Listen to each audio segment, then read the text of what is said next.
Castle knows what time it is. Gold time. We're gonna be able to finish that gold farm today, chat room, and it's gonna be hype. E. Jones, Steelhawk, Quality Void, Apologize, Stat Castle, of course, Toast. Thank you for being here at the top of the stream. You guys are wonderful.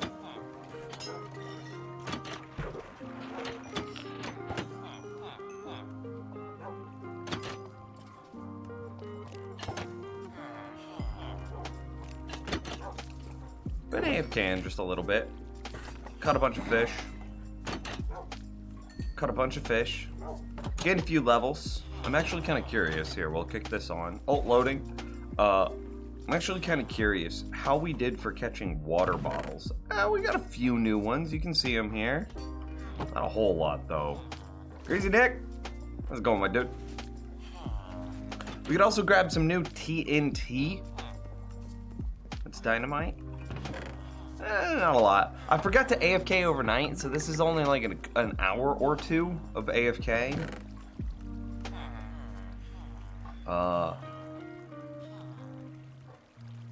forget the ratio. Yeah, that should be fine. So we should be able to make a bunch of new TNT, blow up a significant portion of our nether. That might have been a little excessive, yeah? Probably.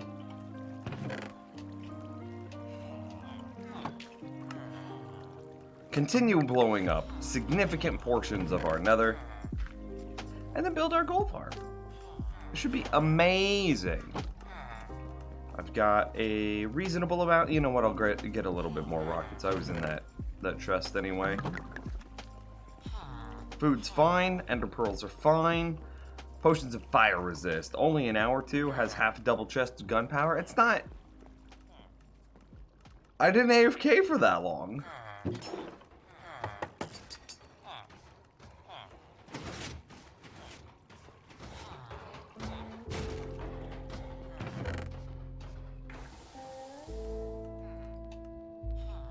But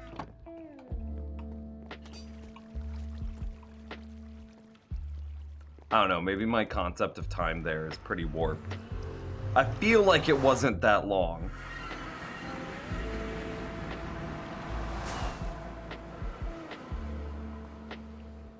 Oh, look at how handsome it is.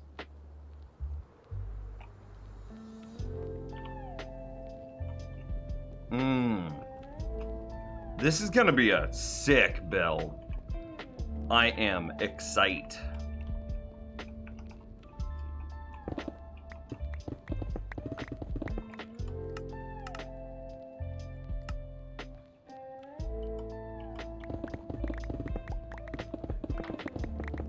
I am very excited.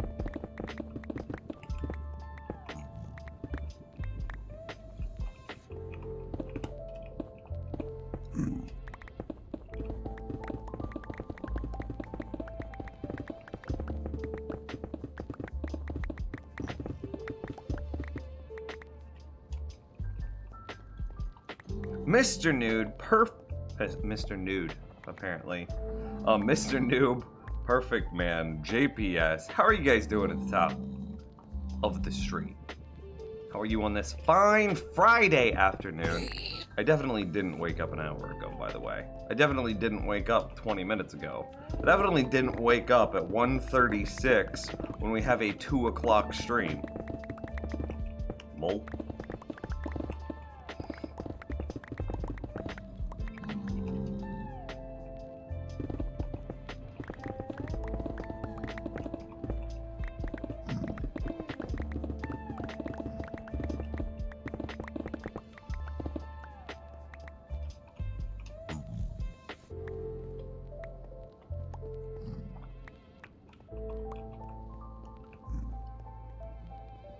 Oh dang, it's Mr. Noob. He's got a proper, he's like Sir Noob. He's got a proper title. I am so excited to get this thing done. I want to get, it should be worth a ridiculous amount of experience per hour. An absolutely absurd amount of experience per hour, chat room.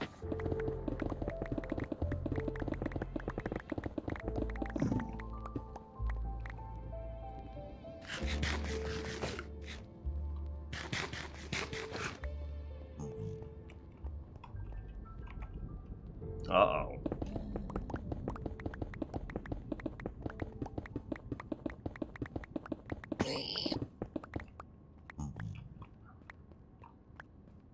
This is going to be an XP farm? I mean, it's going to be technically a gold farm first.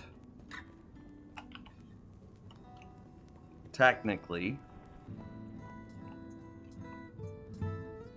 Is it as absurd as using your computer updating while being usable? I don't know if I understand your question.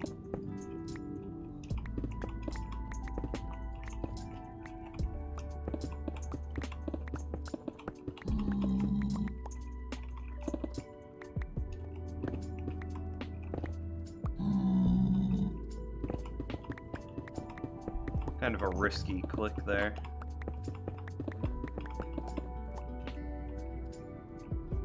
You know what? I'm catching most of them.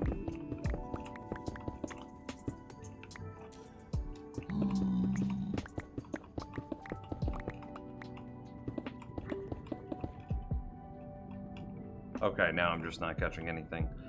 Here, let's go ahead and preemptively... Blah, blah.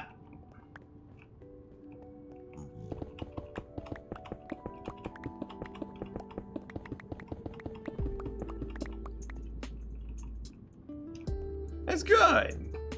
I just finished my Wither Rose farm, and I'm about to build a Wither Skull farm. Very nice. We've got a spot a little bit over there. It's just gone for forever. No, I can't reach. Lol.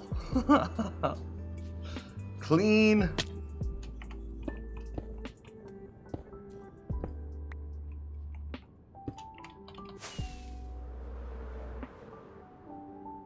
Yeah, buddy. Alright, so a quick question. We talked about this last stream. Do we want to outline the edge of this farm with obsidian so that way if a ghast blows it up, for any reason, we preserve the shape and we don't have to worry about figuring out the shape again?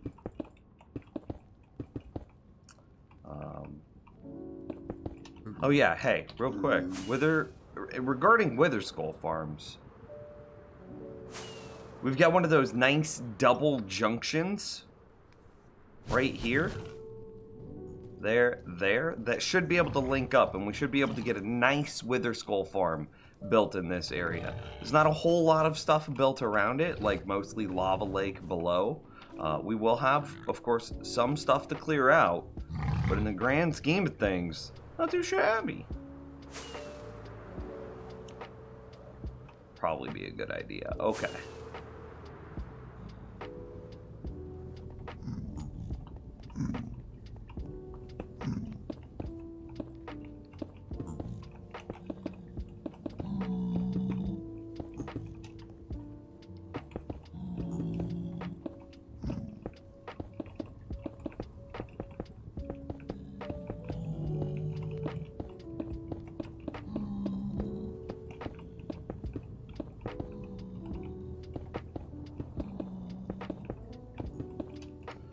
Why do you use magma blocks? Because magma blocks inherently block certain mobs from spawning.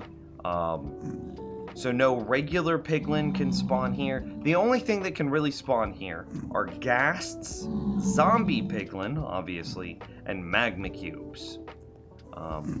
Well, we can stop ghasts and magma cubes from spawning by putting a roof on it. And our layers are going to be 2 blocks apart, which will be able to stop all ghasts and magma cubes from spawning. And then on the top layer, we'll just put some sort of like bottom slab roof on the bottom layer or on the top layer, so that way it doesn't get spawns either. If you have the obsidian, probably should. Okay. Why don't you just make a giant tube of obsidian so gas could never blow it up at all? Lol. I won't have that much obsidian until we get the gold farm running. And once the gold farm's up, we will then have the obsidian to do stuff like that. But not yet.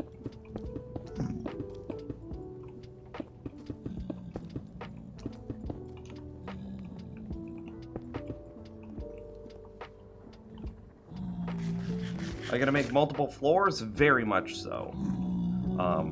The rates of this thing will be controlled by how many floors we make against how many additional spawnable areas there will be.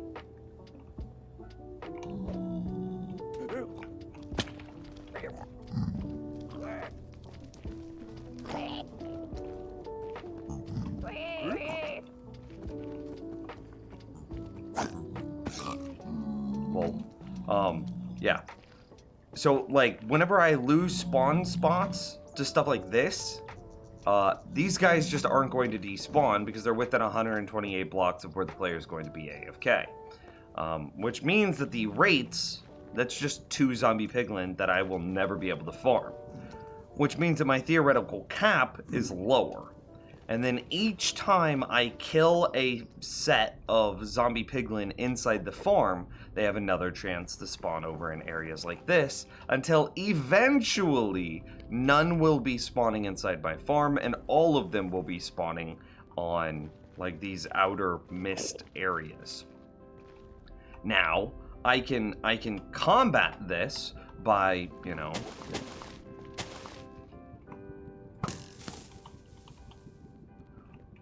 by trying to clear these outer areas. Oh! Hey guys. Oh god.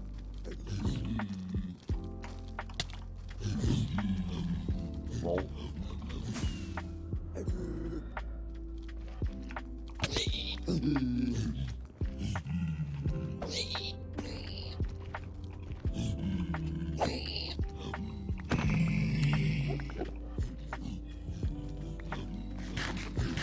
Why don't you just build the farm on top of the nether roof? I'm a very principled Minecrafter. I think that getting on top of the nether roof is kind of a boring and lame thing to do.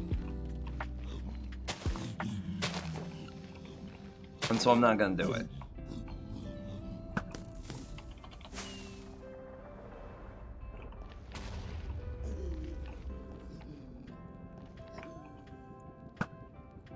And I think that this sets up for a way more interesting build.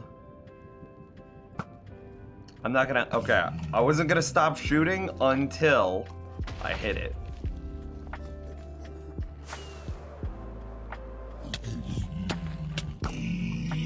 Oh.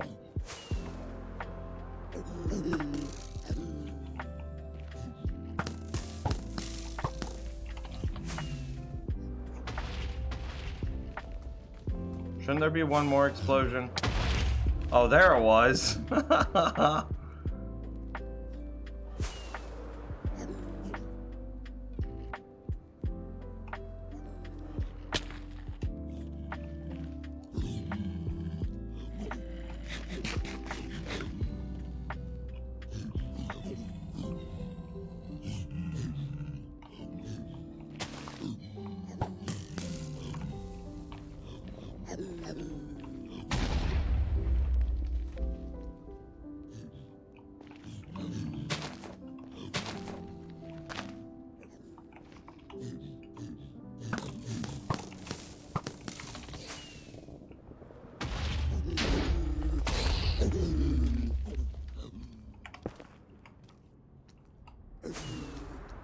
But you're absolutely correct. If I were to build this on top of the nether roof, the build is much easier. However, that's kind of not what Minecraft's about. Minecraft is very much so in survival at least about this sort of thing.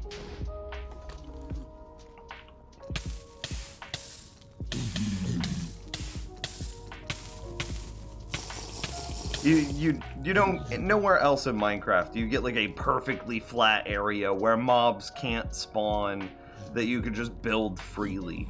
It's cheese. It's just accepted cheese.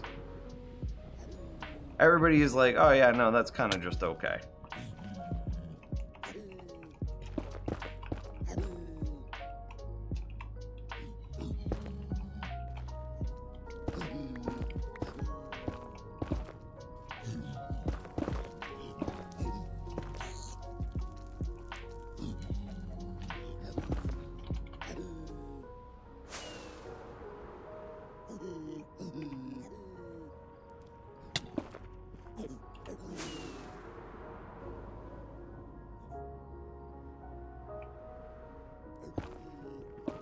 Yeah, I got them both. How's it going, James?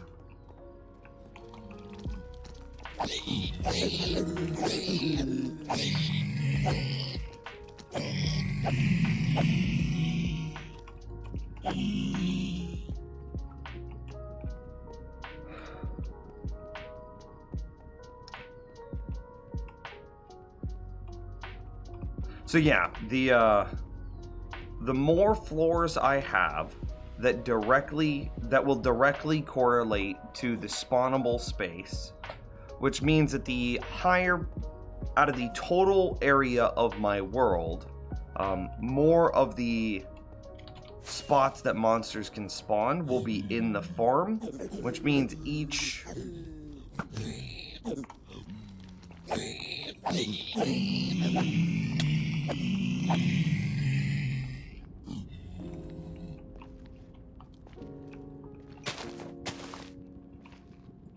I gotta be a little careful here. I don't want to blow up or eject my TNT out.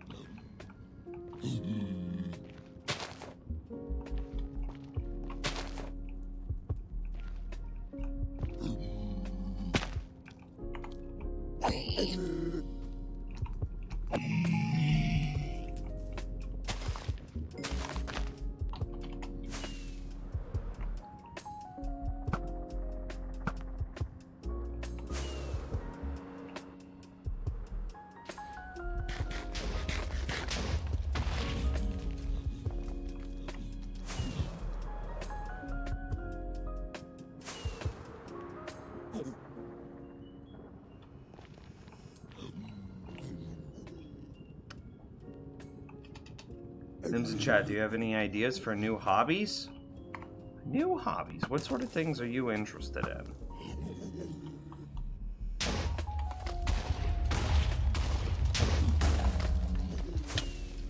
Oh. Use buttons instead of shooting it with a bow and pigments won't get mad at you. Oh, is that big brain?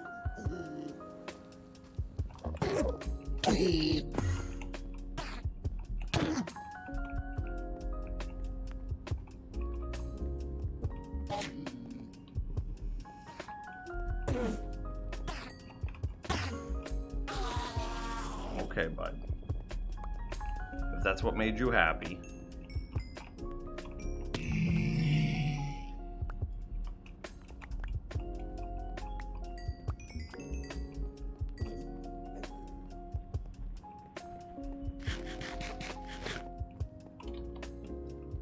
Looks super clean. Just make a bunch of wood buttons. Yeah, that makes sense.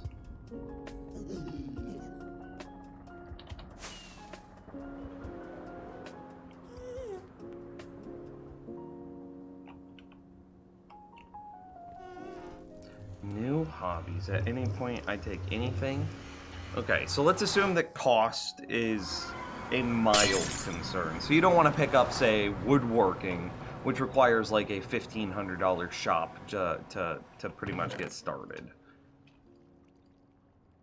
Whittling, however, you can try whittling. Carving small figurines out of wood. I'm gonna pick up painting. You can get super into exercise.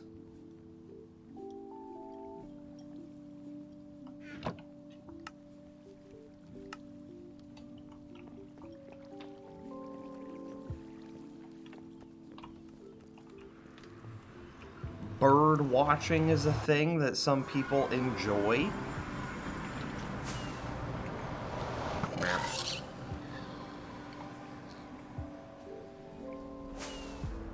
You think they're still gonna be mad at me? He should be mad at me.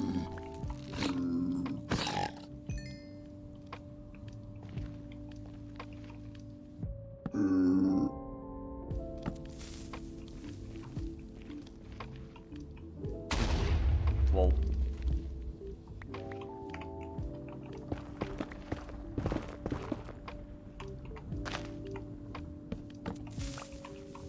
I picked up my button.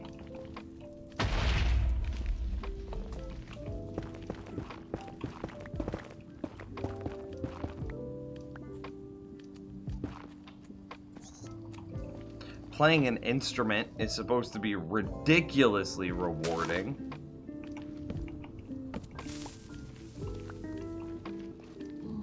Playing an instrument is a big one that I'd say.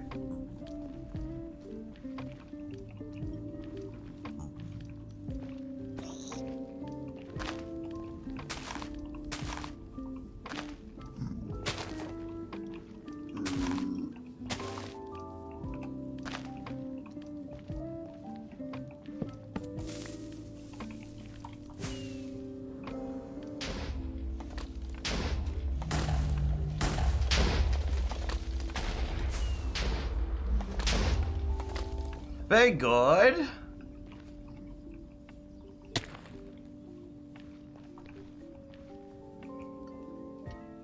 Watching Nims equals bird watching. I don't know whether to be flattered or offended. Maybe a little bit of both is the right answer.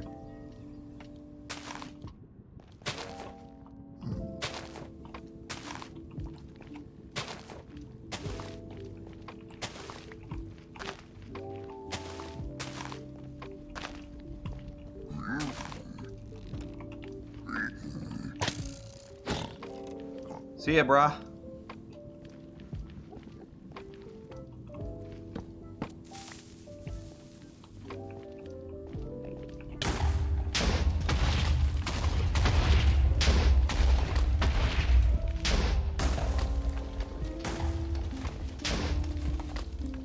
That one fell and then didn't trigger the next one. Has my fire resist? Oh, 8 seconds. All right.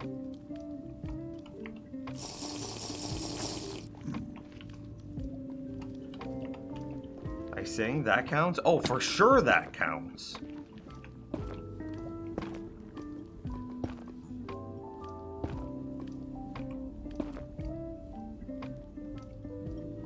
I play guitar, it's super fun. Yeah! I wish I could play guitar.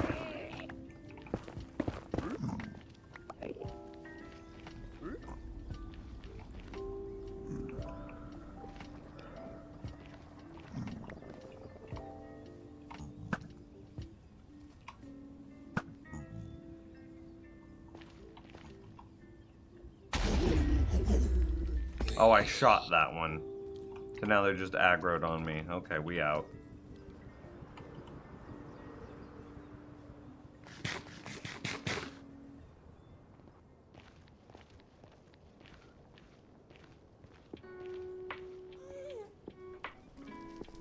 I used to play the tenor horn and the flute, and I used to play rugby. Excuse you? I went right through him. Did I just fly the wrong direction? I think I did.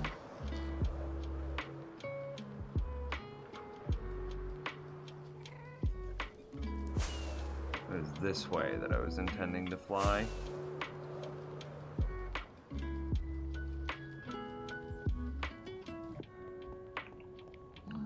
I mean, I at least have it. See, but I've got a. Oh Lord, we did blow stuff up. No!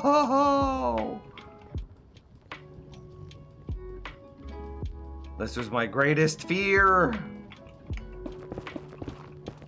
Okay, we're gonna fix this. 4. Yeah, it should be 1, 2. This is a 2, this is a 2. Okay, so this is a 1, 2, 3, 4. Then it should come in and then do 1, 2, 3, 4. 1. 1, 2, 3, 4. Let's see if I remember this. Out 1. 1, 2, 3, 4.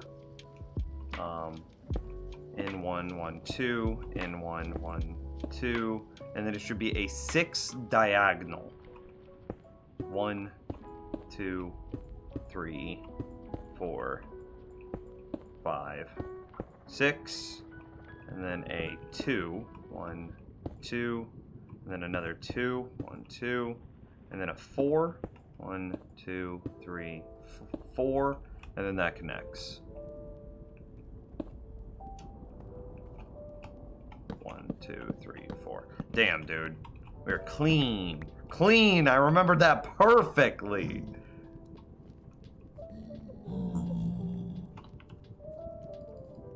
Okay, so then we just fill in. And then I'm gonna outline this with obsidian.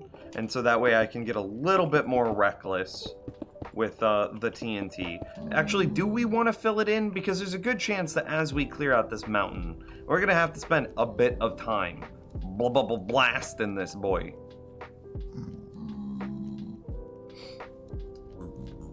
The more we fill in, the more area can be damaged. Let's not fill in.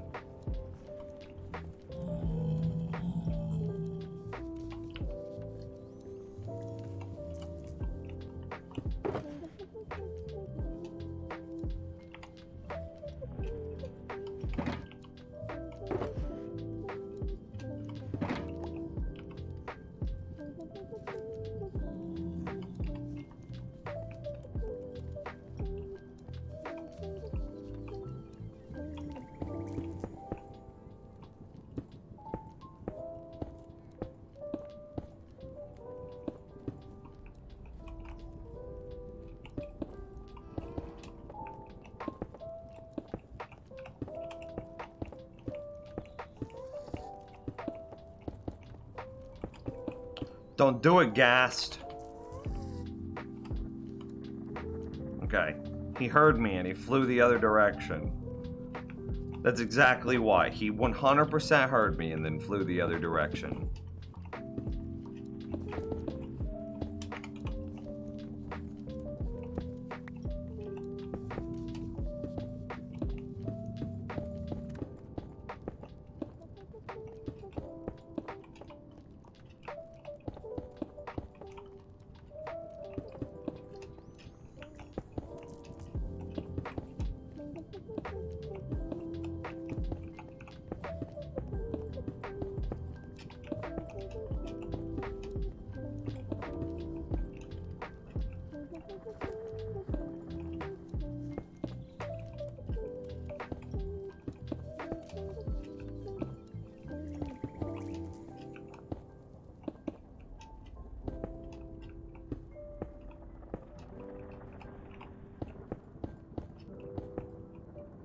Well, that wasn't too bad.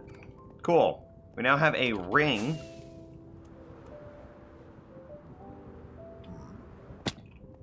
Yeah, that looks nice. Look at that circle. Pog, dude.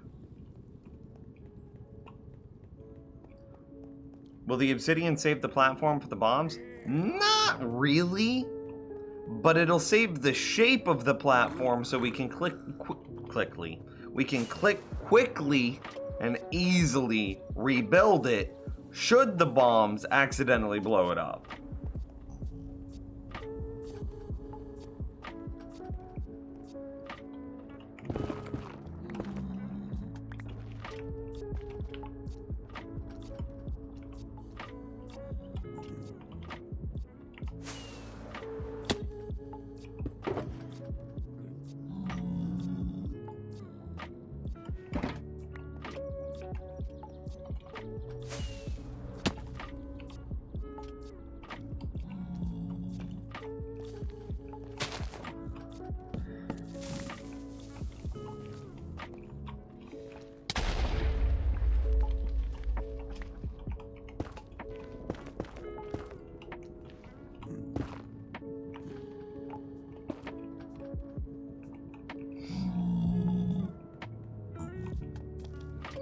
Some kind of spawner? Yeah, we're gonna be... It's gonna be a gold farm.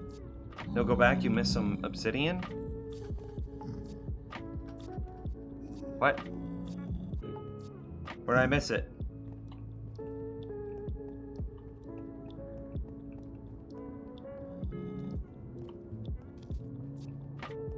I'm trusting you, Castle.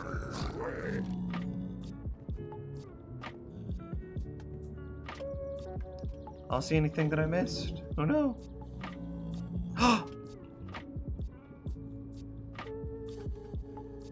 Shh. Don't get a big head. Just got Optifine. Any recommendations for settings? I've never consistently used Optifine, so... Nope.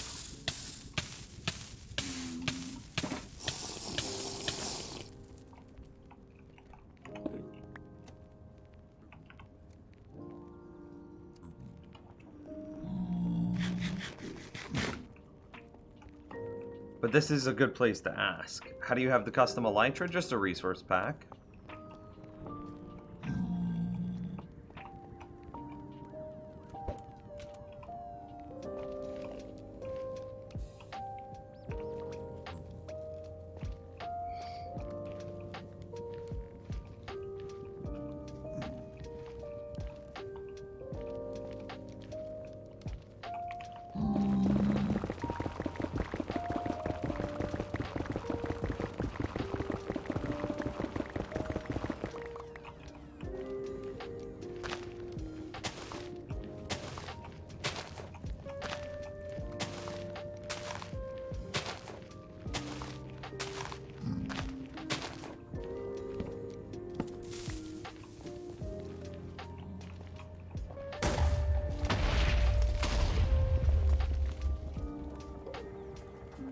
I spaced them out too far.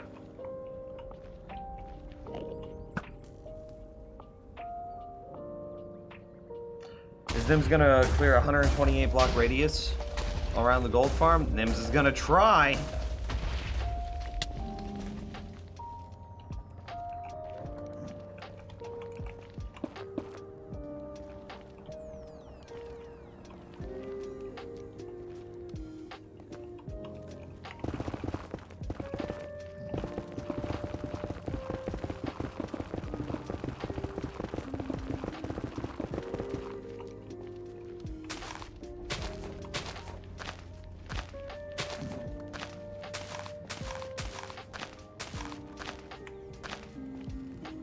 Spacing wasn't great, but I shouldn't have the same problem I had last time.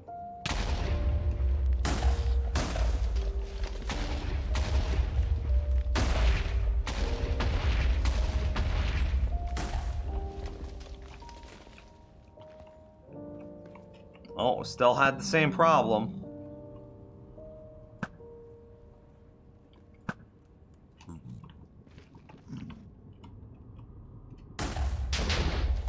Yeah, beautiful.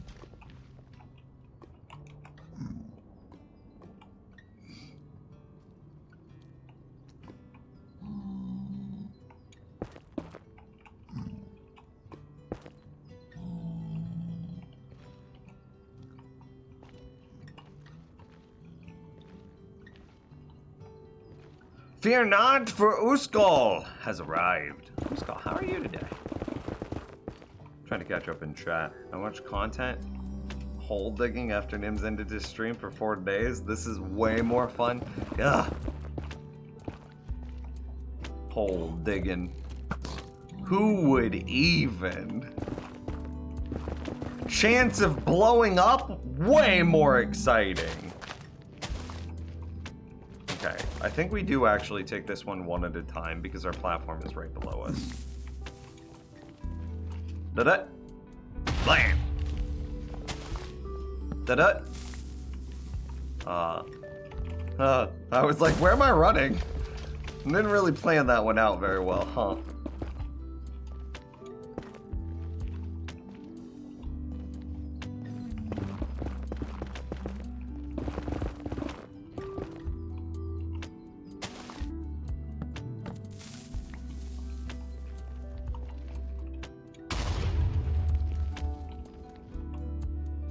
No damage. Don't wait. Okay. I'm good with this.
Yeah.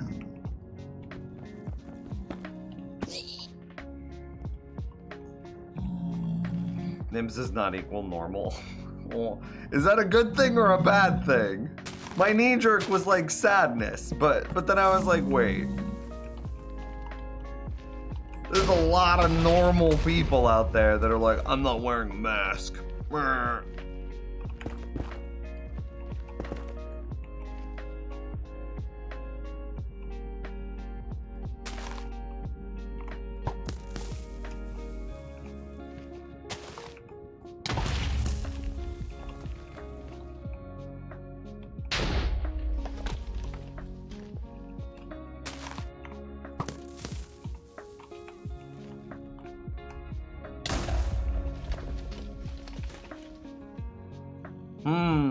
I don't know how to get that block.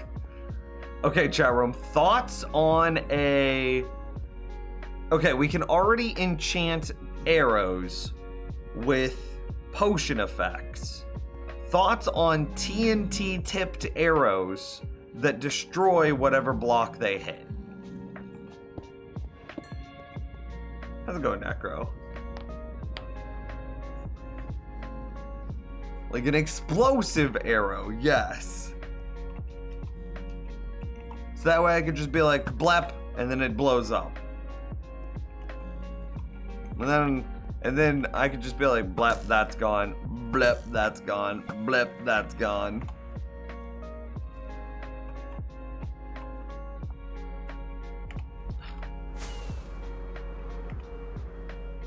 Okay, we're gonna get it. No, I'm a bird. I know how to fly. Yes, handsome bird am I.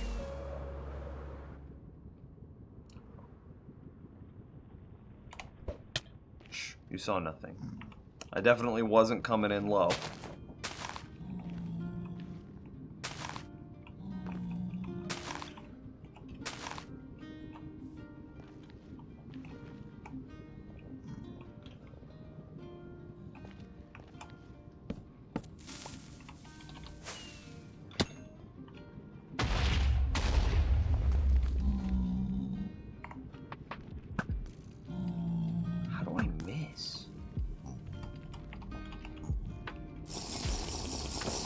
Fell down.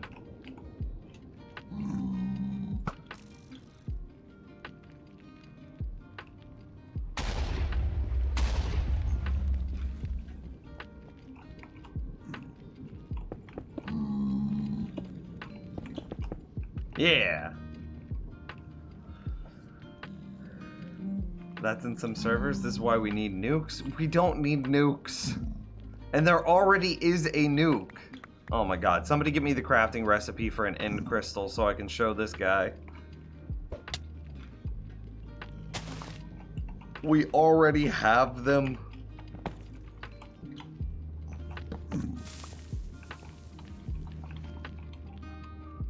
Blam!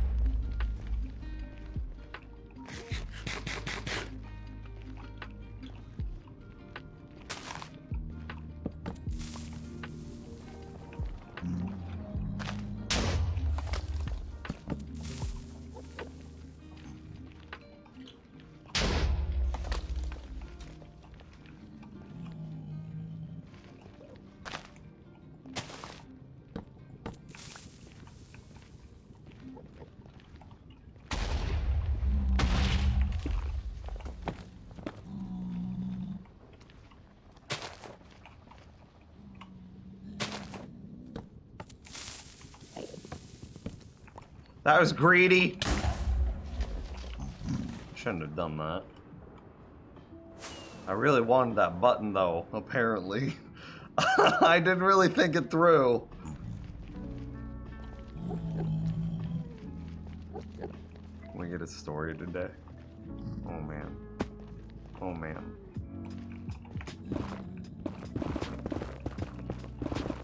A story.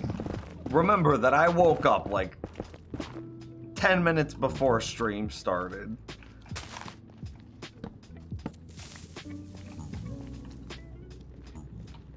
Maybe, but not yet. I'm still too sleepy.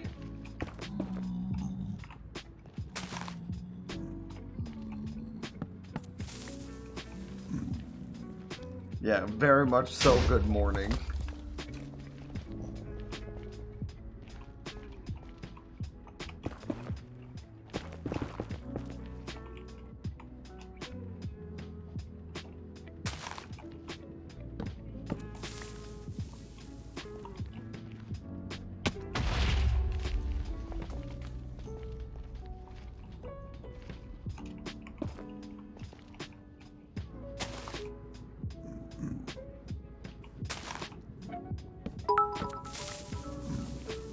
I can't see what that is right now. Ba-blam! Yeah! What was that? Necro with the 100-bid tip. I gotta go? Very nice, dude. I hope it goes well.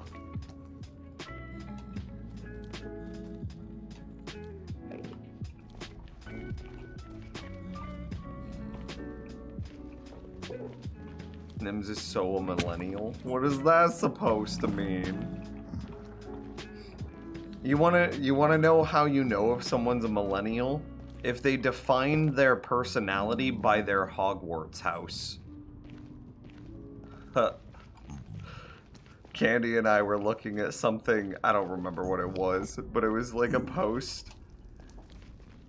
It was a post made by some Zoomer, and they were like, could you imagine having a personality defined by your Hogwarts house? And Candy and I both looked at each other, and we were like, I've never felt so personally attacked by something that was so damn accurate.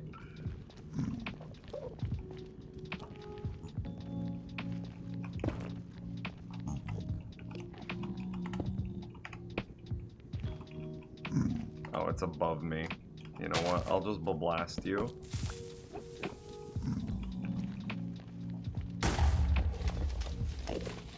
Problem solved.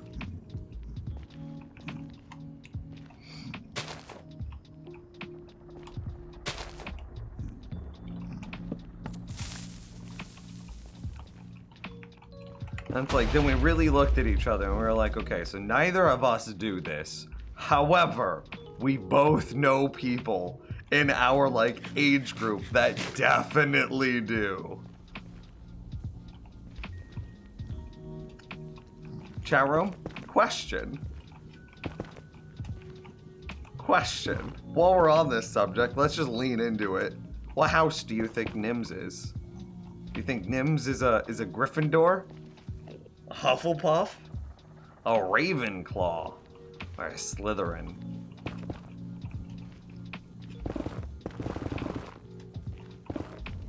Ooh.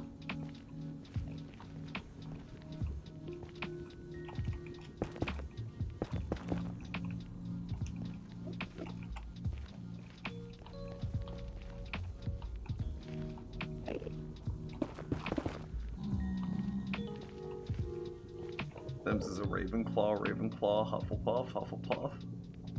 Haven't read the books, so I don't know. Hey, they're pretty good. Yeah,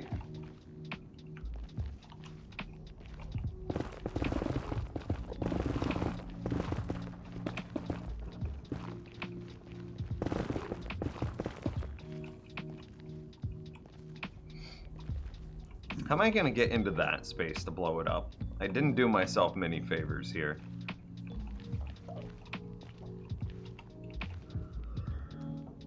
The good one. Well, there's arguments that say all of them are good ones.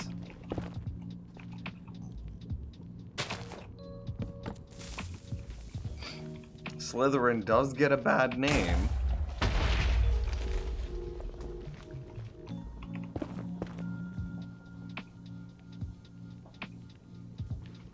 Like, you can't change my mind. Nims is a Ravenclaw. Lol.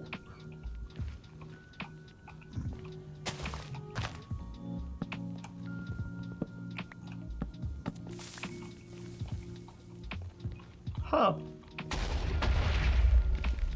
Huh. Interesting, chat room.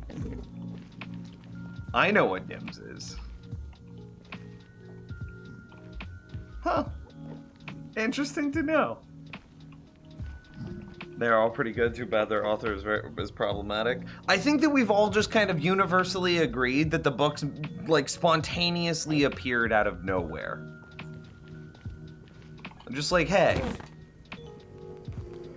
this book just poof. Look, poof.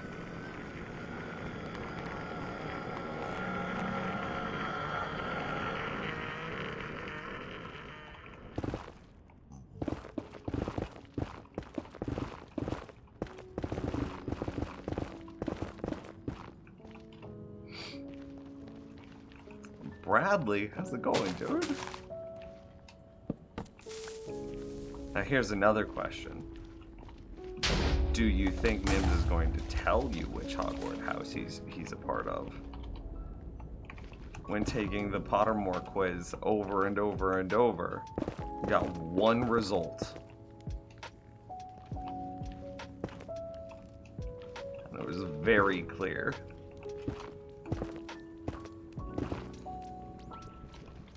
But do you think he'll tell you that answer?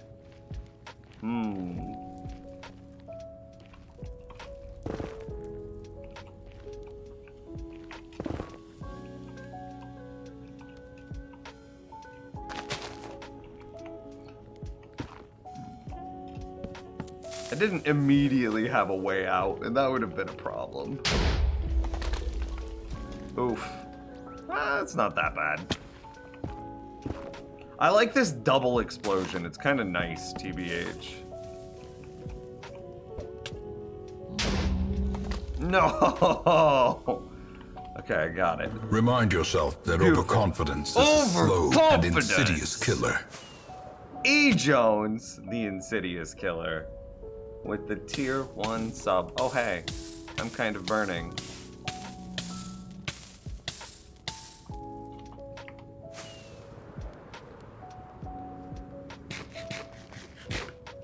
Answer doesn't matter what the Pottermore quiz says. Nims is a Ravenclaw. Lol. Is there a reason you're using TNT instead of mining it? Fun. Enjoyment.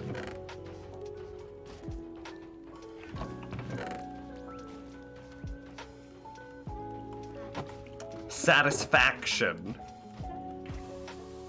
What is that? What is that quote from Oh no, I was thinking anticipation from Rocky Horror Picture Show. Hey, double A with 100 bits. I'm not above bribing for info. Okay, I'll give you one. I'm definitely not a Ravenclaw. It never even came back close. And in like my heart of hearts, I know I'm not a Ravenclaw.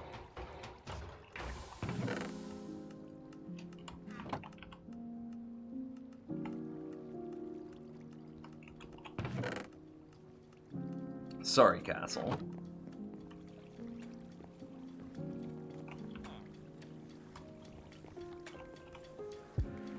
Is definitely a puff then?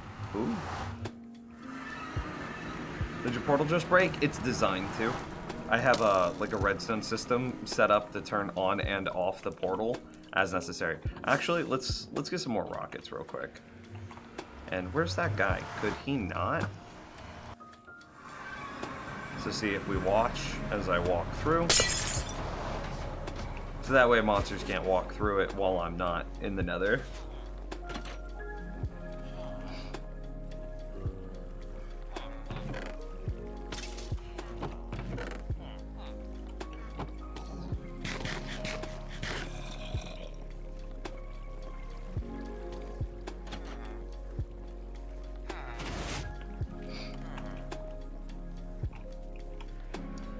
with someone as divisive as me, someone who has such strong opinions and like the no nonsense, not backing down until you can overwhelmingly prove your point. Does that do I sound like a Hufflepuff?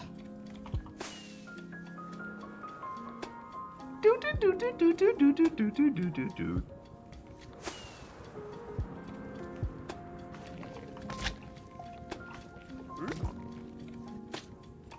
I left.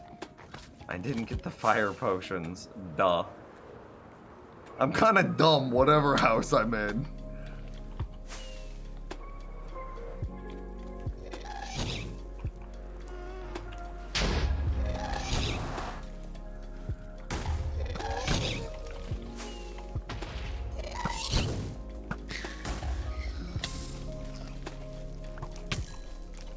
Hey, let's make that end crystal real quick.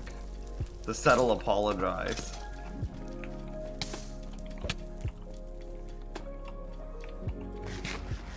Gryffindor, Slytherin.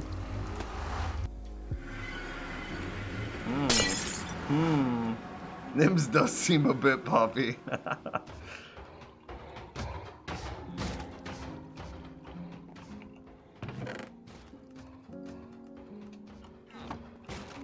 So how do we make... I have no idea how to make the end crystal.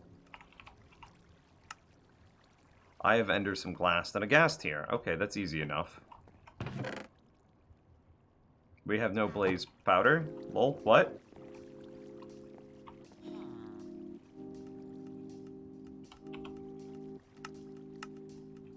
So, a bunch of glass now. And then I need a single obsidian. Hey!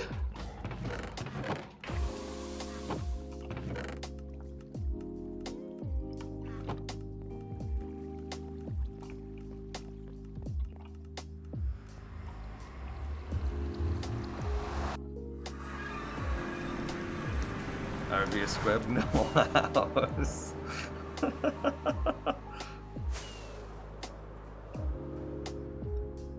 Oh, wait. Look at this TNT just chilling. He's big chill, chat room. He's like, what up? He knows what he's about. Handsome devil, him. Why the obsidian? You can't place end crystals down just on, like, air. See, I'm right-clicking. Nothing.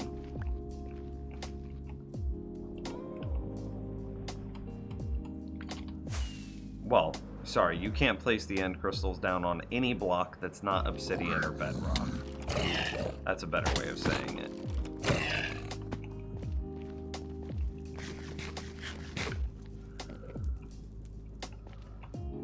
Alright, so I've got to get... Oh, no, Lord help.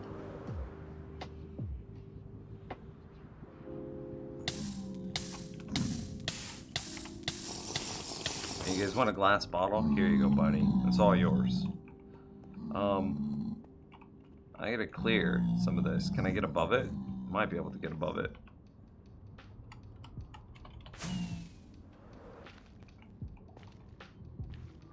That looks like pizza with a really singed crust.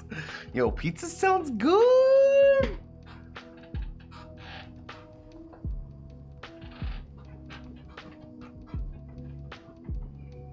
Okay, another chat room chat. Or another hint, chat room. Definitely wasn't a Hufflepuff or a Ravenclaw. So it's between your boy trying to slither in and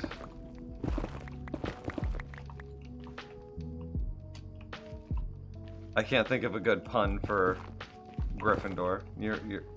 Your boy trying to hold open this Gryffindor. I don't know.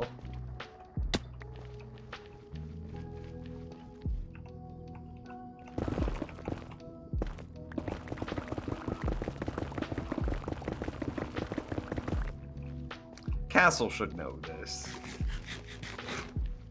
Gryffindor is the Pottermore answer. Kappa? Is it? Are you confident? Are you sure of that?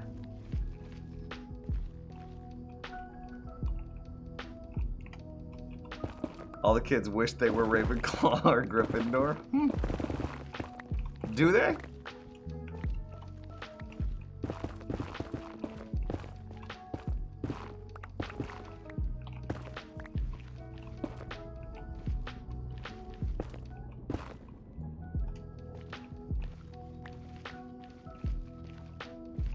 I'm confident, just like I'm confident that the right answer is Ravenclaw. Lol. That was dumb. That was bad. No! I will save you! Okay. He has been saved.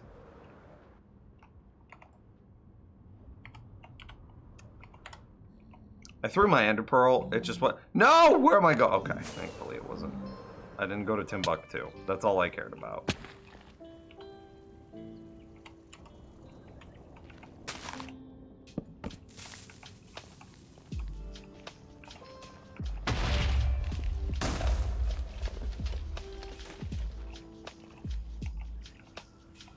So what's the correct way of clearing out, like, all this space? You Nims, use the end crystal, please. I will. I gotta find a good spot to use it, my dude. You know what? We'll use it right here, okay? Will this satisfy you? Will I fill you with satisfaction?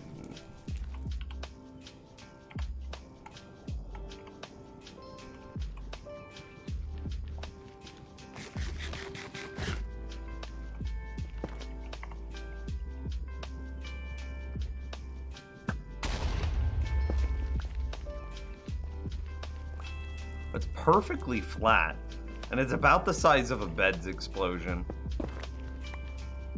I really hoped it would be bigger.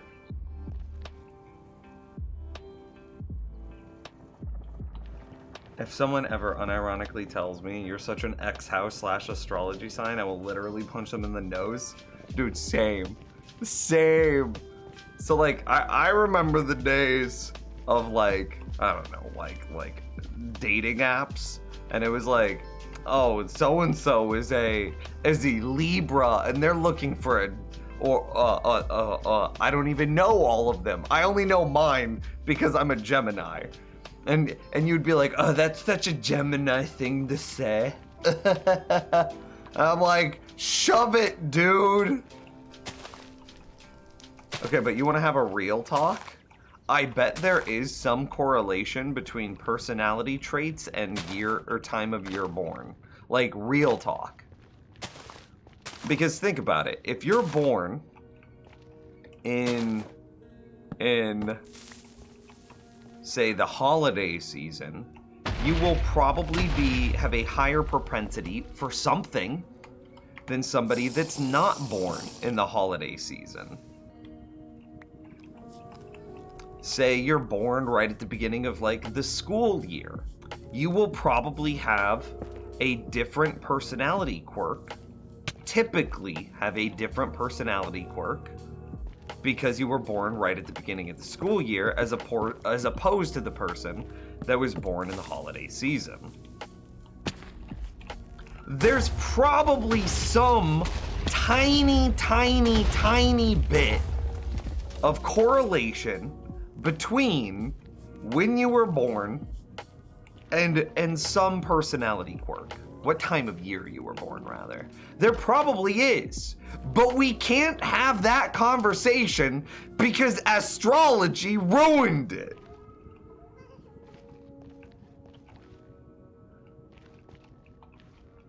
Oh, sure, there definitely is. Just like how, statistically, people born late in the year are more prone to depression because they spend their first months in darkness. I would believe it. And like I actually know what you just said to be true.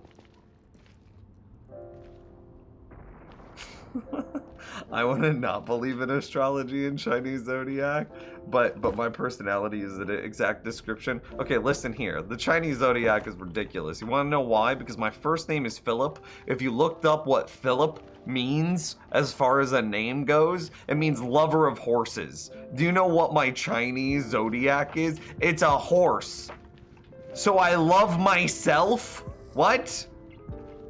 I don't know.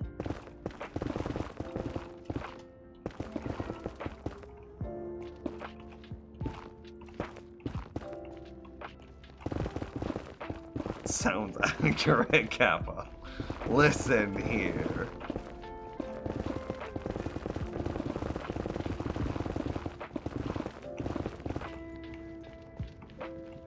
Should we be starting up this high, or should we be...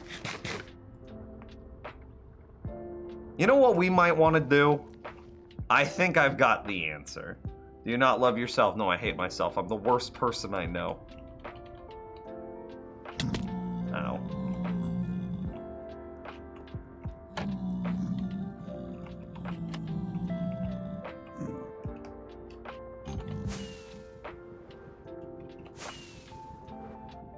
I missed.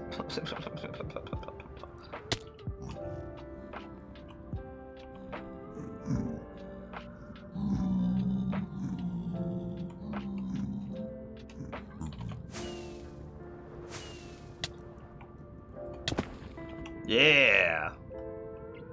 Flawless.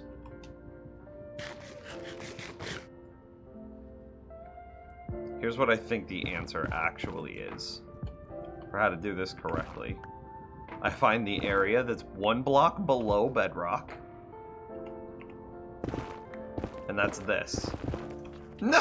No! No! I immediately fell! Okay, it's alright. We got back. Shh. No one saw anything.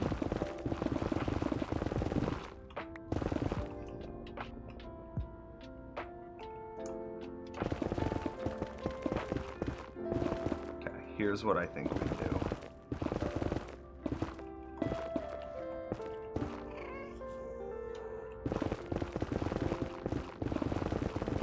This is such a big brain idea that I just had. This is definitely the answer. I've 100% got it.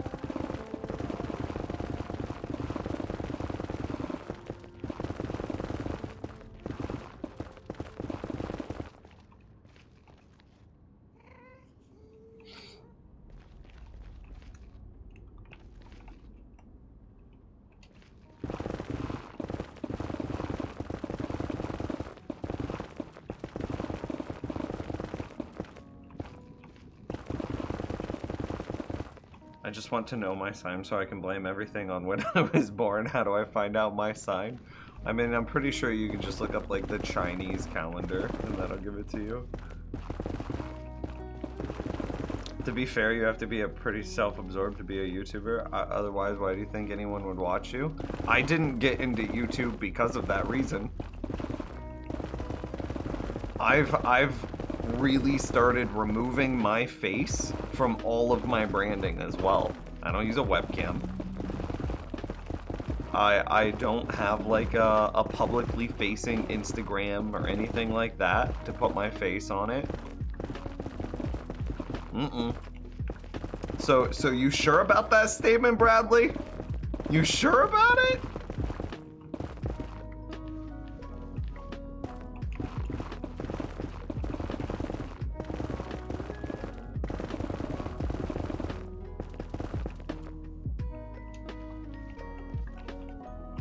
This is gonna be so big brain.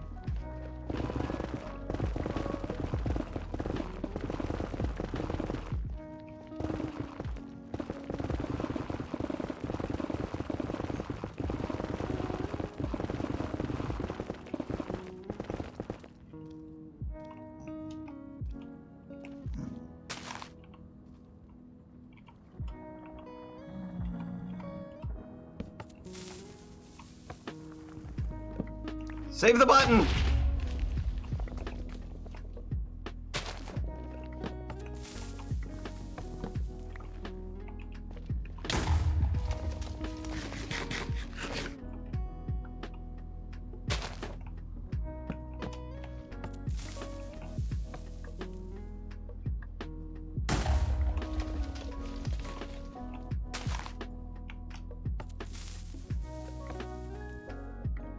We figured it out. This is what we should have been doing all along.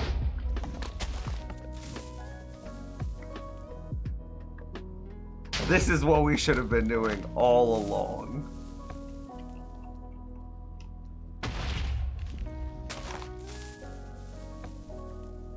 Clearly the solution. What house is Master Nims? Every single time, Slytherin. No! Okay, we're done. We cleared this one. Oh God, no.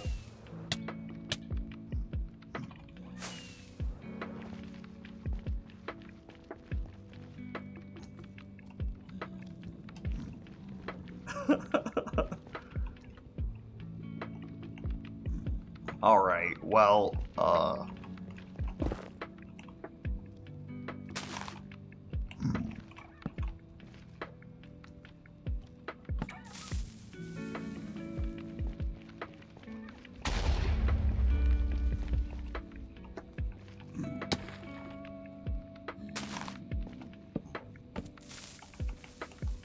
well, that button's just gone and dead.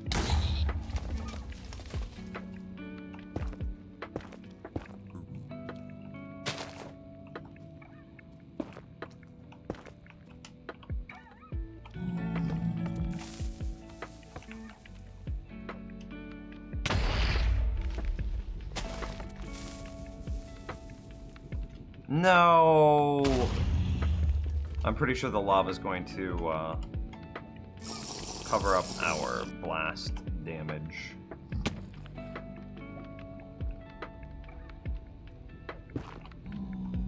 A Slytherin every time. How does chat room feel about that?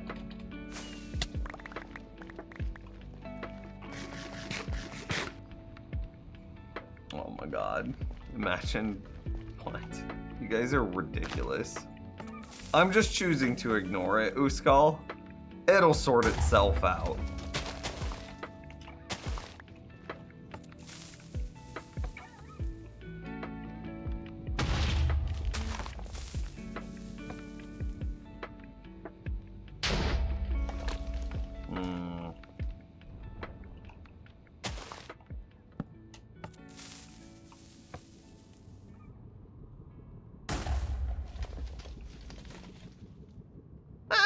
It's looking good.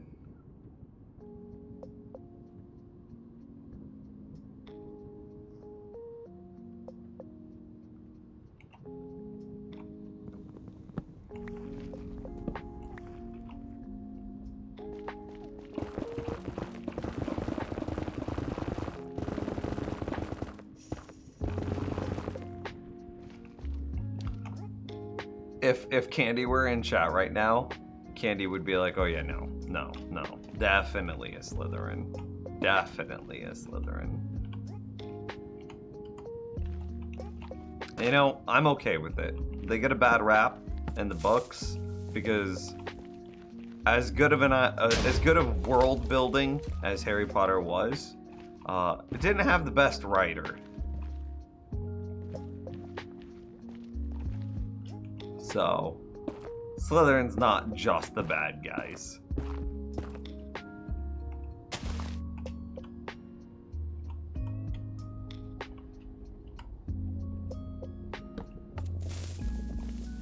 This might be too close. Save the button. It's a little too close. Yes, he is a Slytherin. There she is. She popped into chat just to say that.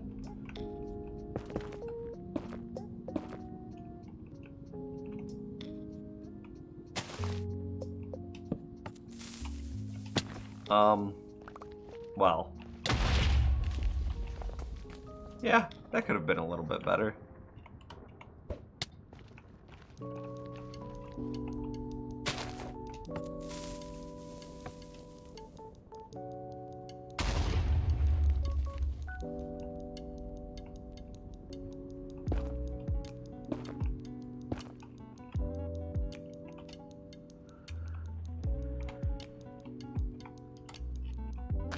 This is definitely the answer. What we should have been doing all along. Oh God, no! I'm kind of a dumb Slytherin, though. Let's try again.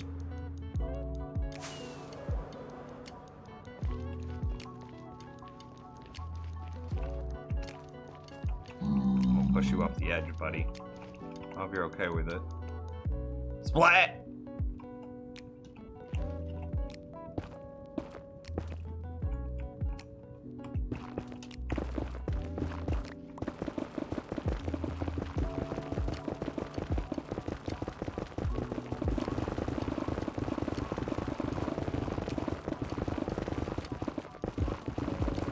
The durability on my poor pickaxe. Catch a stream, but it's difficult with work. I wanted to say, oh hey, Eric with a 100-bit tip. You need those spawner eggs from Missile Wars. Yeah, that would be nice. We kind of had like an impromptu supporter games last night. A couple of us got on and we were playing like Missile Wars. Had a good time. We're blasting each other. Sick.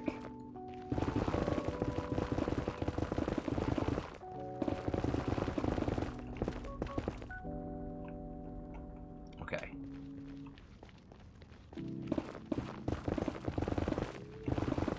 Anyway, wanted to say, longtime fan. Oh wow, that season 2, episode 2. That is pretty long time. You're the reason I got into MC. Yeah.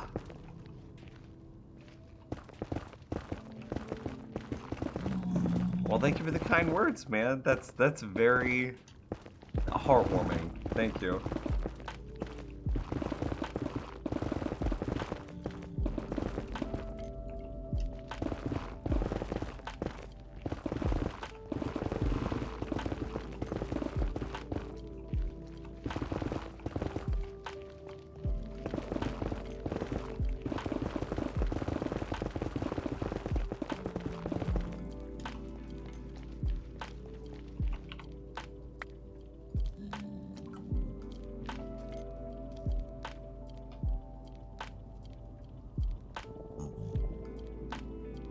Girlfriend, what did you just say to your mom?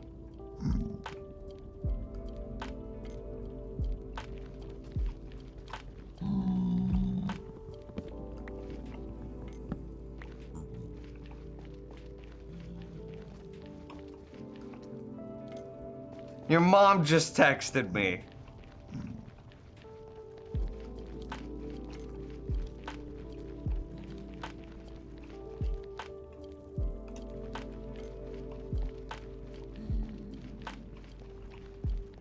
What did you say to your mom last night?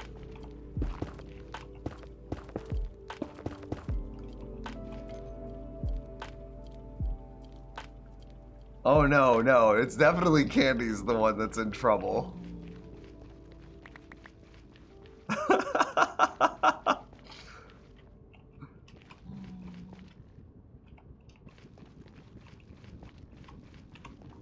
Hey Rassel, you want to hang out for a bit? Unrelated.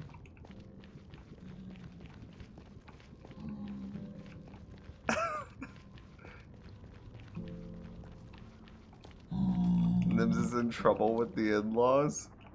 Nah, it's funny because in context, so her mom is a very sweet person, but you can't tell her anything. You can't tell her anything. And I'm guessing that Candy made one comment, just probably offhandedly, and that made her mom just text me now about stuff I can't talk about. But it totally caught me off guard because I'm sitting here just hanging out, having a good time, blowing stuff up. And then Candy's mom messaging me. No, don't call her. Oh my God. Y'all are so, literally your family has no chill.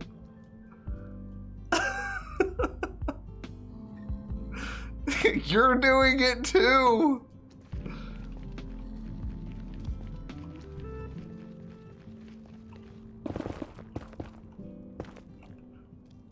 It's whatever. It's whatever.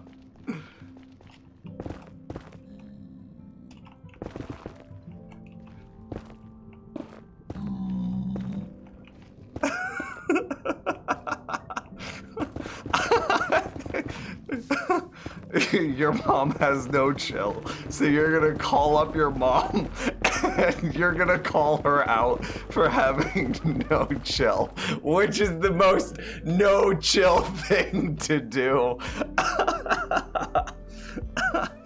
Oh God.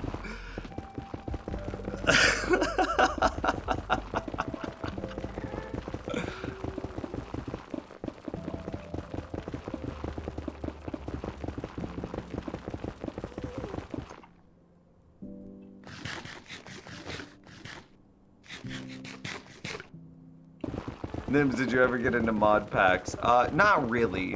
I enjoyed playing the Aether mod way back in the day. This is way too far. I really expected that we would come to some, like, open void.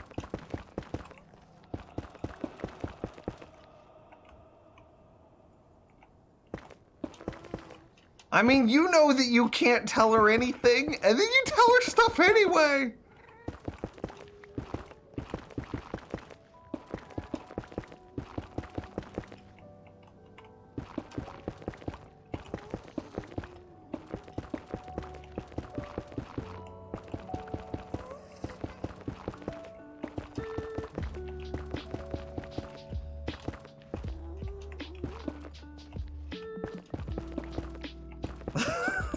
You actually called her, I swear. This, you guys. Oh God. You guys, but neither of you have any chill, dude.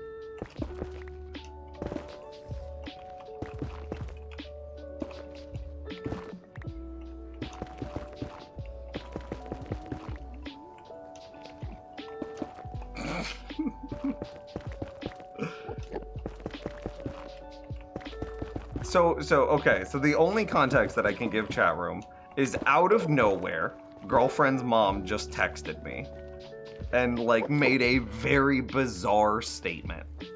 I can't provide you context for what that statement was, but just know that it was something that affects girlfriend and I, and to a very, very, very, very infinitesimally tiny amount affects her mom. And her mom just texted me making a big deal about that tiny, tiny, tiny way it affects her. And was like kind of apologizing for it. Again, on a scale from like 0 to 100, this is a point, like a 0.005 is what I'd give it. Maybe if you're, I don't know, maybe if you're like an over-exaggerating person, you could round this up to a 0.01. On a 0 to 100 scale, it is a 0.01 problem. And her mom just texted me being like, oh my gosh, I'm so sorry about this 0.01 problem. And it's just like, why? What?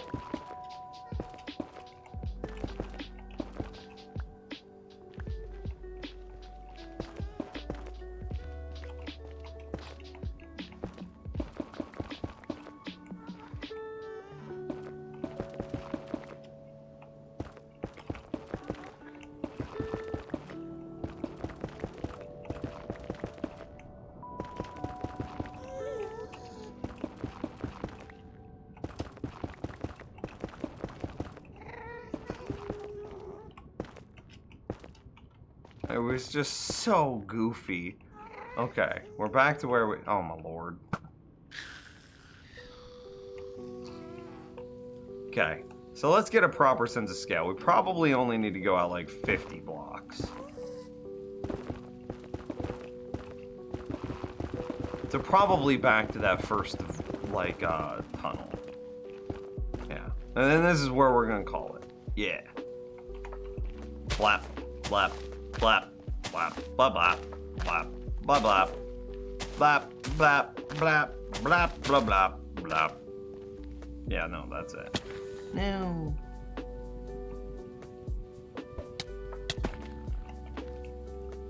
Anyway, how you doing, Nems? I'm great, buddy. How are you?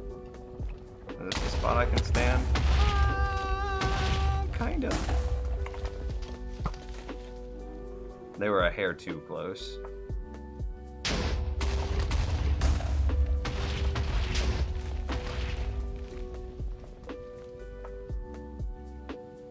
Yeah, it kind of works. Blip.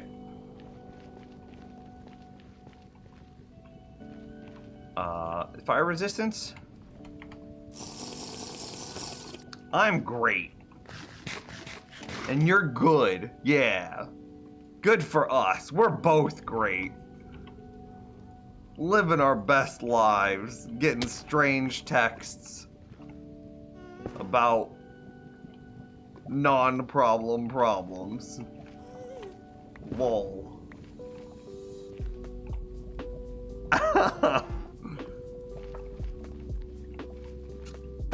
Getting a new sofa? What does that mean?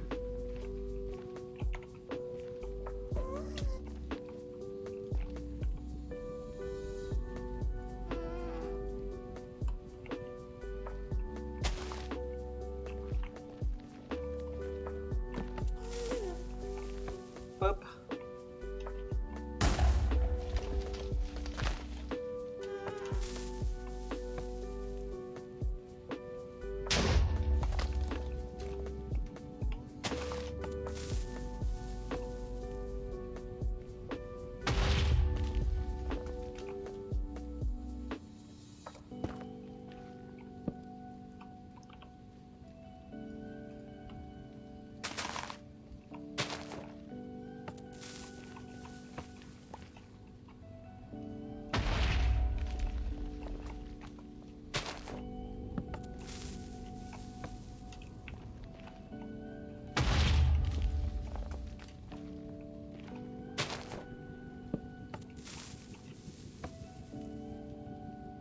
Blap.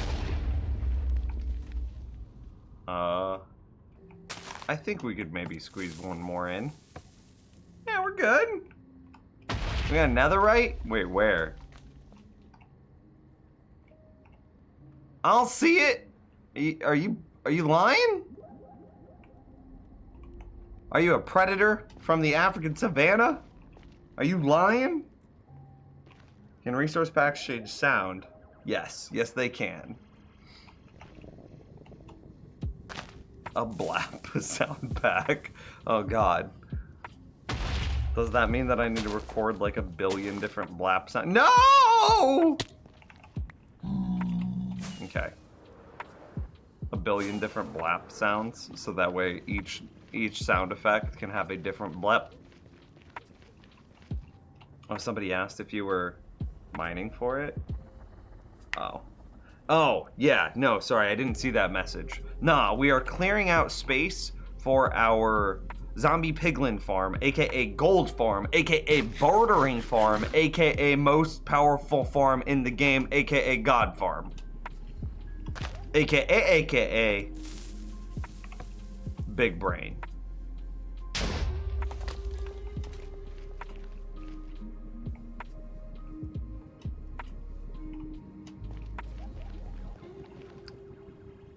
Blap blap blap blap blap blap blap blap blap blap blap blap blap blap blap.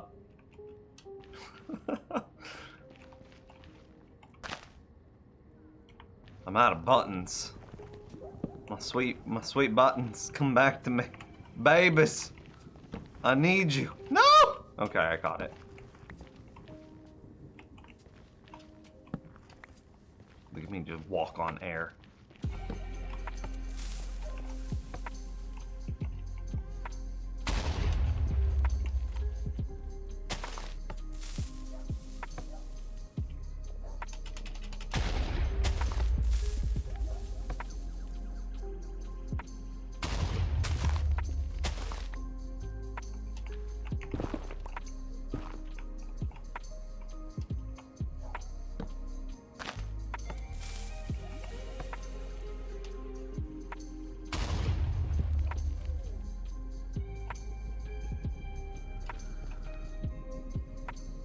I did not lose a button. I have 4, which is what we started with.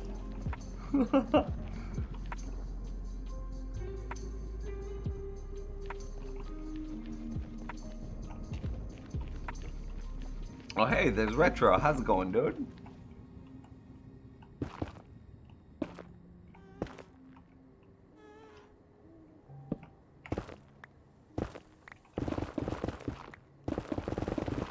Yeah, I've got, in regards to the netherite question though, I have multiple stacks of ancient debris back at my base.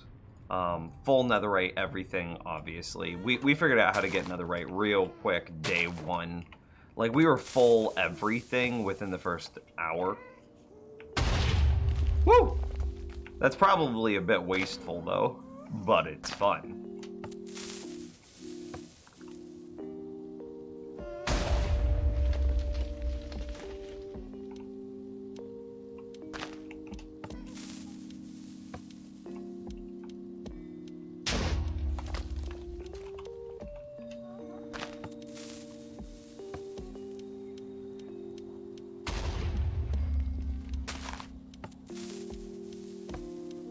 No, Black. Alright.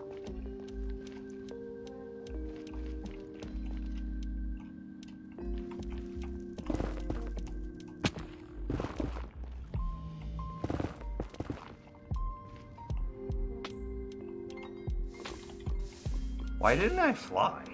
That was weird. Somebody's heart just fell out of their chest, by the way. R.I.P. to that guy's stomach, because they've got to pick it up off the floor now. Whoa, the first hour? Yeah, it was. We were very well prepared, and had done a lot of like theory. I didn't play in any of the snapshot. I hadn't looked up any information about it other than the spawning conditions for netherite, and we quickly saw that like Y15 was the correct height to be mining at, and then we had shulkers full of wood and wool so that way we could make beds. So we did a bunch of bed mining, and then that felt really slow and tedious, so I had also made 2 double chests worth of TNT. So the real fast way to find netherite, if you want to farm netherite in full, without making some sort of flying machine, TNT duper, world eater, would be to dig a straight tunnel at Y15, load that tunnel up with TNT, and then blow it all up. The number of blocks that you're going to expose is just going to be ridiculous. And the blast resistance of netherite is not hurt by TNT, whereas netherrack is clearly very weak to blasts.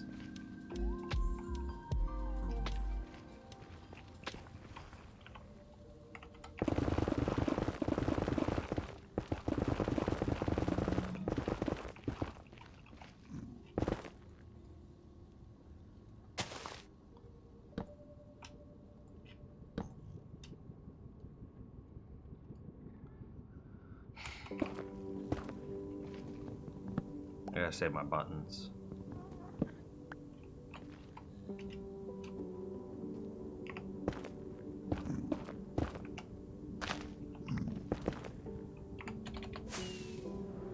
Wow.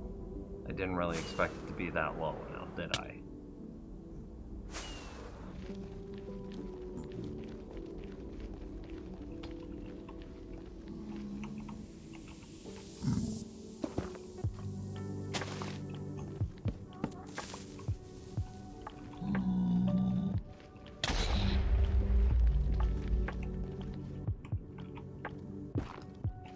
I have D&D tomorrow for the first time in a couple weeks. I wrote my personal best combat encounter ever, and I'm so excited. I'm not sure why you need to know, but now you do.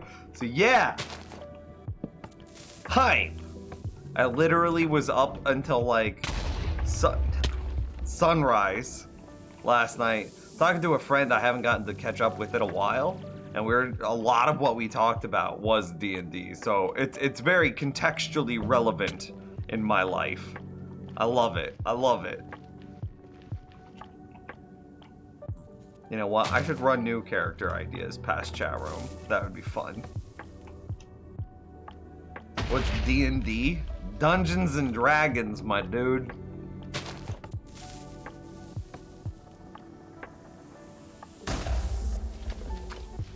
The Dungeons and Dragons.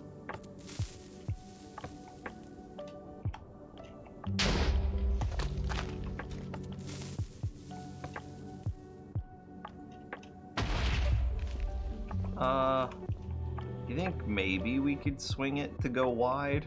Nah, that seems super risky. I don't want to blow up my platform any more than I've already done.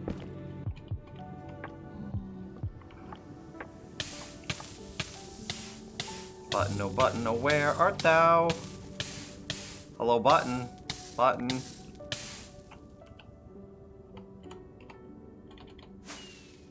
Why did I get that goofy fly? Why does that just happen sometimes? Are my wings broken? Am I about to die because I can't get up here? 3.5 hearts.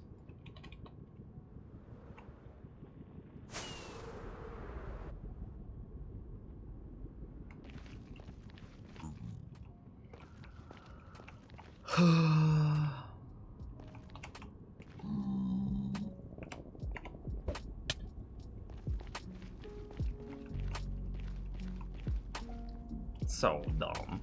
So dumb. Tell me about this amazing new combat, the encounter that you've written.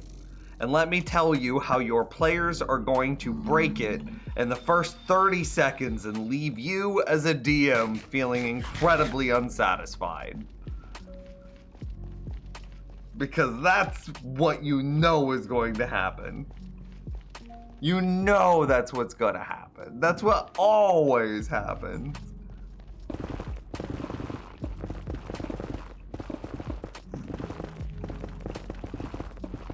I dedicated. Wait, what? I've been able to play D&D in forever. Barely remember anything about it at this point. That's very sad. That was a sad statement.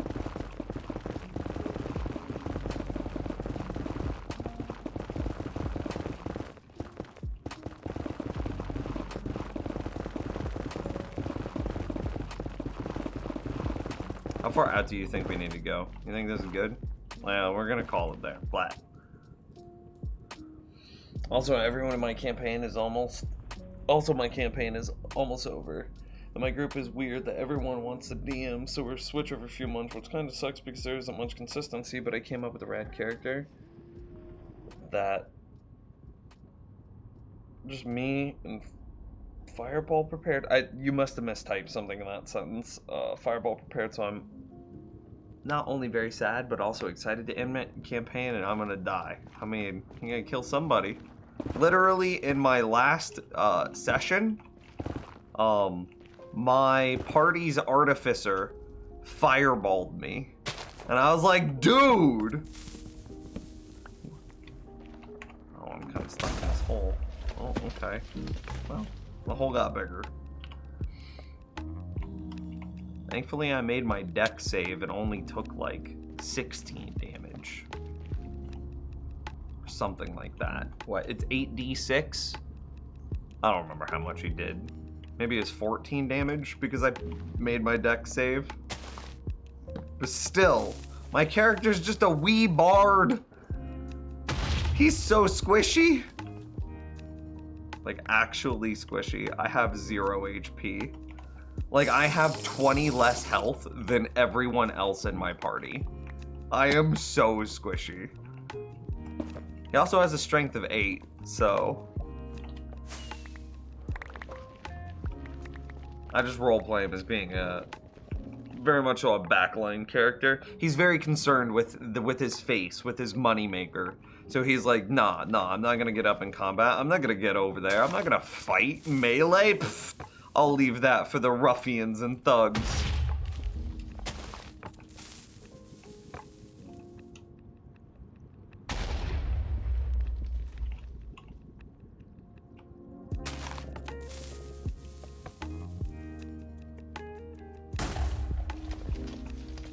I mean, that seems good.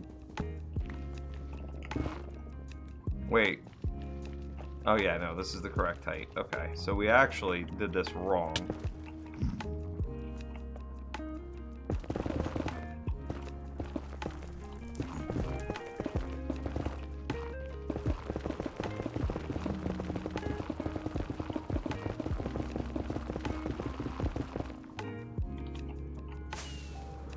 Well, there's no way I'm ever gonna find that hole again.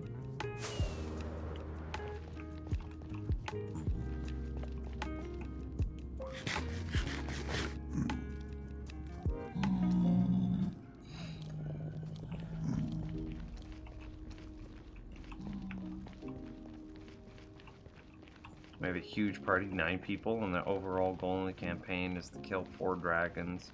Some cultists kidnap their friend and making them do it, and they think it's the best thing because dragons are evil and stuff, but I'm gonna hit them with Breath of the Wild, kill 4 guys, then kill a really big guy.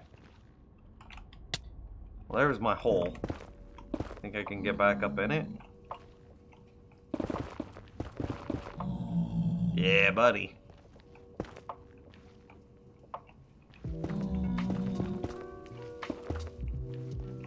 Okay, so just don't fall through this time, Nims.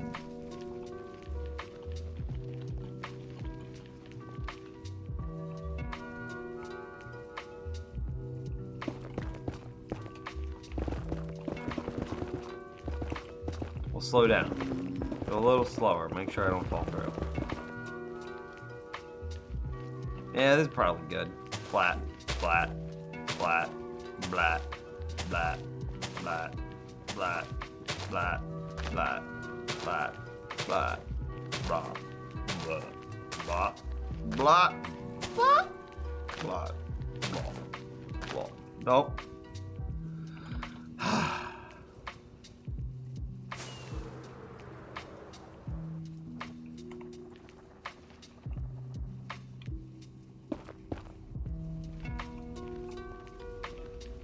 That'll be good. Now I just gotta find that hole one more time. See you later, Bradley. Take care of my dude.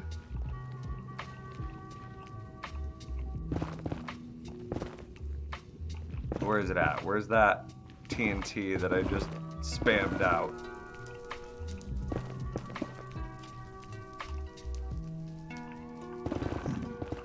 Hey, I found it. Maybe that was a bad idea.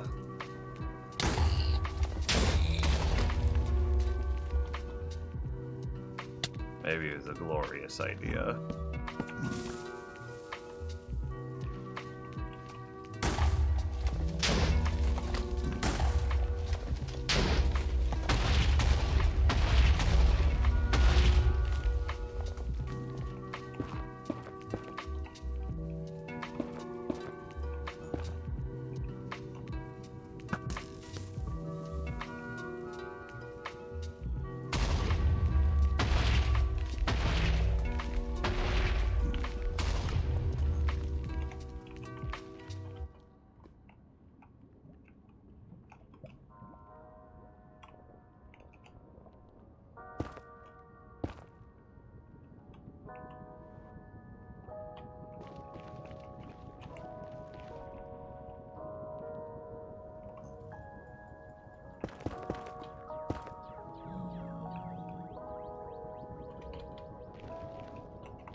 Okay.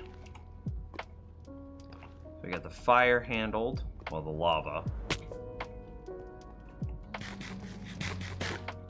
This is working. We're getting it cleared out.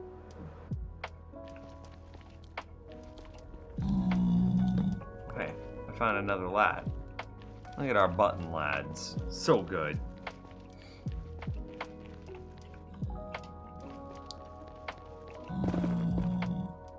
Oh god, we dug it down too far. Okay, it'll be okay, chat room. Hopefully. Okay.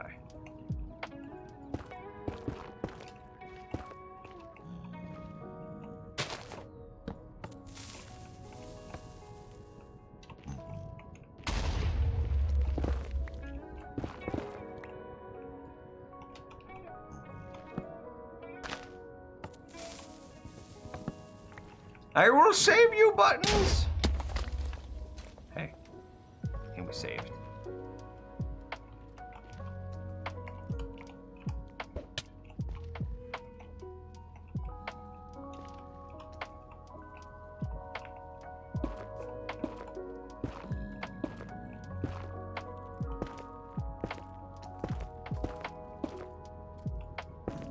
Try to read chat and place blocks at the same time. Not always the best of decisions.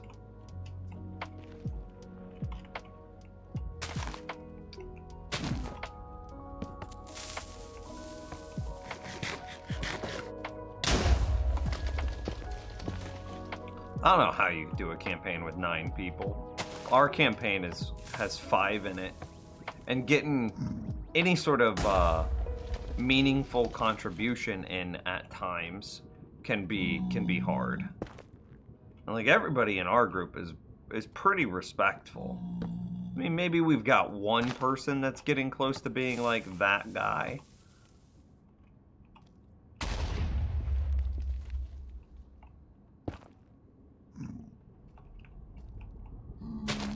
Yeah, actually, I would say we have one that guy.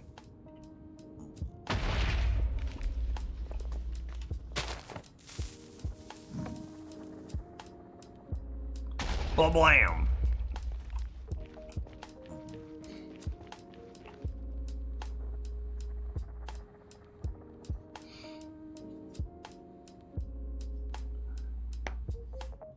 We struggle with that, but there isn't much that we could do. You can't just kick people out. Yep, I got it. Big brain right here. You ready? Here's what you do. You split the party into 2 campaigns, but you have someone else DM. You said that you have a lot of people that want to DM this as well.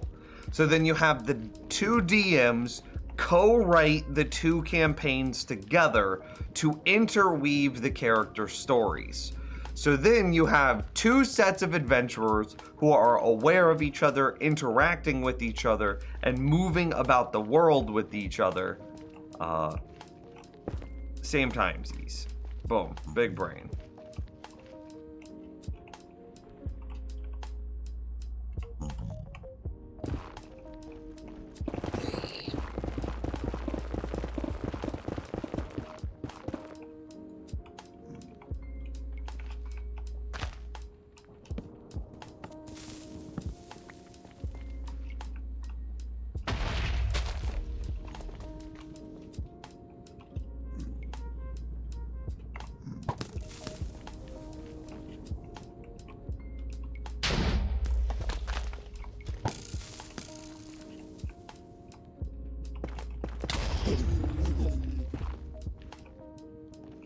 I got tired of the button. I'm tired of the buttons. I'd rather deal with the zombie piglins, I think.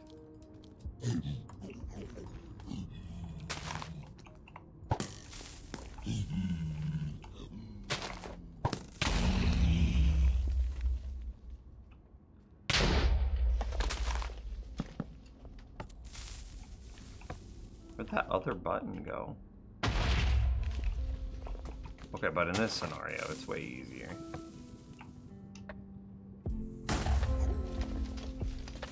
Beautiful.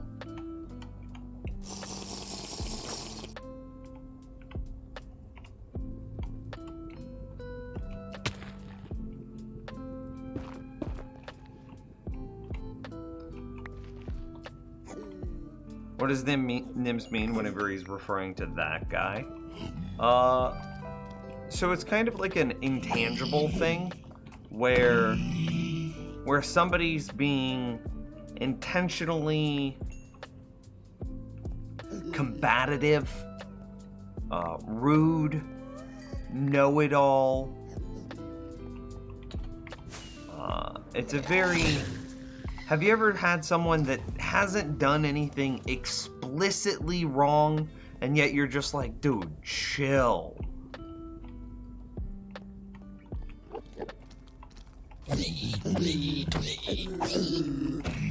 Yes, give it to me. I will fight all of you.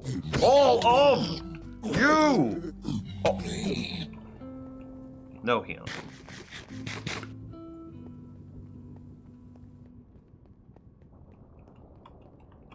And typically, they're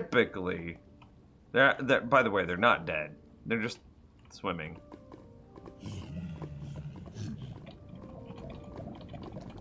I don't know if you can see them in that brief frame. You can see a lot of their swords.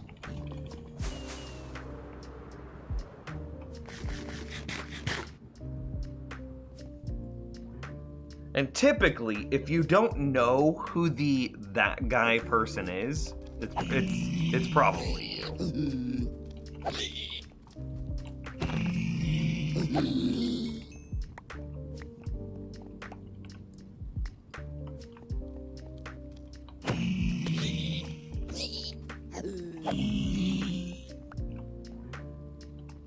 Just taking a bath in the hot tub? Gellet? Oh wait, that's a cultural thing, right? You're Swedish. Y'all just have like saunas and hot tubs everywhere. I mean, I guess it is the middle of July, but still.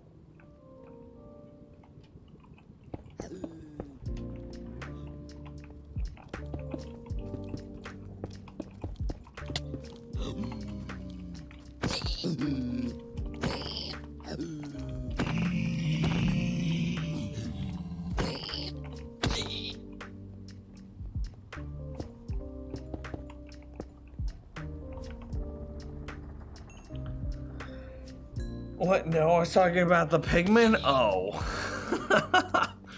Here I thought that you had like a hot tub sauna thing with like a stream going. I was gonna be like, dude, you're living your best life for sure.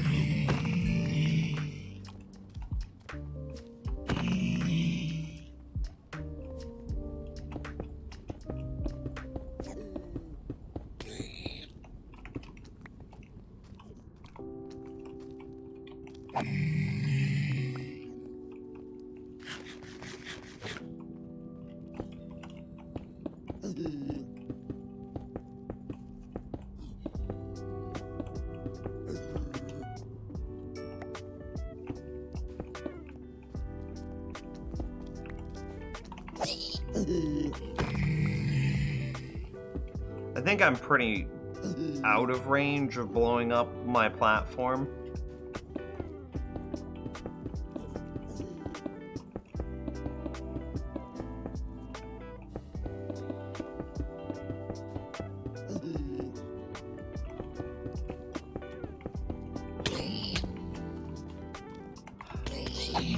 Oh, goodness. Oh, goodness!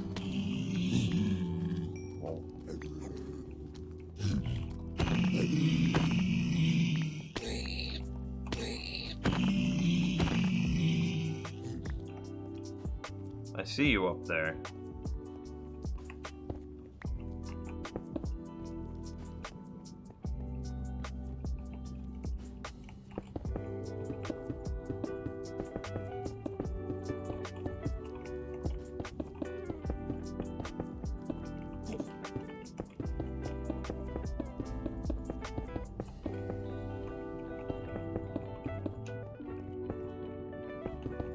I prefer doing it this way. It feels more natural.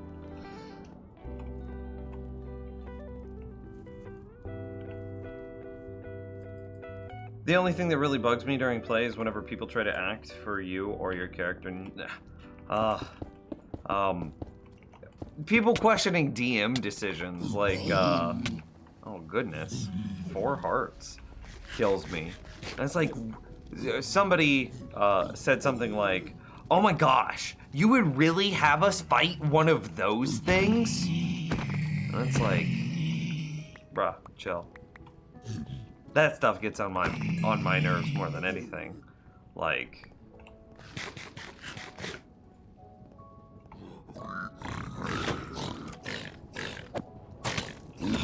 if it fits contextually in the story, yeah, you're gonna fight one of those things. And that sort of like backseat DMing, that's the thing that kills me. I'm like, dude, stop. Or the person that's like, oh, well, as it's written in Raw, this is a totally fine thing to do.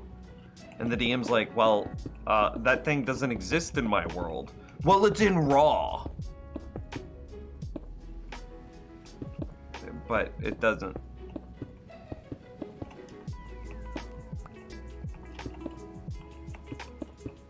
That bothers me way more than, like, people overstepping character stuff.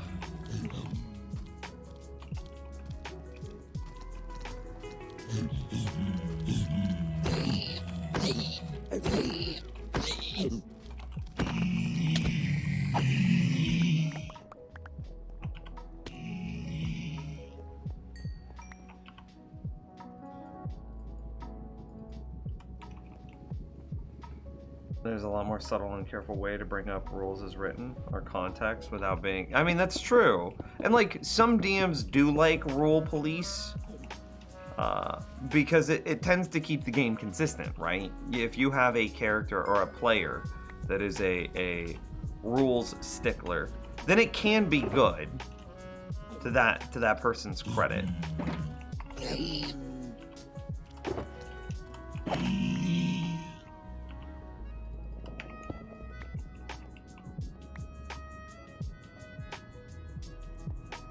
But when it's just every single thing, it's like, oh my gosh, dude.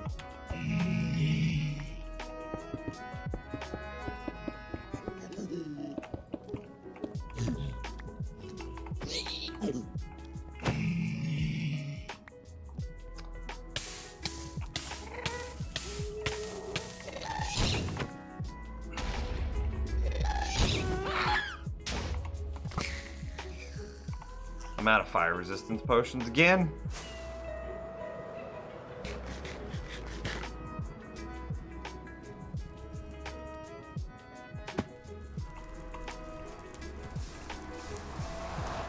I mean, that's fair.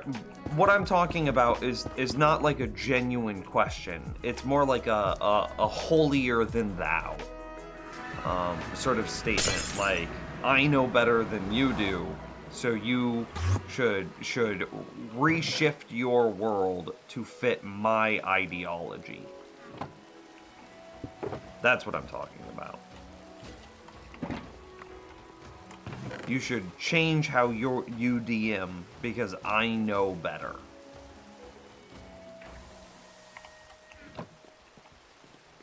It's not talking about genuine question asks.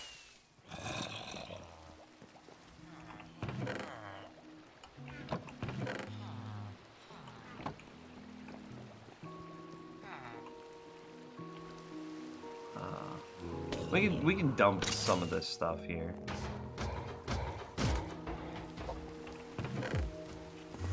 I mean, I know quite a bit, but like that's kind of the point, is it's not my world. I should never ever try to flex what I know to influence the world. You know, I can ask a question like, "Hey, does this thing exist in your world?" That's totally fair and reasonable to do. But to just be like, this thing doesn't exist, but it's in raw, so it should. I need food. That's a problem.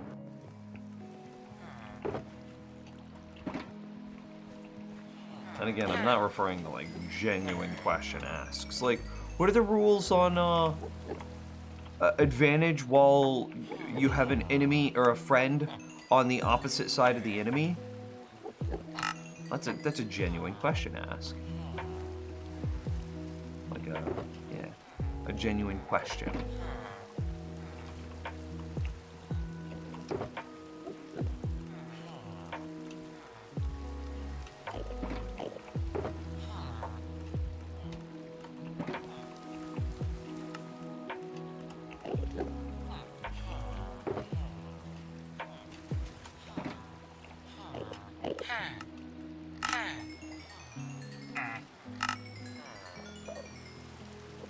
Yes, I am using a macro. That's single player. What do you want from me? I'm speeding it up so you guys don't have to listen to me mash my keyboard to get through these trades.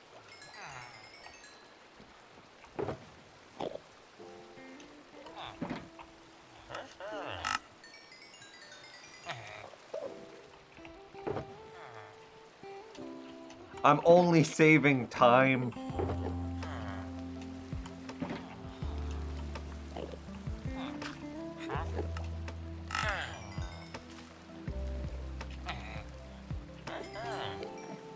Okay, I don't think I care about the rest of this stuff.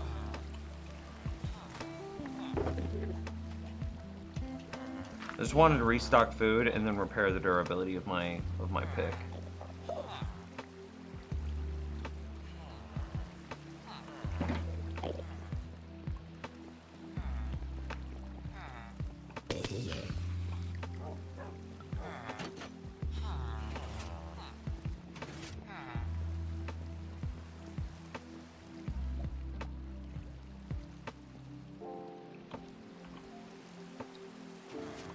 Oh, I still have melons in my inventory. Who wants melons?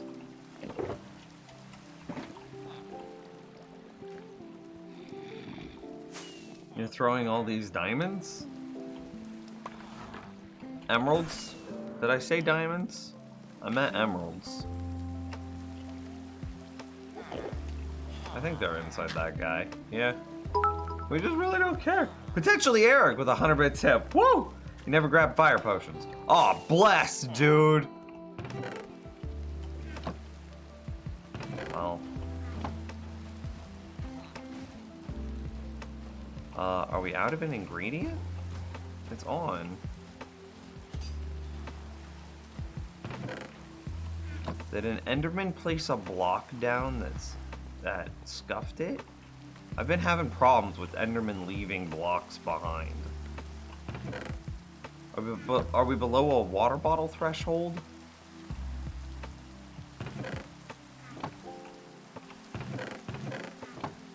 Okay, let's check other ingredients. That's good. That's good. That's good. Those are the only things that are going into this potion. What seems to be the issue? So that hopper's locked. Why is this hopper locked?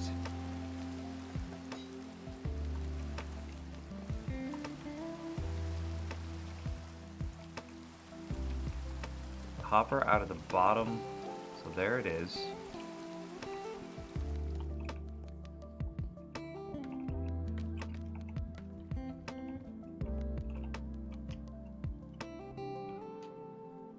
This hopper is locked. Oh, good job, Windows, with your virus summary. This hopper is locked because it has a signal strength of 1, a signal strength of 2, that's being created by...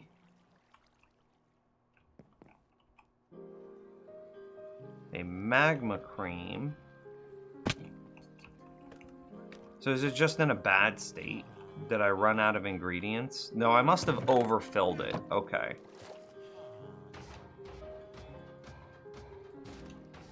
I bet that's what the issue was.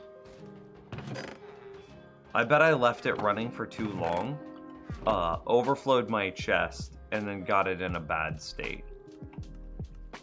Hey, Chloe with the hydrate. What's up?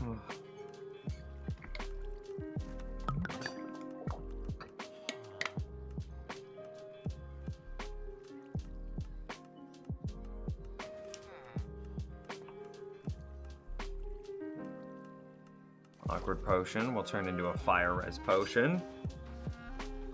I also built them. One of them built an Iasmar, and instead of picking up one subrace, took the benefits from all of them because he thought I didn't have Xanthars and wouldn't notice. I would just kick that guy out the group. I'd be like, dude, douche move, you're on thin ice. Don't do it again. Guy talking about throwing away diamonds. You want to see me throw away diamonds? I got you, fam.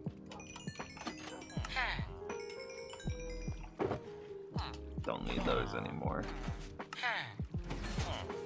Okay, let's do it this way. These are cheaper.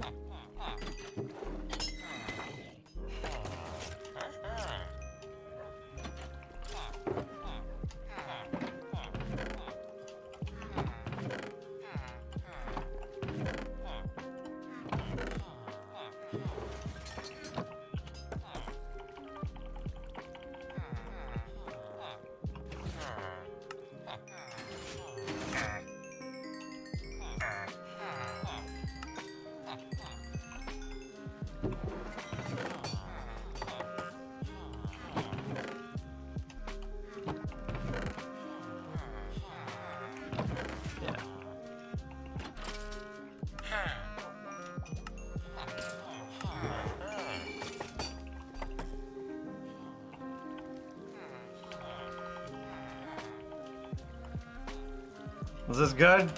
Do you want more?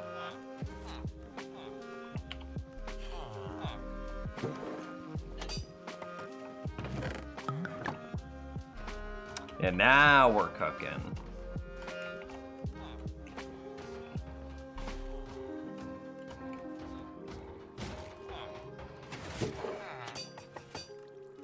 Diamonds. As if they're hard to get. You know what, we'll stop it there.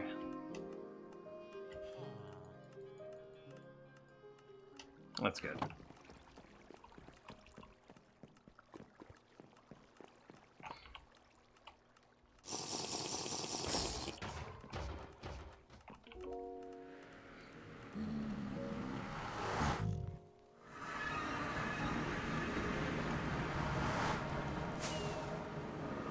Remind yourself Oh, that hey! overconfidence Dude, is a CGS! slow What's and up, my insidious dude? killer. The insidious killer. The Z's of the G's of the S's. That's definitely a gassed blast.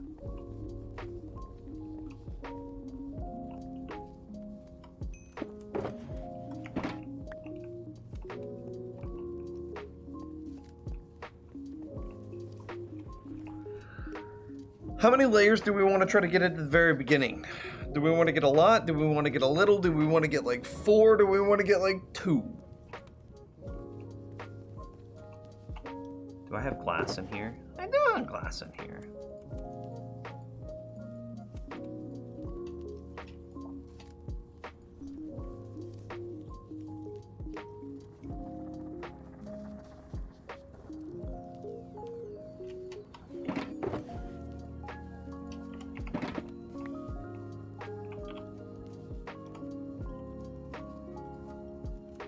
That's fine.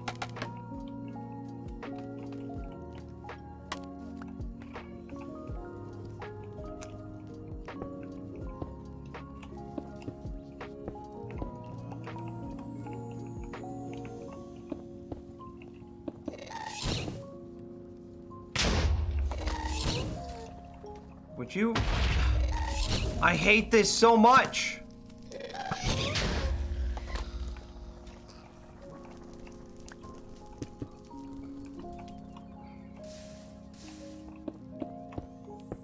I just want to work in peace.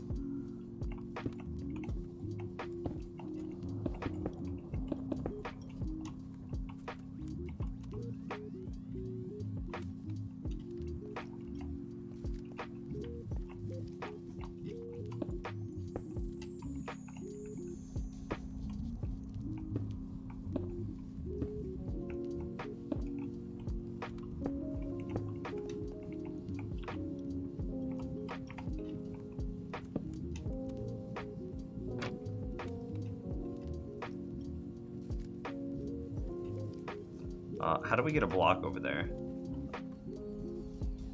I'll just scuff a piece of glass, it's alright.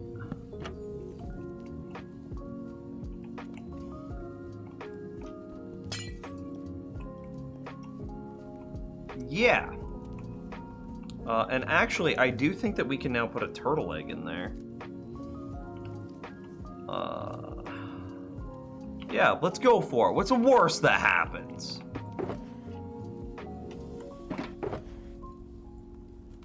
What's the worst that happens, Charo?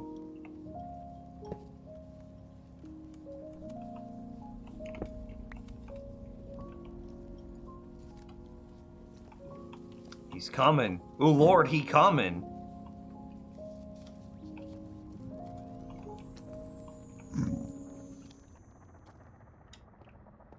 Oh, you know what? I see a worst.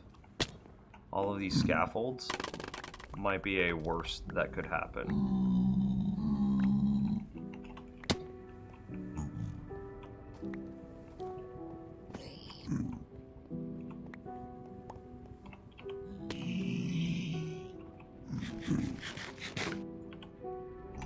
Yeah, worst gas blows it all up. I mean, it's hidden-ish.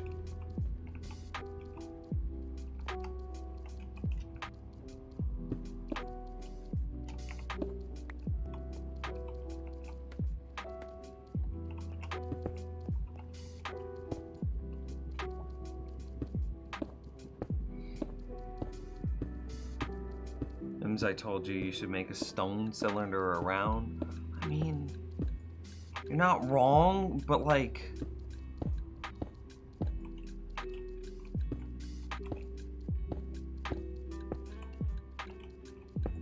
I plan on making the outside glass because I think that that would be visually way more interesting.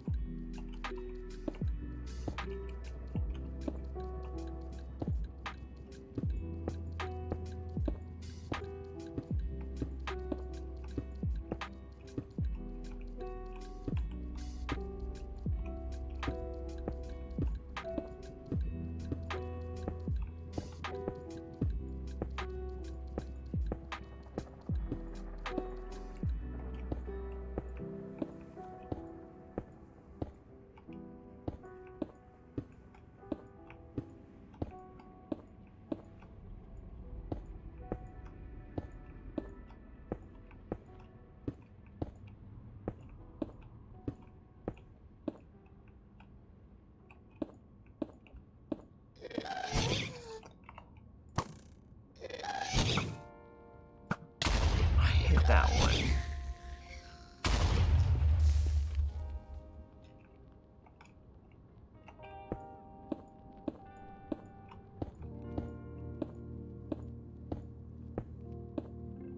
Maybe we do just start out by making a bunch of walls.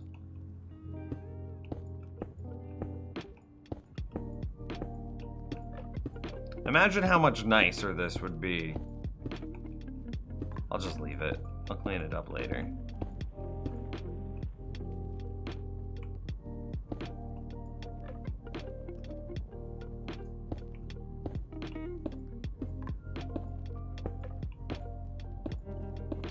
Oh god, my aim got real bad.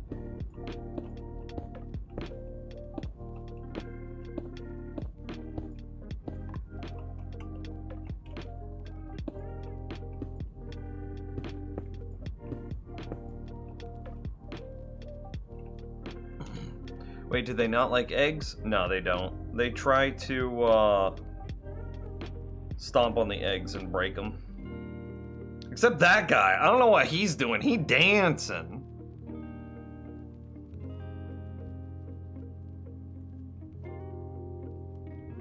So they process themselves just off of AI alone. It's really clean.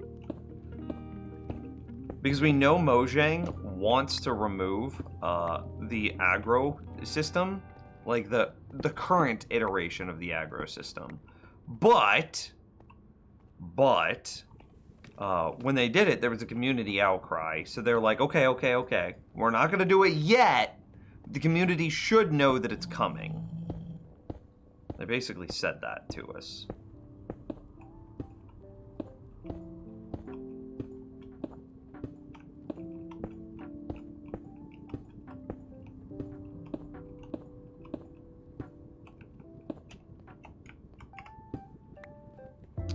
So, I'm setting up a gold farm that will not require aggro propagating for forever.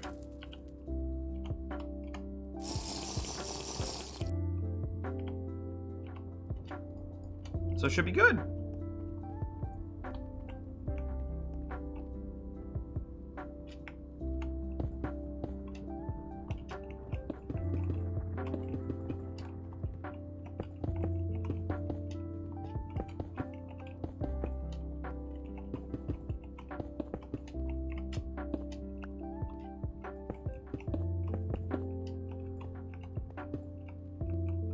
Can pigmen see through glass? No. Glass for the purposes of mobs is always, for like line of sight, is a solid block. Their movement, they treat it a little bit differently based on... So the glass isn't necessary. It could be any solid block, it doesn't matter. I just want the glass so that way I can visually see that my egg is okay.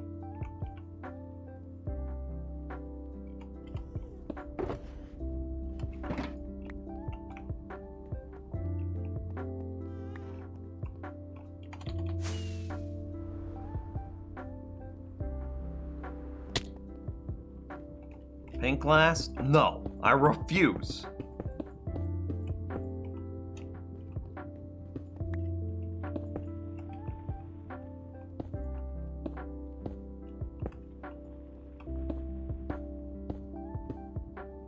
So that means I can hit a pigman and live in the near future. No. They're gonna keep the aggro system in, that's for sure.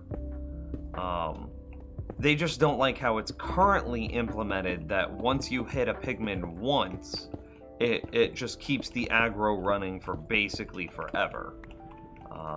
Which is a problem because it makes it very difficult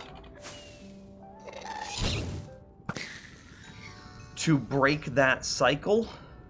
And it's also a problem because it makes gold farms very powerful. I missed. I saw it. So they're trying to two birds, one stone it. If you fix the system, then hopefully you can come up with a way of making it so that way the aggro is not just propagating for forever. And if the aggro doesn't propagate for forever, then you're also subtly nerfing gold farms. Well, let's be honest, not so subtly. But this gold farm isn't going to work around aggro propagating for forever. So that shouldn't be too big of a deal for us because I'm not going to be using that system.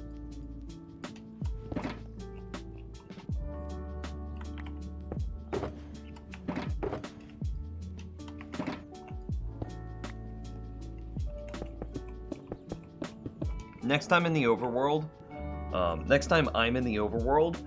have me... Yeah, look at him go, dude. Look at how clean that is. Next time I'm in the overworld, remind me to pick up more obsidian.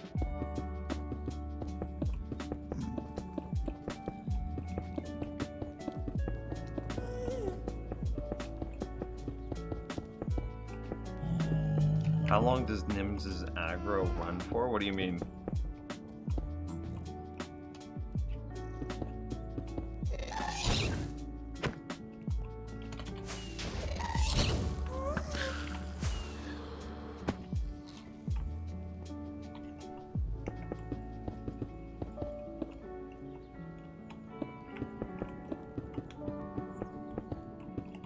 Oh my gosh.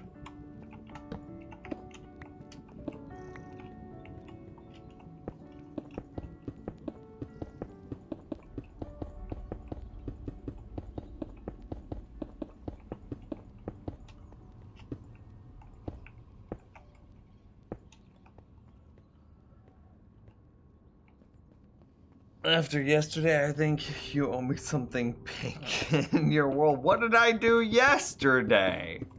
Absolutely nothing. There's no evidence of anything. I plead innocent, Your Honor. Lack of evidence from the prosecution. I rest my case.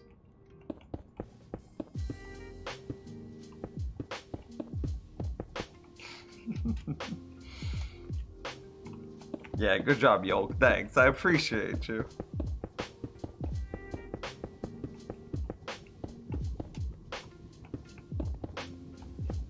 Oh god, it just feels so unnatural from this direction.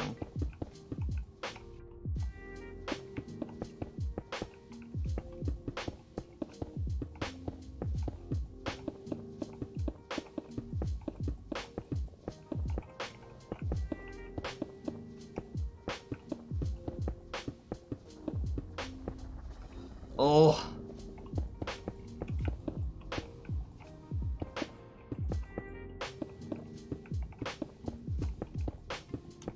It feels so unnatural. Witness testimony? Overridden conjecture. That's how that works, right? Kappa?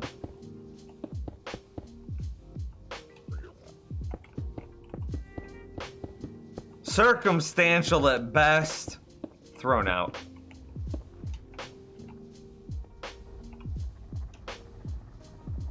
Now there's loud singing. Someone must have had a nice night out. You should go be friends with that person. They sound like a good time. Oh.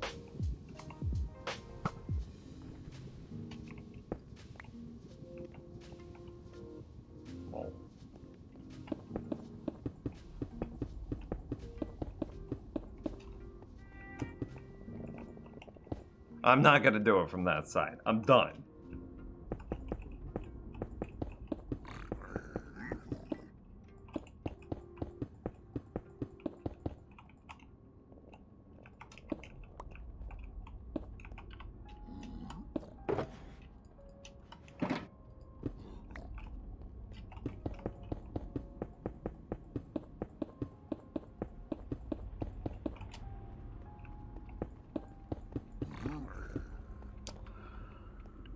Oh, halfway done with the second layer. No, halfway done. Oh, God. Yeah, wait. It really depends. What are they singing? Are they singing, like, Bohemian Rhapsody by Queen? If so, go befriend that person.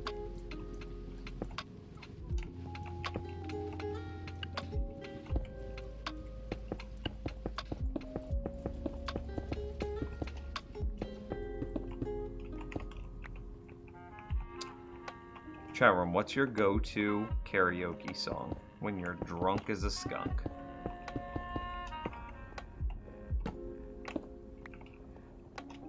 Or just your go-to karaoke song. No conditional required. Oh, I guess we only have these 2 blocks left. So it doesn't matter if I pop a fire resistance potion. Are we all have to go visit the Blaze Farm to get more magma blocks?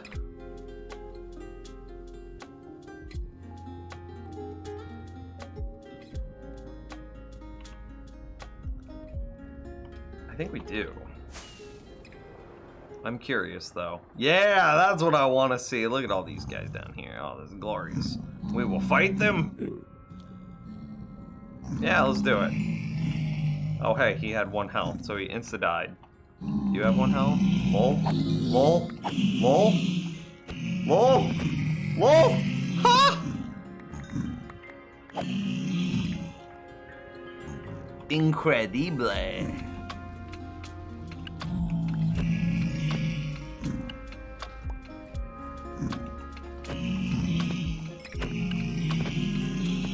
Well, this is basically what the end game farm is going to be like, just for the record.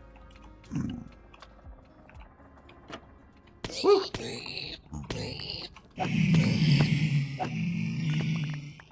Just imagine that, but like non-stop, because we properly removed the blocks of all these other areas.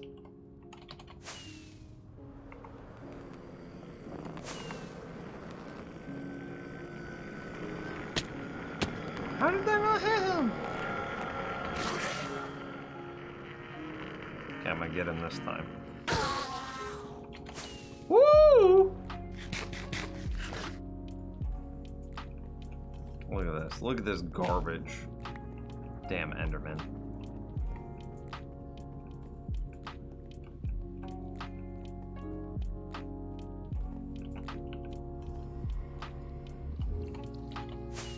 This is gonna look sick, dude.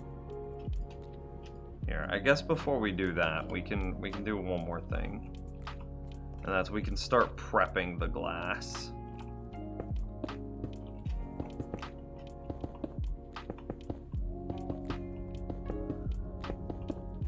A SingStar count? I don't know what SingStar means.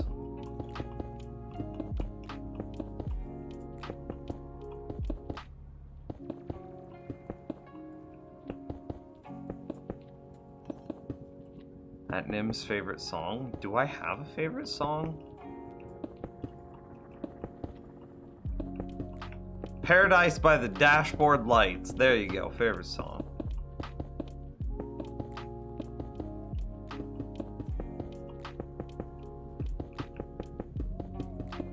Oh yeah, here we go. There's the tempo.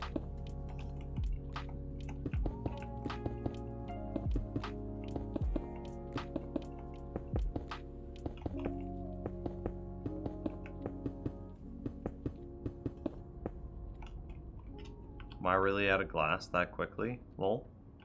Okay, so we gotta go farm glass and blaze rods, blaze powder, magma blocks, magma cream, all of the above. All right. What about Jump by Van Halen? Jump by Van Halen's pretty good. But is that favorite? I don't know if I would define that as favorite.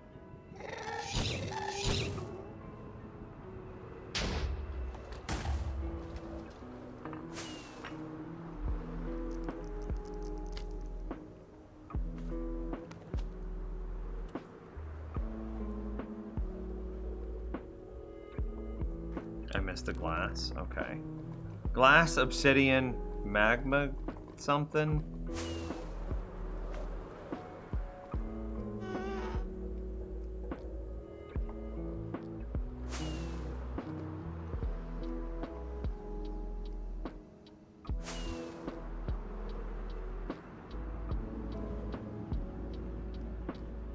Should be a hole.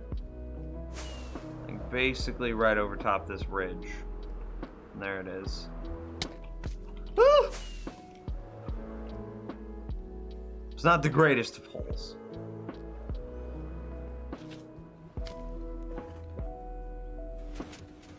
Yeah, okay. Maybe we should have prepped a little bit better here.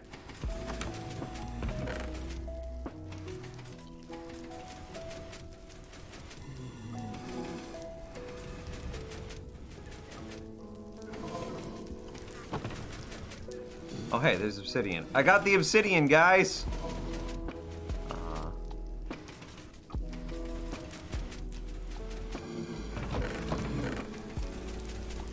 More glass, that's good. Need that.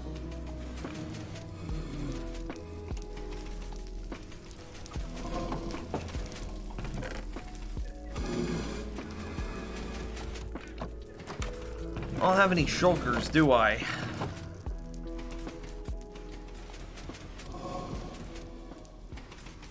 Where did that come from? Alright. Maybe we didn't need blaze rods as much as I thought we did.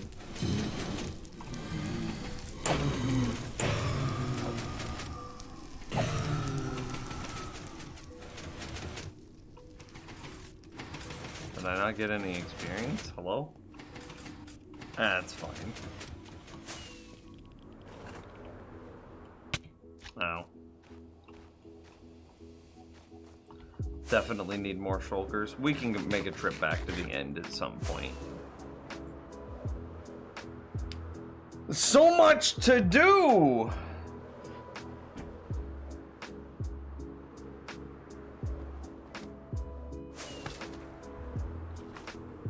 I don't think I've ever been this way. Oh, for good reason.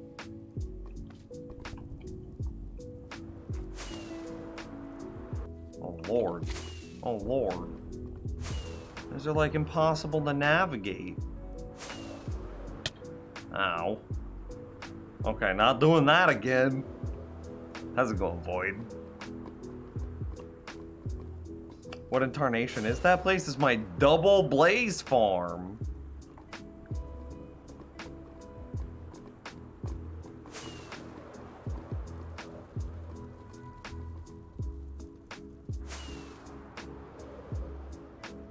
It's good. The new nether biomes are rad. I think that they're really good, yeah. I wish that there was maybe a little bit of a difference between a crimson forest and a warped forest. But still very good. Very, very good. They're good. They're good.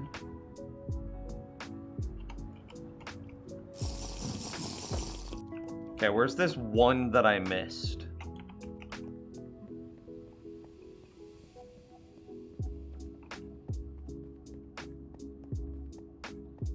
Oh, you're lying.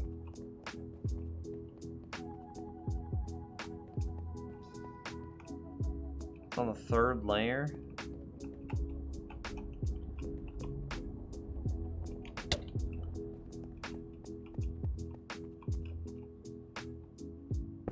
You're lying. I don't see any missed blocks.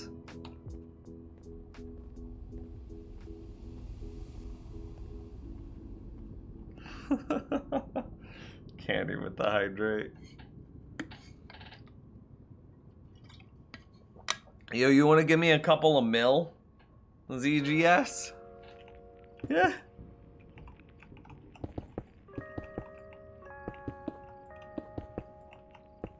I need to afford more stuff.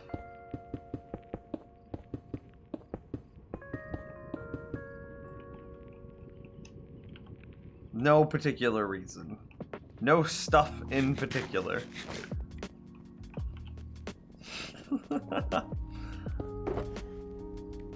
Oh no, this was not what I wanted.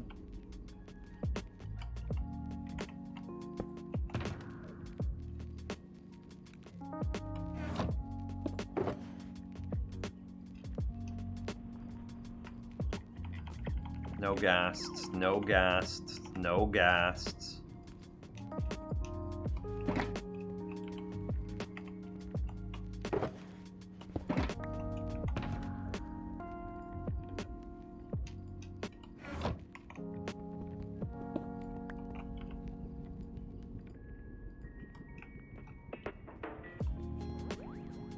The fact that there are no pigmen in this, piglin, is a wonderful sign. We never want to see a zombie in here. A zombie piglin, that is.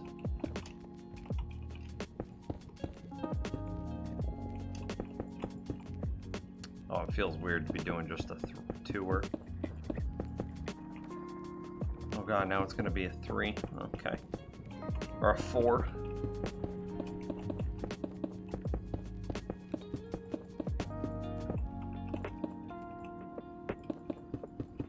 I'm going to say that we're going to get the second layer done now.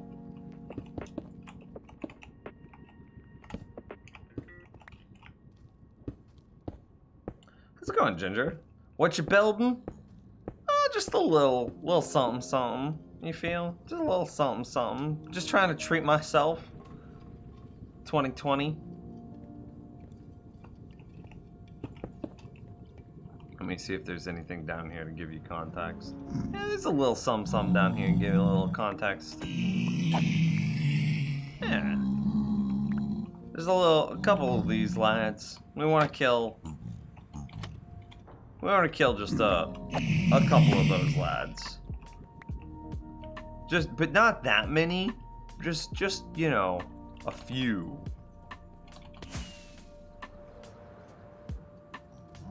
See, this is such a good sign. And just walk right in. Pog, dude. That's big pogs. How many layers have you decided to go for? 12? I mean, it just depends, right? So that's kind of the beauty of this design and the building it actually inside of the nether. Is that it is technically the... you could build it up to the world height. Which I'm going to consider at 128 and not 256 because 128 is where the bedrock ceiling is. So I could have 1 layer, 2 layers, 4 layers. As I don't know how many layers it could be, but I could have all the way up to the ceiling and each layer would be working. The more layers I have, the longer the farm works before breaking to bad, what would you call it, like cave etiquette? So like this group of zombie piglin over there, right? They are hurting my spawn rates here because they're eating my mob cap. Well, the larger the farm, proportionally the larger the likelihood that a new zombie piglin spawns inside the farm. The more likely which means that the farm will run for longer before it slows down from spawns outside of the farm.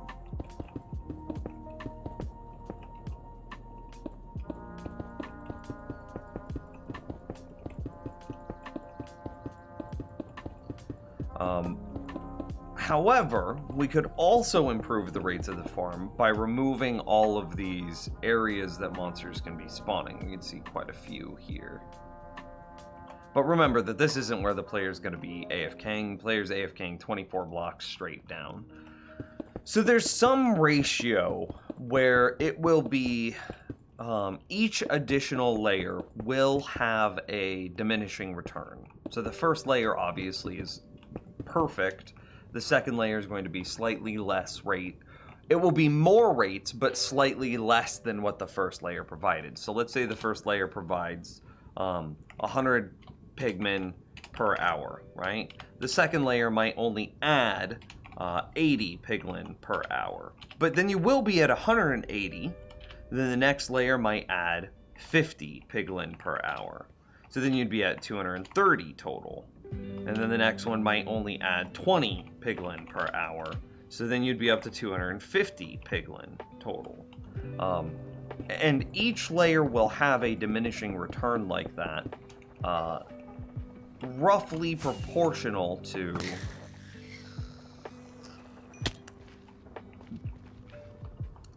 that. Let me figure out the wording here. That will be improved.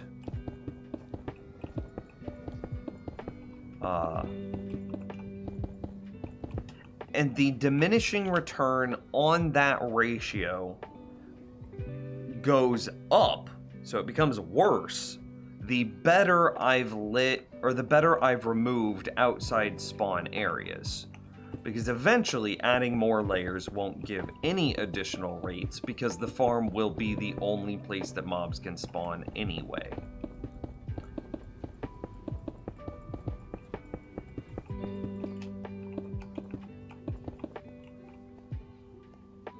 So there's some ratio, there's some like magic number of layers per effort spent clearing that we'll try to find. And I don't know what that is yet. But one turtle egg works for 2 layers. So we're gonna start with 2. Probably gonna go for like 4, because that'll just be easy.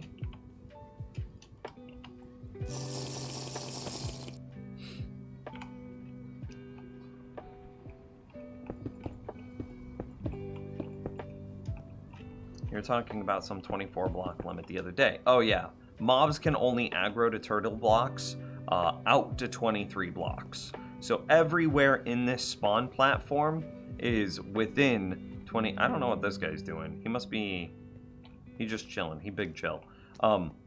Everywhere on this spawn platform is within 23 blocks of the turtle egg.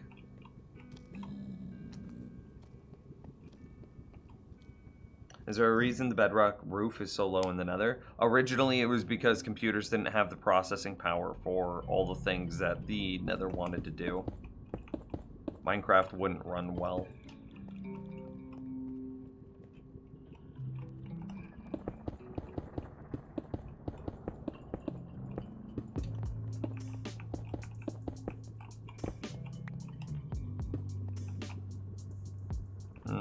I don't care about the one magma cream.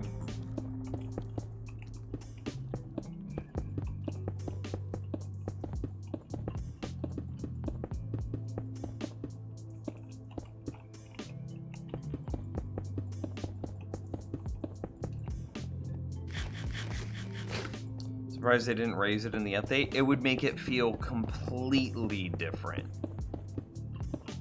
I don't think that they should ever raise the roof. I think that they should lower the build limit. So that way you can't build on top of the roof.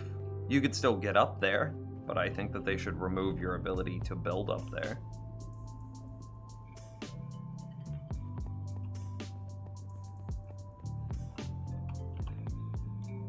But I know that that would make a lot of people angry.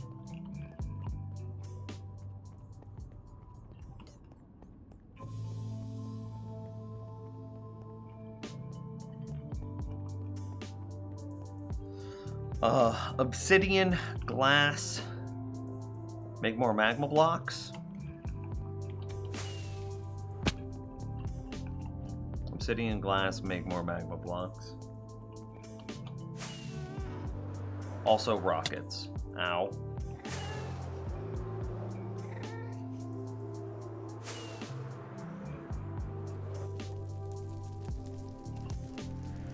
Yeah, dude, big RIPs in chat for his follow age.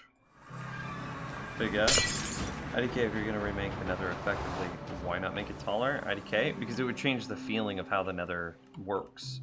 Imagine that, like, the Nether's supposed to feel like a cramped, dangerous place. And, if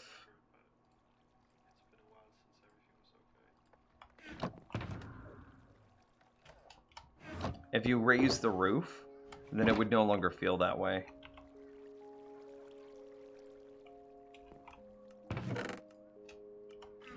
Okay, obsidian, which is in here.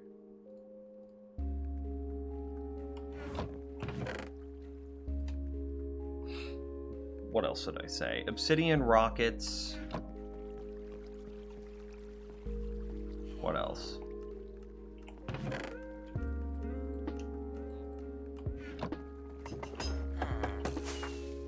Magma blocks.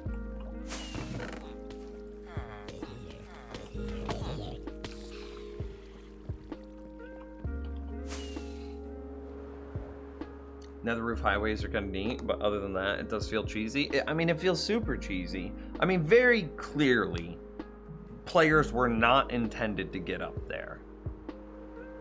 You're not supposed to be able to break bedrock. You're not supposed to... Mobs aren't supposed to spawn up there. Nothing is supposed to use or do anything with bedrock. That is clear as day.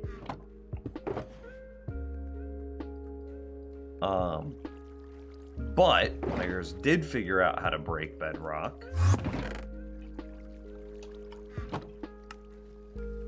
And then it became a feature. And players did figure out how to get up there. And players did blah, blah, blah, blah, blah. And then it became a feature, not a bug.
Catch up on chat. Nims, do your follow age? It says that I'm not following. It's fine. It'll say that Nims is not following Nims, is what it'll say. I don't want to steal the command from somebody else who is curious. But so that's what the result would be. How would you feel about Mojang adding an in-game, late-game way of break bedrock that isn't cheaty? Do you think that could ever work? I mean, then the player gets access to an infinitely perfect flat area where mobs don't spawn. That feels, I mean, in every way. See, this is why I have a problem with, like, empirically stating that gold farms are broken. Because it's not the gold farm that's broken. It's the ability to build a gold farm on top of the nether that's broken. So to in a bubble state that a gold farm is busted is not a fair statement. Because the reason that the gold farm is busted is because it's so easy to build the thing in a way that gives you a perfect spawn environment.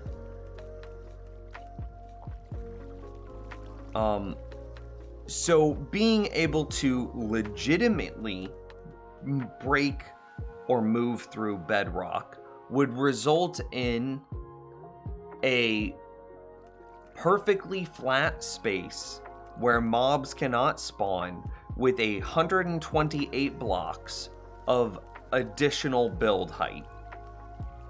That still feels too strong for... I mean, it doesn't matter what the cost is. Like, you could make it cost a netherite beacon, and that would still be too strong.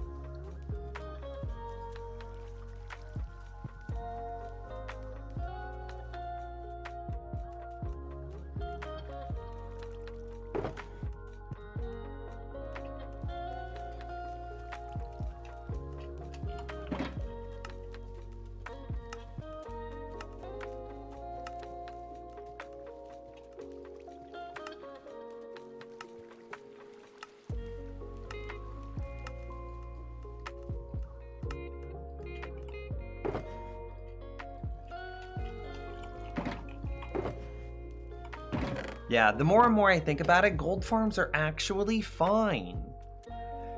Bartering is actually fine. The problem is being able to get on top of the nether that's the problem. That's the broken thing.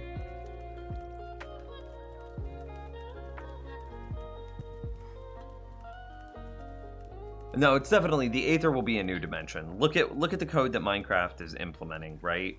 They just added data packs to be able to change stuff in dimensions. 1.16.2 is adding even more dimension code. The April Fool's Day was dimensional. Like, they're clearly working with the dimension code. They're clearly working with adding more dimensions. They're clearly doing tons of things playing with dimensions. The Aether will 100% be a new dimension.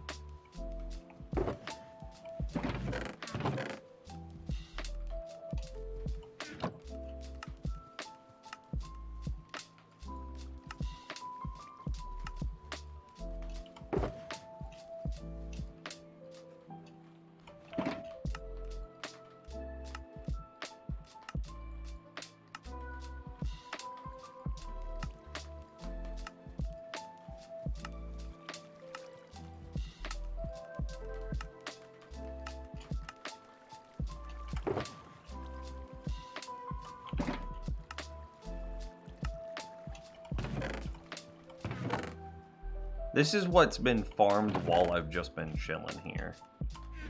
This thing is so fast. And it's not even that fast. Like, it's not even well optimized. I haven't lit up any of the nearby caves.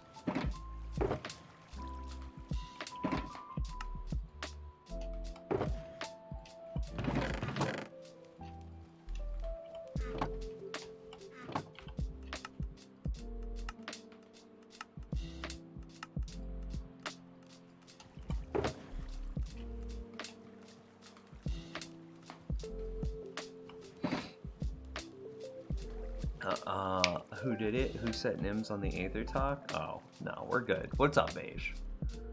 Aether should be a dimension for sure, but make the skybox be a portal that takes you there. I mean, I wouldn't necessarily be against that. You know, however Mojang wants to do that, I'm pretty fine with. I think that making it the skybox would more or less gate it behind the Elytra, which isn't necessarily a problem.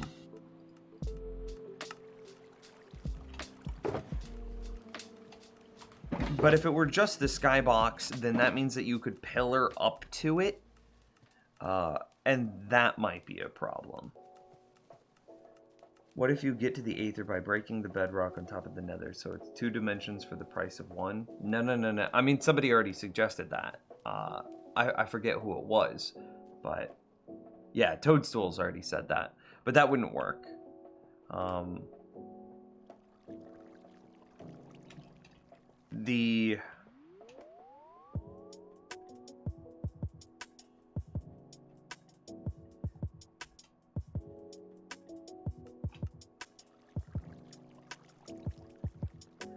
Trying to figure out how to describe it.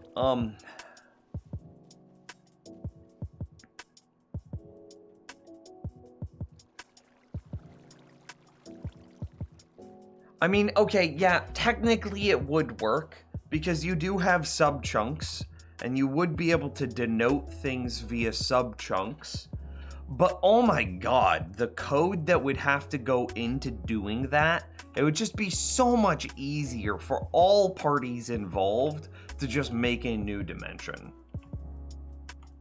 Like, think about, think about trying to write whatever the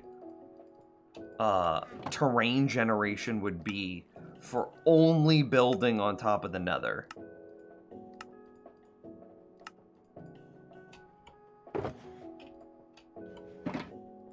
Horrendous.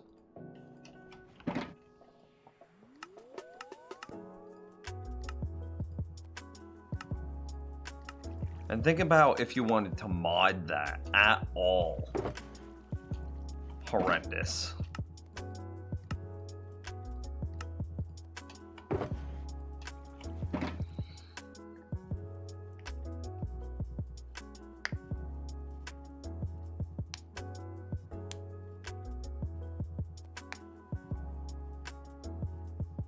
At Nims, what's your favorite ice cream?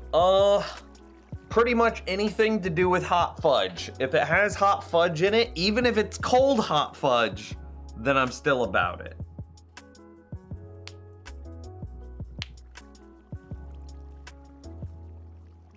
How about a new dimension, but the portal has to be made inside another dimension, the nether at the end?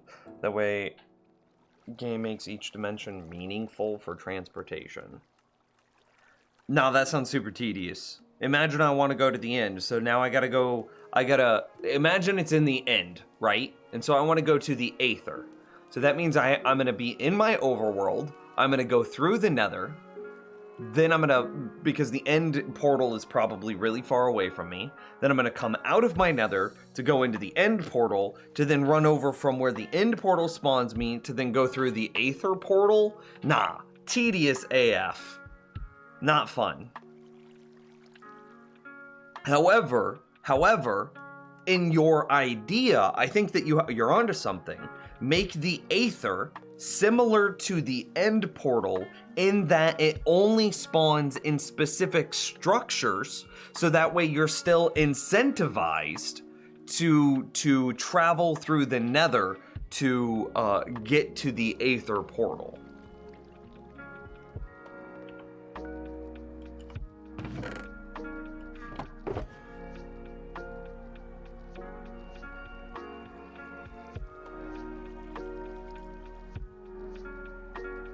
Do we need anything else here? We're good.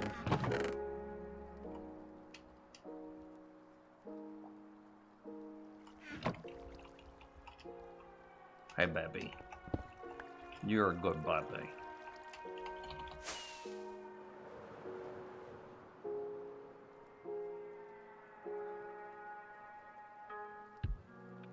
Would pillaring up be an issue? Maybe a user has to be in flight? I mean, maybe. But I don't know, there's something that's very satisfying about the world feeling endless. And like, if you just made the skyblock, or the skybox, a portal, I think that might detract from this, like, infinite world feeling.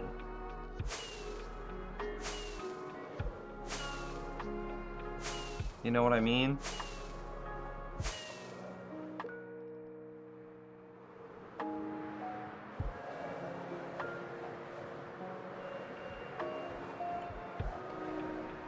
Like, depending on what you're asking me here, I could give you different answers. What do I think it'll be? Oh, it's gonna be a portal, 100%.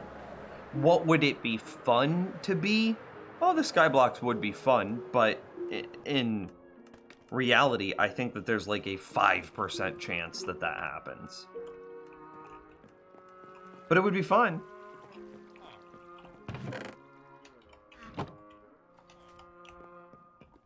But it also presents other issues, like we talked about, somebody pillaring straight up and to get through it.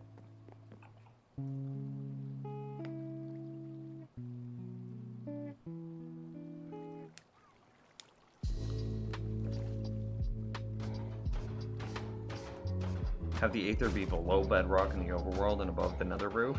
It's more likely that the Aether will be thematically like a heaven dimension. Well, the nether has a weird travel mechanic where each block travel is 8 blocks. Could a similar mechanic be implemented in the Aether? I mean, if you're asking could it? Yeah, it could be. If you're asking my opinion on the game design, no, it shouldn't be.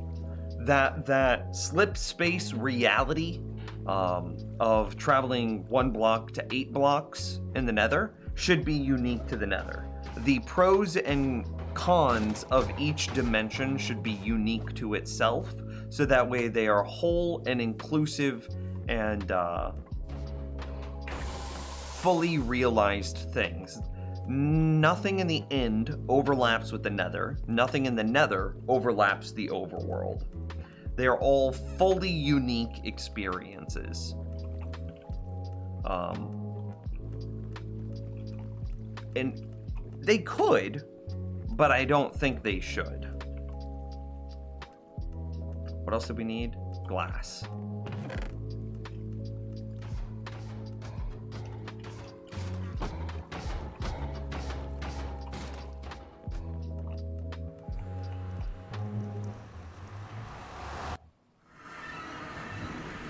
it so when you die in hardcore, you can delete the world or go to that heaven, Aether, then you have to rebuild.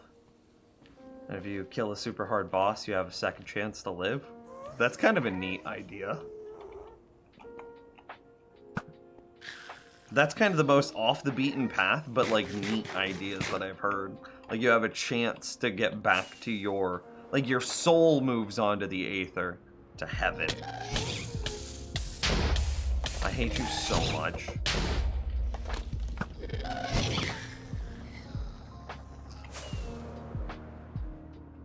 But your body is dead. And so then you can have a chance to reclaim your body while you're in the Aether. I don't think that they'll implement it, but that is a neat idea. Like, again, I'm kind of blending two conversations together here. What are cool ideas, and what is likely to go into Minecraft? Something where you can get your body back, and then continue playing in a hardcore world, while neat, will never see the light of day.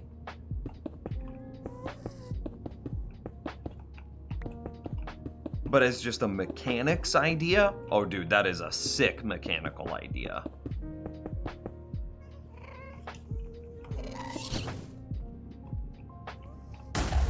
You're a twat. I hate you. This is exactly why I'm trying to enclose this thing in glass.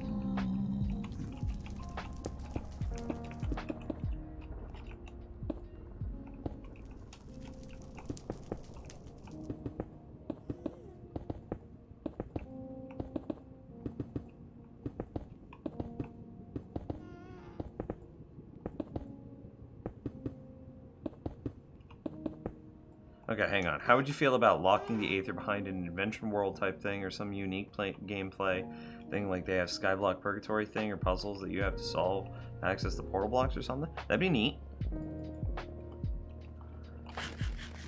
It's a little atypical for Minecraft, but I mean,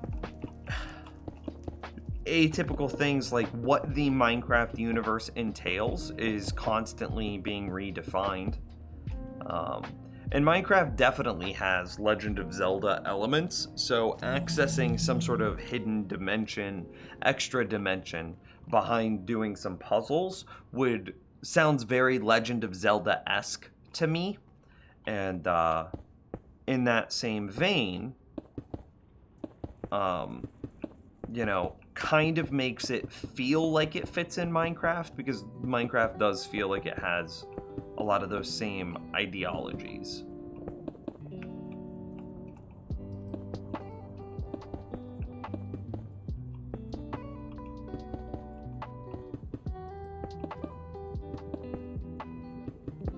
I feel like Overworld is Earth, the Nether is sort of a hell or center of Earth. I mean, you don't even have to feel that. Nether was described as hell in the F3 menu for the longest time. So here, let me clear my chat. But you see right here where it says Nether Wastes? Way back in the day, it used to say hell. And like, so you don't even have to feel that. 100% the Nether is hell. That's not even a question.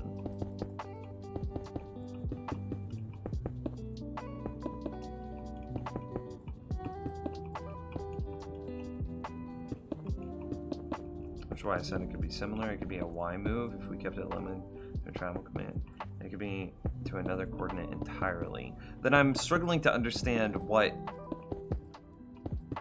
relevancy it would have. Like, if you're talking about moving in a Y space, like the Y limit is only 256 blocks in the overworld. So like, do you really need to go to a dimension to go up 200 blocks?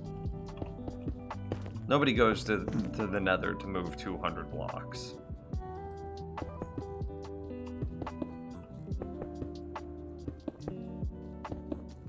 If I can't visit King Kai in the Aether, I don't want it. Dude, King Kai will be waiting for you. And all the other Kais. The Supreme Kai will be there as well. Don't worry not, friend. I swear, on me mum. Oh god, God, I didn't have rockets. I hate this so much. I hate it so much. Well, thankfully, every single... Oh, God, now I'm trapped.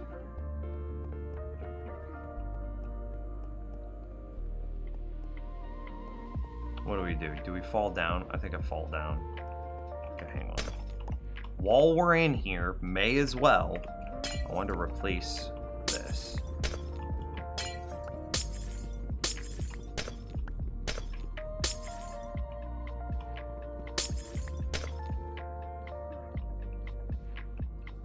Is wheat beers your favorite types of beers? At Nibs. It's kind of a hard question. So Kansas City has a local beer that's very, very good, and it's wheat. But if you were to give me like any other type of wheat beer, they're typically too bitter for me. Same logic as the outside. If it ever gets destroyed, I want to be able to see where things are supposed to go, blah, blah, blah, blah, blah. Well, anyway, I should be able to fall out this.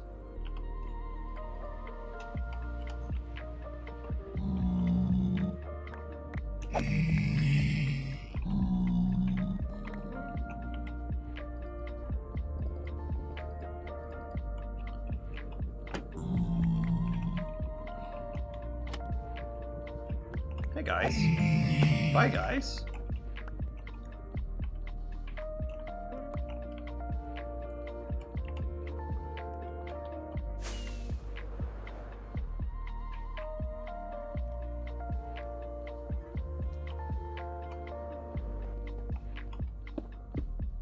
Where did I stop? Oh, I stopped over there. Do you like Strouts? I don't know what those are.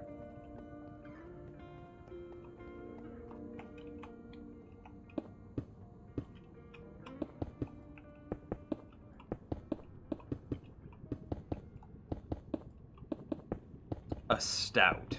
Oh, I just misread it because I'm dumb. And I was too dumb to even realize that Strout was in a word. Wow. I'm gonna blame it on waking up 20 minutes before I started streaming. That's what I'm gonna blame it on. Same thing. They're too heavy, too hoppy. Frequently too bitter. I'm not a big fan of like hoppy beers. I'm not a big fan of like the heavy, dense beers like Guinness.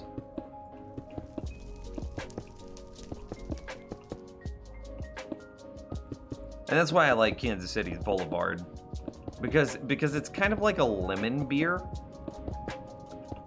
And frequently it is served with like a lemon wedge. But even without that, it kind of has like a bitter, or not a bitter, but a tart, lemony aftertaste.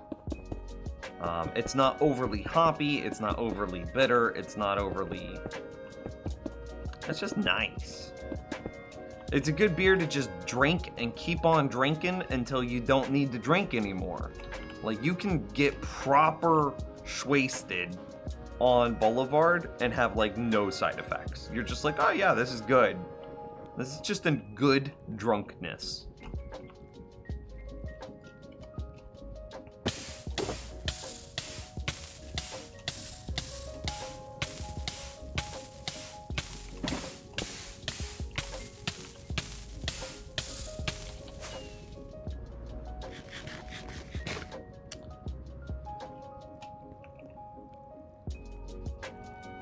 Should I have done that first? I might have.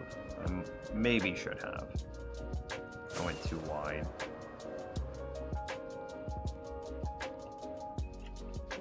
It's pretty good. I'll take that landing.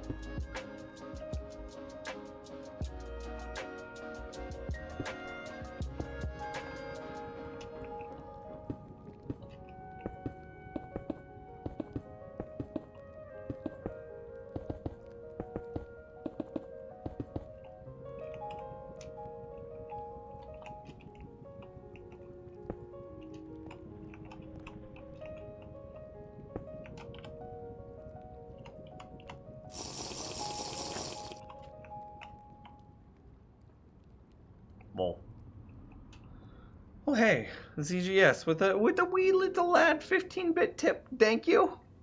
You're great.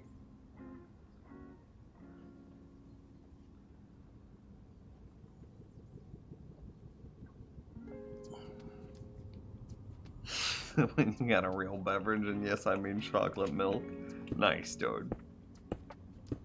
Hey, who you do you, no judgment. They do have alcoholic chocolate milk though, if that's more your speed. It's called Kahlua.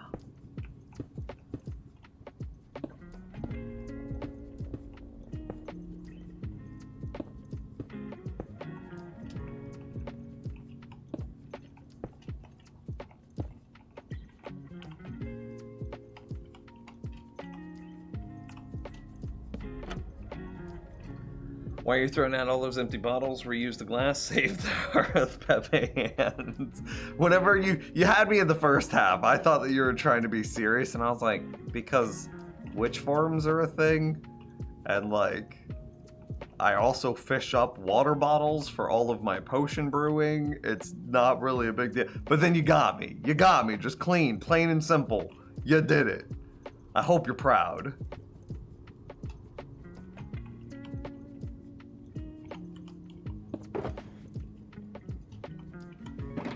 I believe it's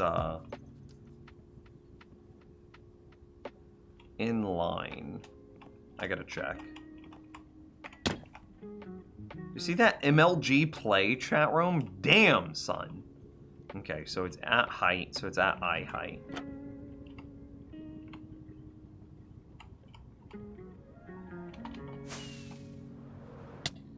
Splat. Double splat.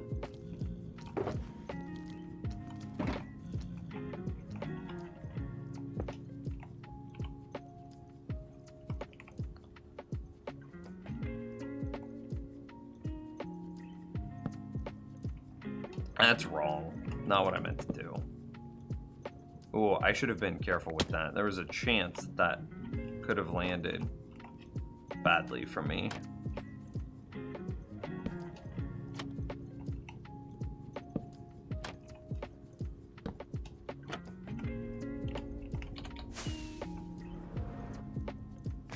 You guys ready to splat again? Blah. I swear.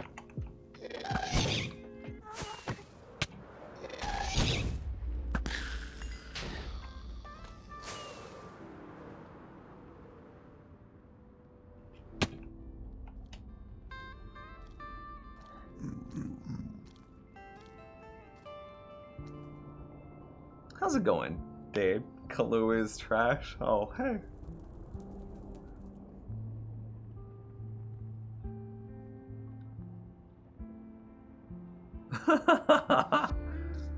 Also, beer is a trash drink. Lol, come to Kansas City. We'll go out for drinks, and I will show you why that statement is wrong. Wait, did you just invalidate your opinion on barbecue by saying that beer is trash?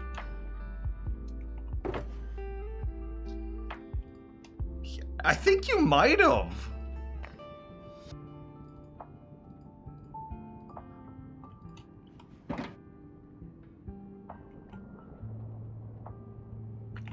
Do I want to keep going up before I do this? I might.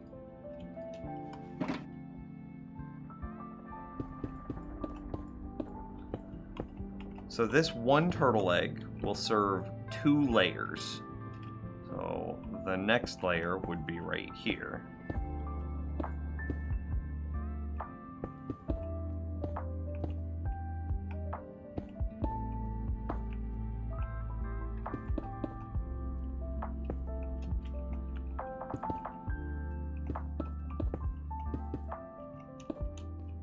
Oh, I like how he tries to retcon it by saying bourbon. I see you. I see you for what you are.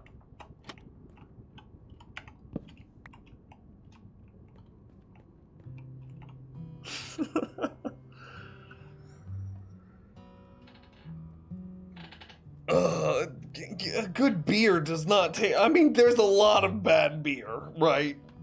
that does taste like river water mixed with stale bread water, for sure. Like I've been on a good mythical morning kick lately. We'll own it. And I saw an episode recently where they used a milking bag, which is basically a fancy bag where you allow you fill it full of a product, some sort of food grade thing, and then water. And then you let it sit for like 2 weeks or something like that. And then the essence, the pure flavor of whatever thing that you put in there,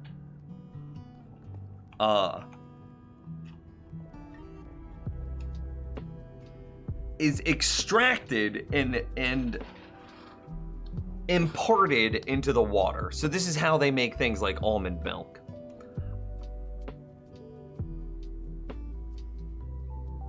Yes, I will agree that most beer tastes like bread milk by that same logic. That episode is old. So I mean, you can see how much of a kick I've been on. I'm glad that you know what I'm referring to, Muscal.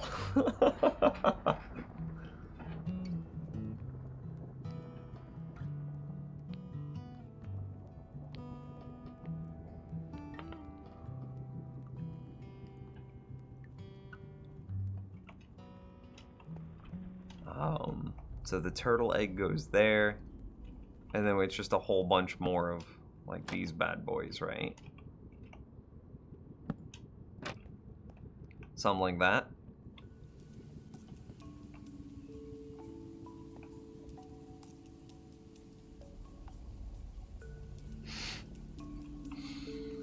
People keep saying that, and then they keep giving me bad beers. Again, come to Kansas City. Just get your hands somehow on a Boulevard unfiltered wheat. It's sometimes called a Boulevard hazy. It's very good.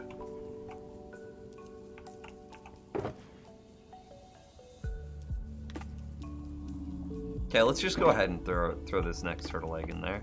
Nothing bad will happen.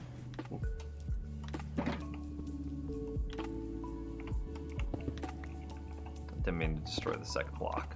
Got kind of trigger happy. It's good. Nims, add me on RuneScape and I'll give you 3 mil. I think my username is non-ironically NimsTV in OSRS. I don't even know if I can log in on mobile right now. Curse. Oh God. Lord save us.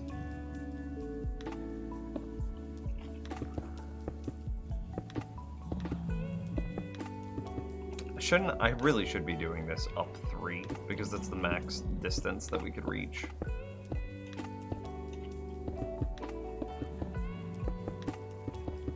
Tea is nasty. Tea is very nasty. See, this is where I say coffee is just dirty, it's just dirt water, and then everybody's like, no, coffee is bean water. And I'm like, sure, it's technically made with beans, but it tastes like dirt. The only reason 90% of people enjoy coffee is because they overload it with milk and sugar. Or, you know, milk derivatives, creamer. And then tea is the same thing, has the exact same problem, but I will agree that tea at least makes a little more sense to me than coffee does, because tea at least has different leaves to get different flavors.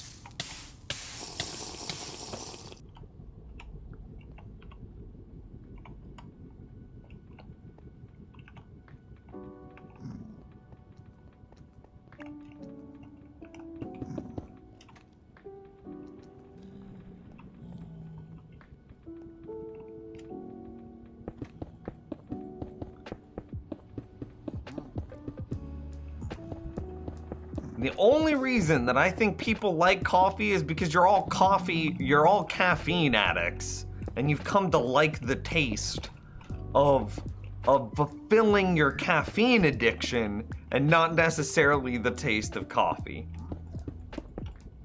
The exceptions to this rule are decaf drinkers. Fight me.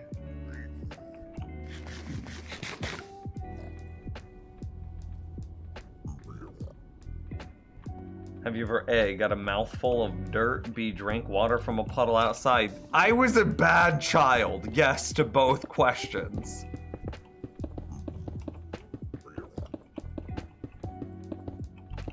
You missed our stories about how awful of a child I was. Was that yesterday?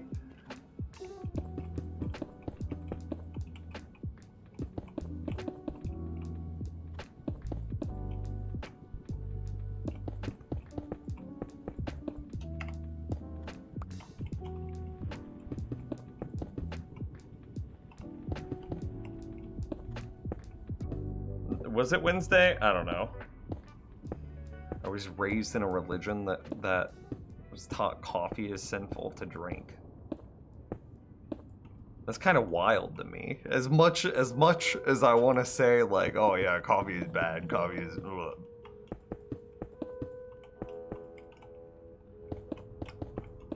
As far as we know now, the side effects of caffeine addiction aren't that bad.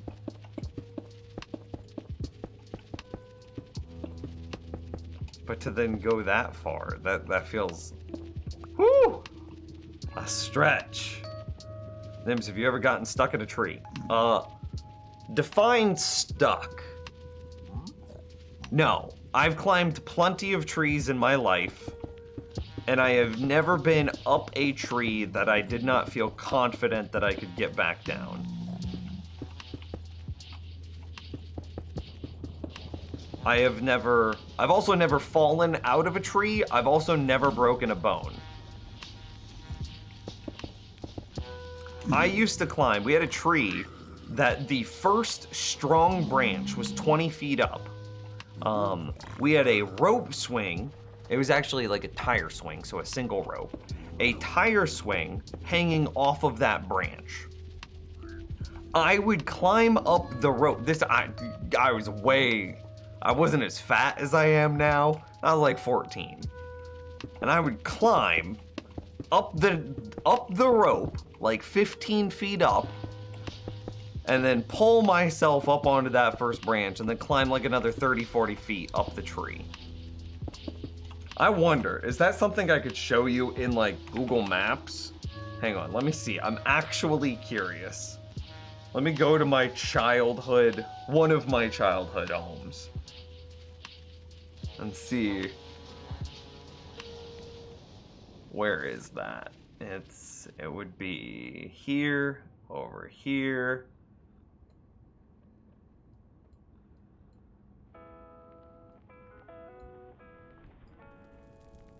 Okay, I found the house. Let's see if there's Google Streets to then get us a view of the tree I would climb as a child. Oh, dude, there 100% is! Okay. Okay. Let me figure out how to show this that doesn't then just give you where I grew up. This seems good. It doesn't show the GPS, it doesn't show the nothing. Alright. Yeah, just double checking still. Alright, it's good. This is the tree. Right there. And this was the branch that there was a tire swing on. Yeah, there's the tree. So, and I was able to scale all of this and then get all the way up into like this area as a kid.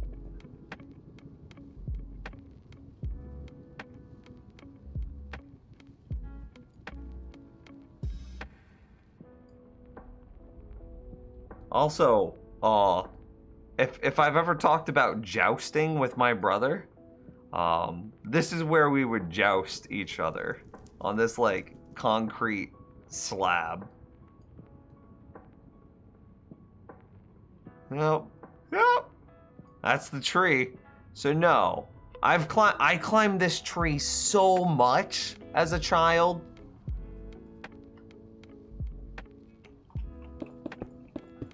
And I climbed, I don't know, a ton of trees. ton of trees. Never gotten stuck in a tree. That was a good question. I enjoyed that question very much. Nims is 30 now. He's working on his dad bod. I'm trying to kick the dad bod. My goal is to come out of this quarantine and people to be like, damn, dude. That's what I want. I want people to say like the damn that has a Y in it.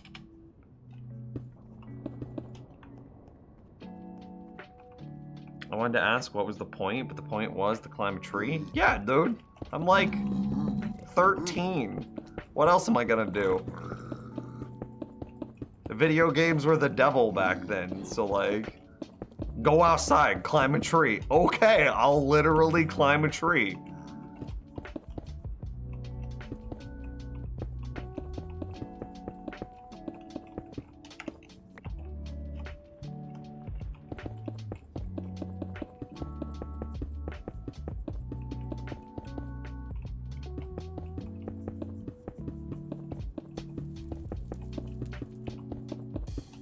You want to... The alternative was setting things on fire, so I guess climbing a tree is probably a good thing. You know, for me, I think my parents chose their battles. They knew.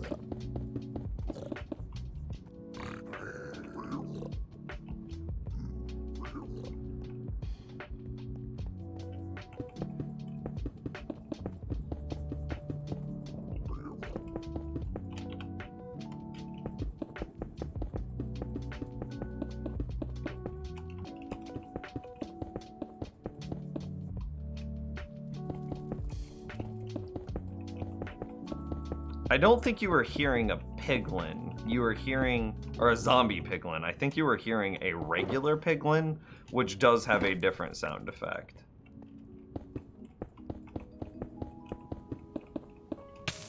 Whew! I'm out. What is it? We've just got 49 blocks. It's aight.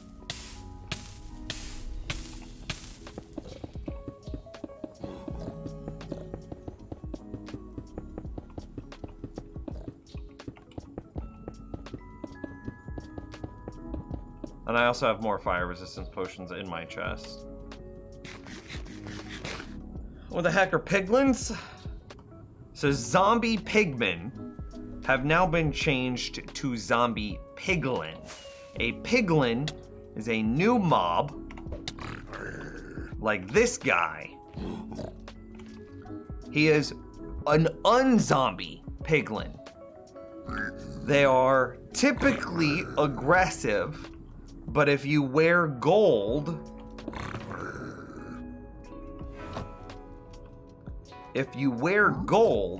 then he becomes friendly. And he's like, yo, what up? How's it going? We bros. If you give them something, see, now he's mad at me. He's got that sword out. Here, let me do a thing.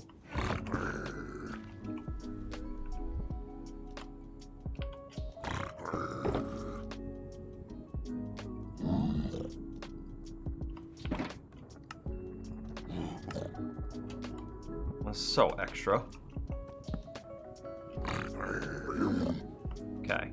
If you give them a gold bar, he gets all excited. And he's like, yo, let me get that gold bar from you. And then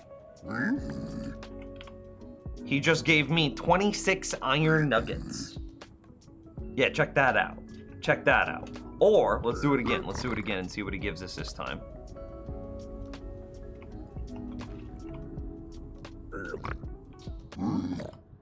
That time he gave me 2 crying obsidian. What up? Piglins. Carol Baskins. Zombie piglins. Okay, but you're gonna die now. Thanks for the stuff.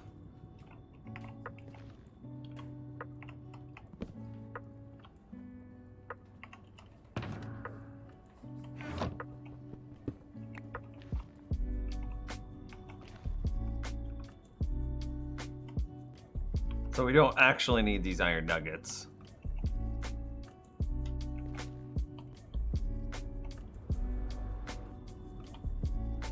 Well, I missed a little bit, but it's okay a little bit.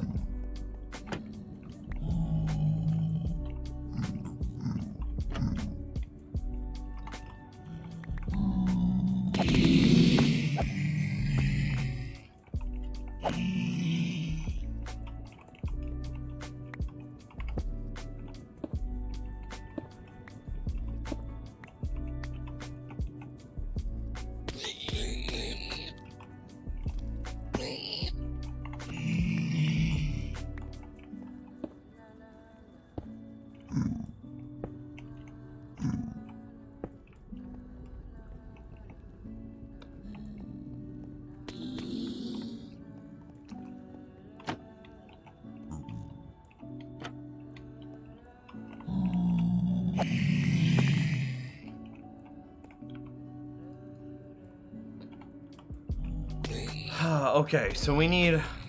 Well, I mean, this is a very good sign. For the record, we need to reset their fall damage.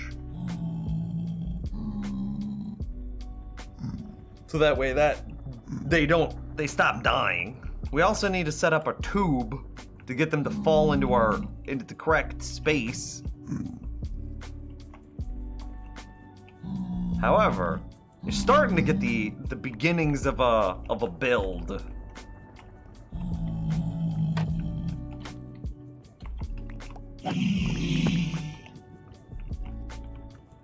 They're starting to see it.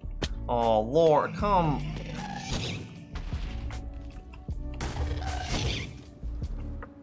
I hate you so much. Zombie piglin.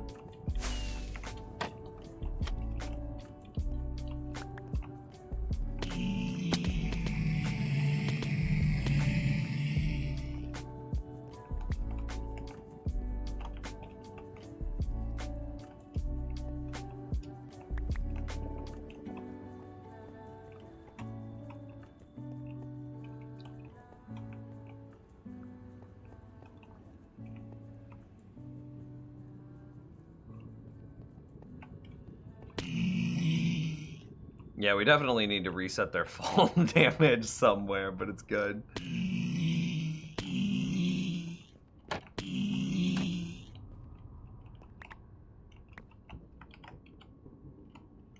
So this clearly isn't at maximum rates. It's not even close.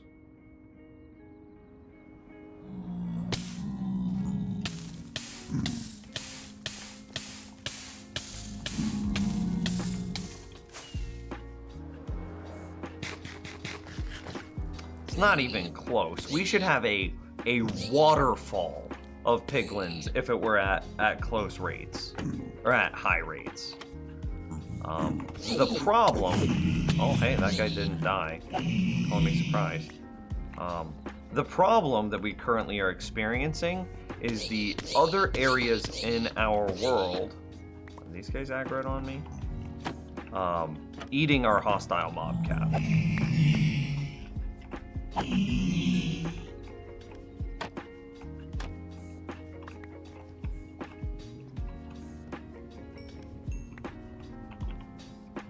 So, but let's here, I'm just kind of goofing around right now. Let's actually get this into a semi-usable state. Like these two dudes over here doing nothing for me. They're hurting me. Like that pack of dudes over there hurting me. That guy hurting me. Actually, the pack of dudes that's over there might not be a problem. They might despawn if I was in the correct position. Hurting me. Hurting me. Hurting me. I feel like this should be like some sort of crappy fad song. Like, you hurting me, hurting me, hurting me, hurting me, hurting me, hurting me.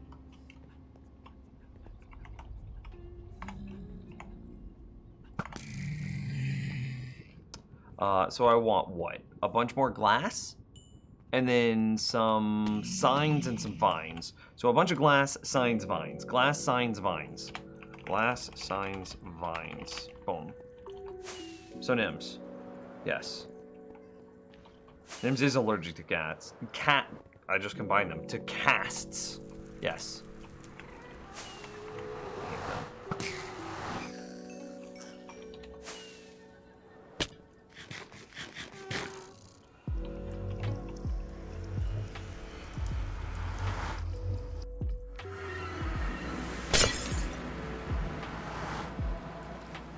I wish Nims was allergic to barbecue sauce. How dare you put that evil on me? You know what? That's actually kind of possible.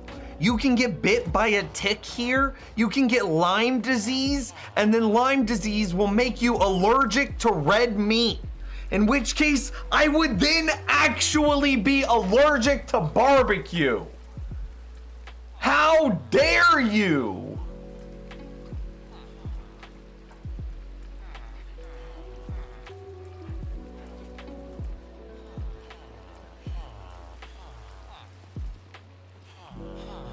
Evil.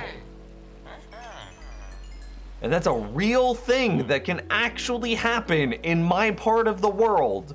You can get bit by a tick, contract Lyme disease, and become allergic to red meat.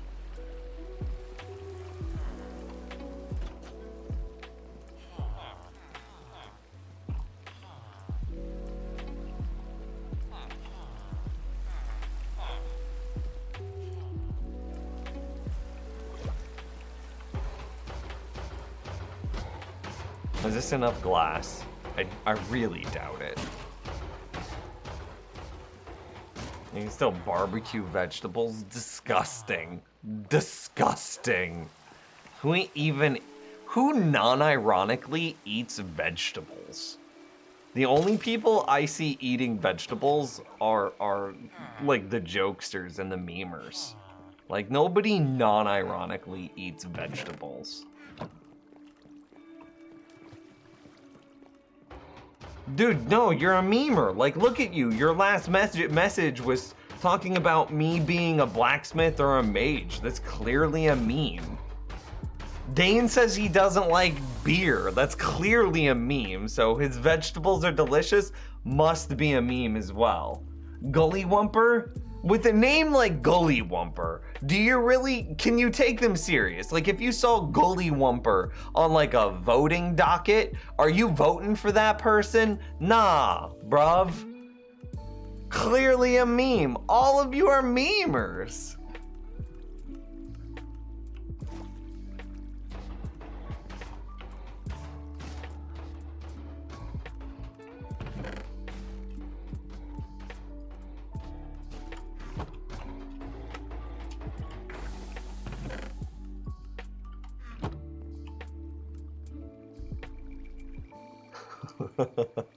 Okay, non-ironically, mushrooms are actually disgusting.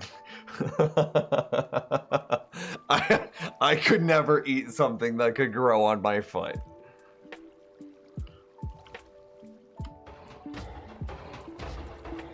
Well, that's not a fair perspective. You invalidate your own opinion there. Apologize.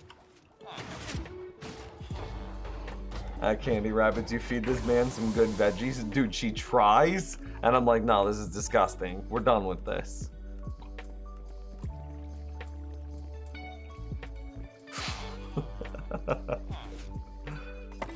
Opinions that aren't my own. Memes. Correct. That's true. Nims has the taste buds of a 4-year-old. I've never denied this. Let me tell you about the Chef Boyardee that I've got upstairs waiting for me as soon as I finish this stream. Don't at me.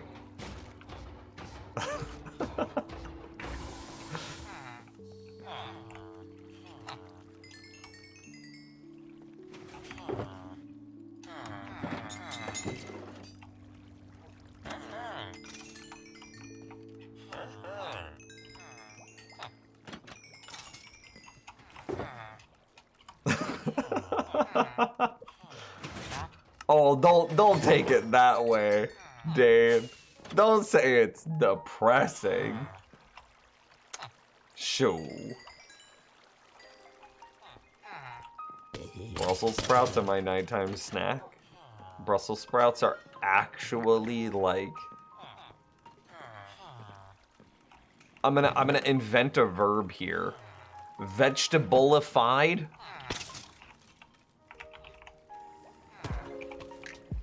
Vegetableified.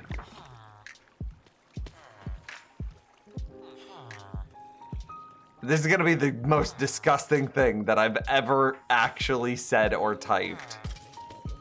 But I'm gonna go for it. Brussels sprouts are vegetableified acne pus. That's what they are. They are so disgusting.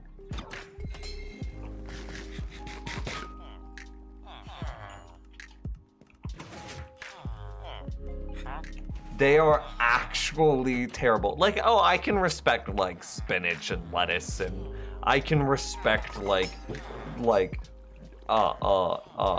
peppers and like corn and beans and stuff like that. No, Brussels sprouts are actually disgusting.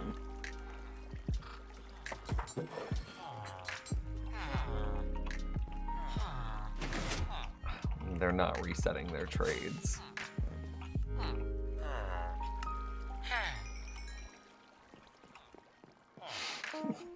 See you later, Castle. Have a good night at work.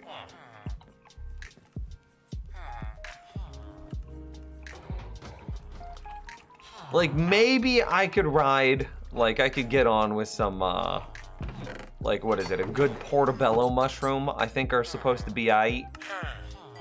I think I've had some good portobello mushrooms. But, like, the mushroom that's, like, all slimy? Nah, dude, we done. We out. That went bad. It's gross now. You put that in, like, the composter.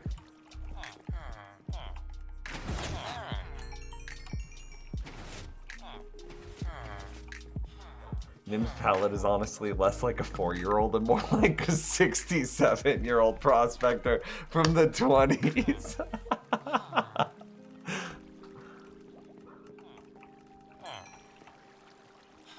Also my lemonade, don't forget about that. I like my lemonade.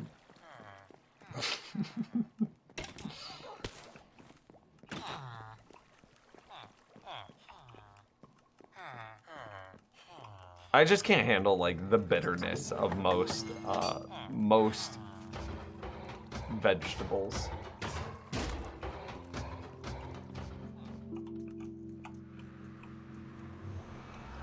And it was, have you ever eaten a snail? No.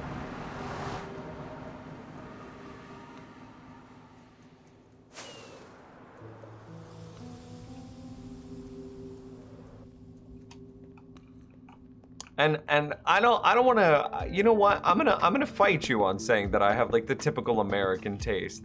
I can do basically every meat product from every other culture. No problem. I'm good with all of it. Just mushrooms are gross, dude. Vegetables are gross, dude.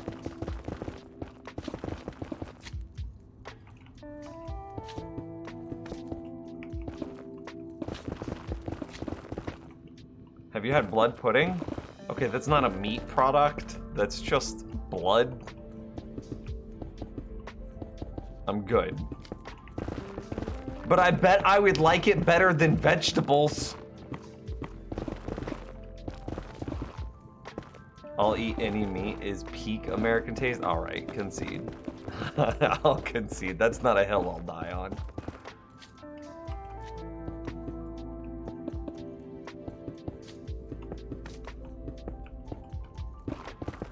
What did mushrooms do to you? They grew on like a dog poop in my backyard, and then somebody told me that they were good to eat.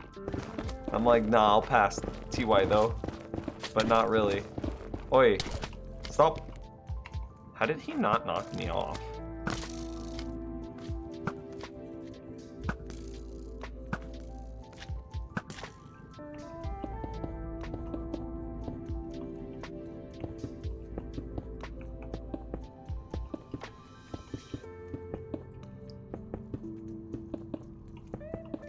Eat human meat then? Okay, non-ironically, if there was an ethical way to be like, yo, the leg's gotta get amputated anyway, you want to sell it to some high-end restaurant for like some dollars, and then like the person whose leg it was is like, yeah, it's aight. I'd be like, yeah, I'll take a fork.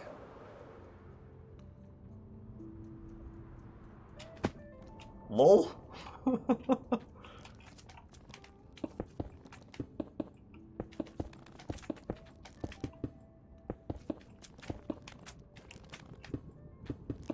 But there's like more than that. Like that's in a bubble, right? Because it's so easy to pose a question in a bubble. But the ethical ramifications of doing something like that are wild and very far-reaching. So in real world, no, because there's no way that you could actually ethically source human meat. But, you know, give me like a lab-grown thing from like stem cells. Yeah, I'll fork it, sure. See, if the other person gives consent, see, no, I still reject that because there's whole sorts of problems with consent, right? There's like power dynamic consent, there's like monetary transaction consent, there's like blackmail consent issues. There's all sorts of things. There's like cultural different consent problems. There's nah. The even just simply saying, well, if they consent, blah blah blah, then it's okay. Nah, consent goes way deeper than that, and it's so much harder to quantify than just a simple binary yes or no.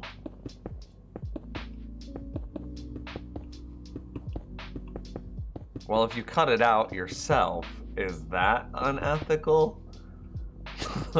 So like if I just carved up my own thigh real quick and I'm like, all right, we're doing this. Okay, so kind of in that vein, I'm gonna paraphrase this story. I had a friend who was training to be a phlebotomist, which is just a professional vampire for those of you that don't know. They work in the healthcare system. They draw blood for a living. It's like the study of drawing blood, or the practice of being a good blood letter. Something. So of course in this schooling, they had to practice drawing blood a lot. Well, I was their friend, so I was on the receiving end of a bunch of needles. So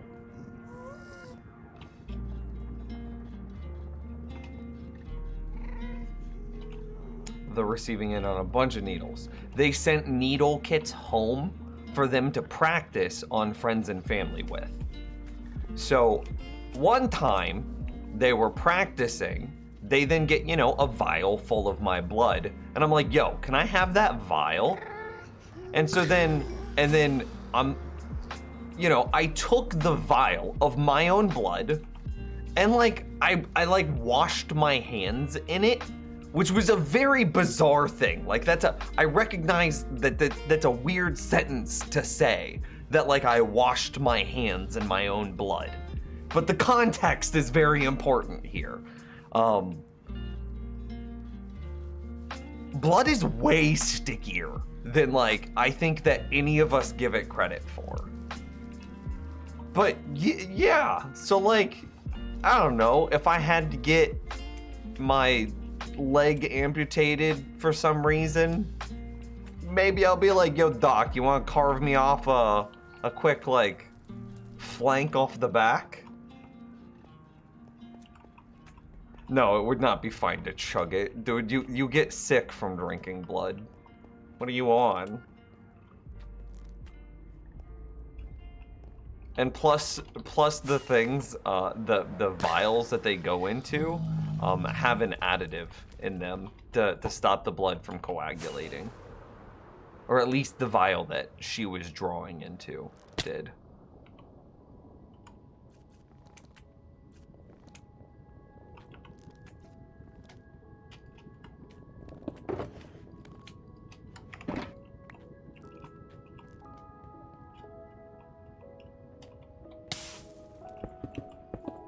Blood is used in many Finnish cuisine. I mean, but we're not talking about processed, cooked down blood here. We're talking about straight from the source. Okay, yeah, that's fair.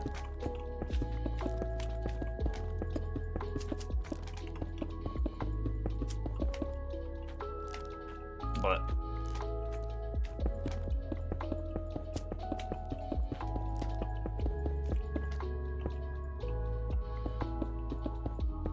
that was a wild tangent from asking about meat. Lol.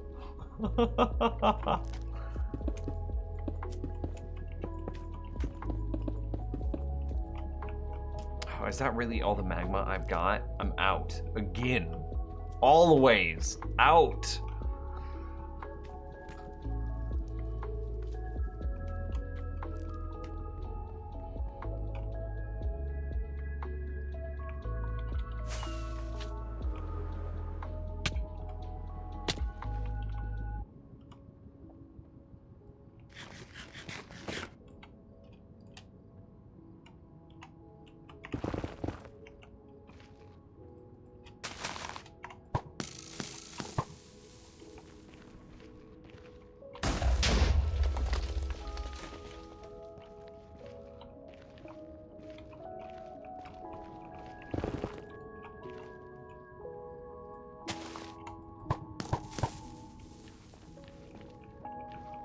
are you with seafood? Oh, I'm fine with seafood. I'm about it. Like, well, you know, from what I've had, remember that I live in Kansas. Like, I live direct center of the United States. Like, let me just pull up a Google Maps real quick and be like, lol. Okay, yeah, this doesn't show anything. No, oh god, I gotta turn off that gesture. I accidentally wiggled my mouse too much as I brought the screen over and it minimized everything. Okay, anyway. So if we like look at the continental United States, right? And we're like, oh yes, here. You try to put a dot where you think the center is. Somewhere right about here. And that's right about where I've lived my entire life. In this, like, I don't know, 500 square miles. Oh god, that's kind of a depressing thought, actually. But hey, it's true for most of us, so I'll let it go. So, air quotes, seafood. There's no oceans nearby.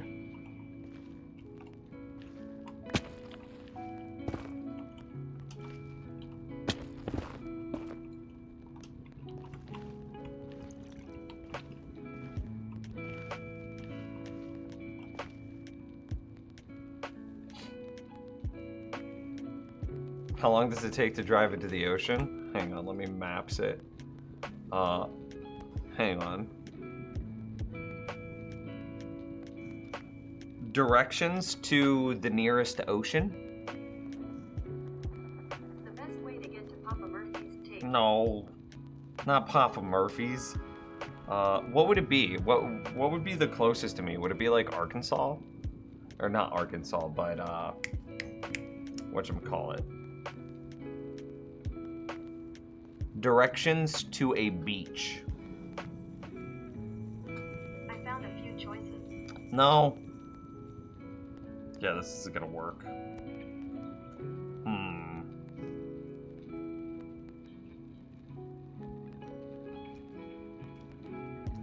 I have no idea. It's hours. It's like 8 hours for sure. Closest would probably be south to Gulf of Mexico. We'll try. We'll try. Directions to the Gulf of Mexico. I can't find driving directions to your destination. Okay. Listen here. It's probably just something like straight south. 12 hours-ish. There you go. 12-ish hours. So by 5 a.m. tomorrow, I could be at the ocean. Let's do it. At Candy. I hate this so much. I hate this so much.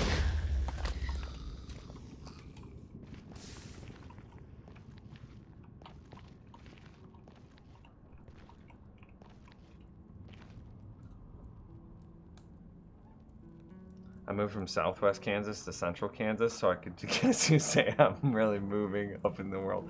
Southwest Kansas. What is in Southwest Kansas? I mean, but isn't Central Kansas worse, actually?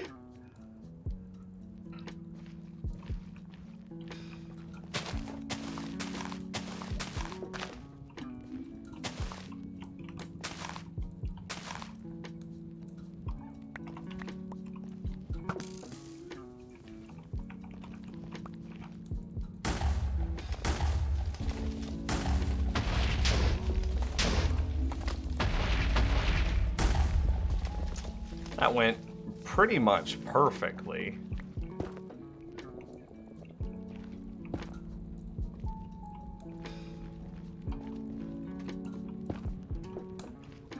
Nims, if you see a tornado, take it. Oh god, I've lived here my entire life and I've never seen a tornado.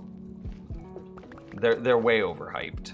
And like even if I have seen a tornado, like the common Midwesterner thing to do is to just go outside and stare at it. They're like, yeah, that's tornado. Yeah, it's good. It's a good one. Let's go grab a beer. Oh shoot, it's heading our way. We should probably go inside in 5 or 10 minutes. Like, just no care in the world. Hey, bud. Hey, we were being friends. Wait, do I have gold? No. What is in Southwest Kansas? Better question, what is in Kansas? I think they have a really big ball of yarn.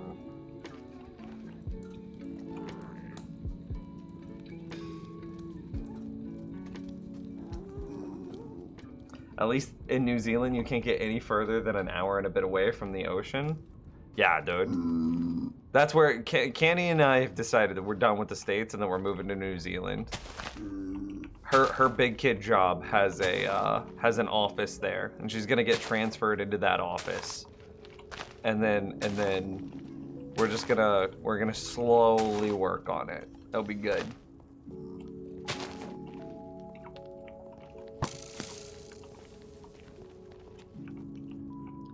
We looked it up. They have like a point. Oh god.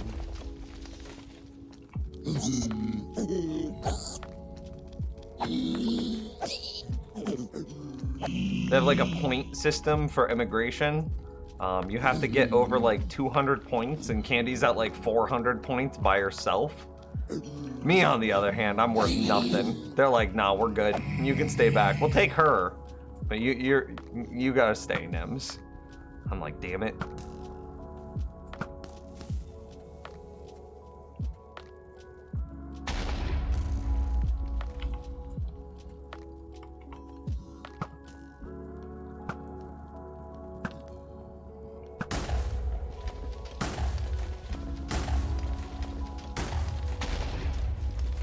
It's good.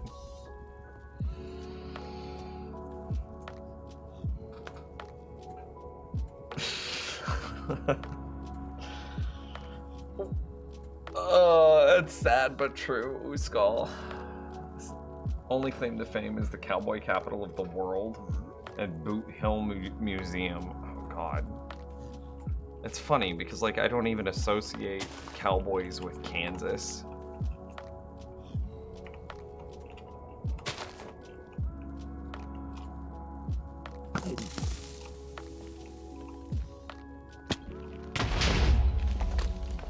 That seemed pretty clean.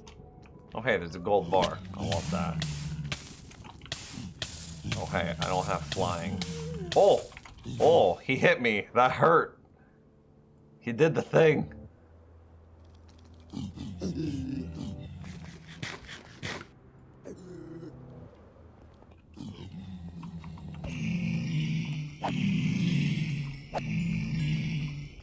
LOL.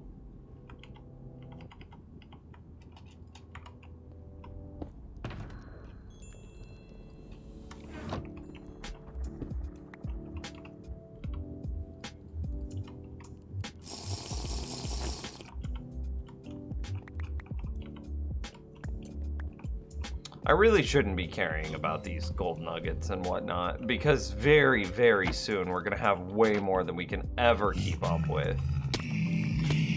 Oh, okay. Well, let's just reset then. I did say I wanted to get this thing into a semi-usable state, so let's do that real quick. What does Candy do for a job? She works in advertising marketing. Get the hell out of Dodge. Oh yeah, we hear get the hell out of Dodge all the time. All the time.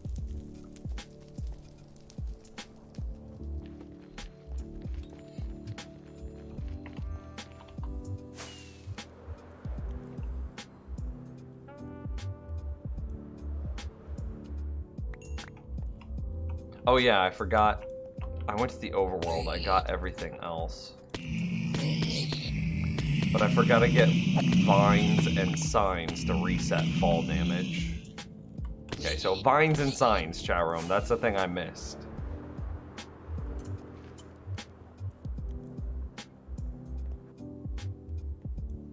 TBH, the best part about Southwest Kansas is it's majority Hispanic and the best Mexican food ever.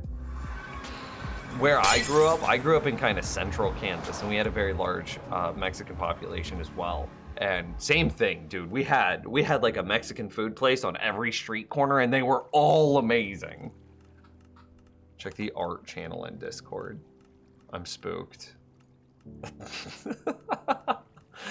I feel this one is a personal attack against my character. How dare!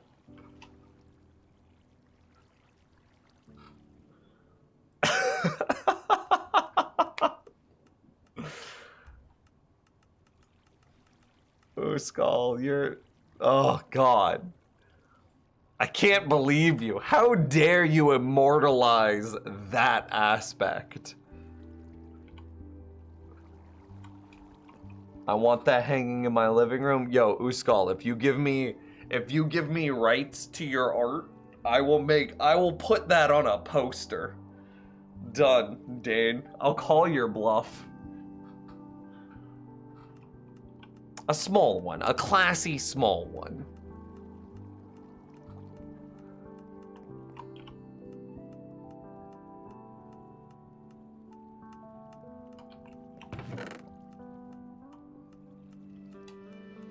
Vines and signs. I'm kind of dumb, chat room. Do we even have vines available to us anywhere? Is there anything else that resets fall damage?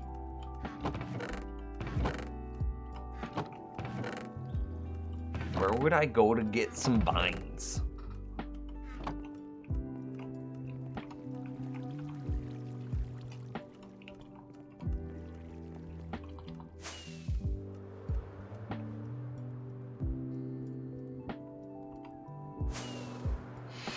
Toad. There's some. Hey. Oh wait. Can I silk touch vines, or did I have to bring shears? I actually don't know. It's been so long.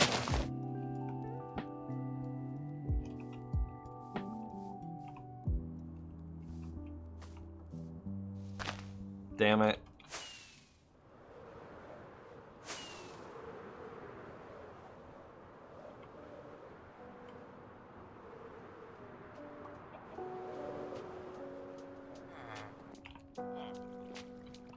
Don't big dumb idiot me. That's mean. Bullies. The lot of you.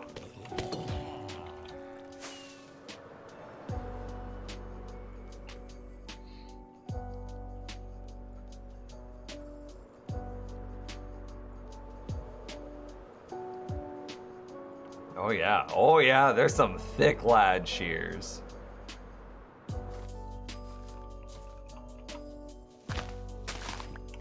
How many do I need?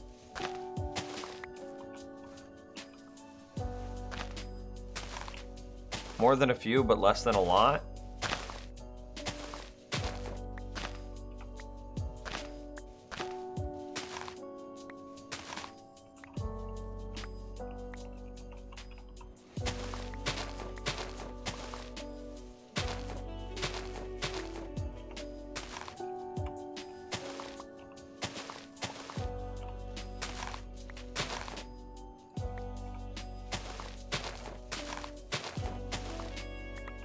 Probably good. Gives me plenty of air. Room for air? Yeah. Fly home.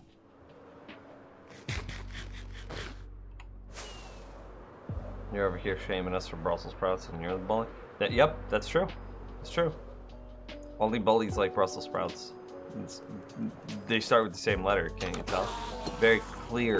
It is the most clear correlation I've ever seen. Hell, maybe it's more than correlation. Maybe it's like causation. Maybe people that eat Brussels sprouts become bullies. 1-to-1, no other factors.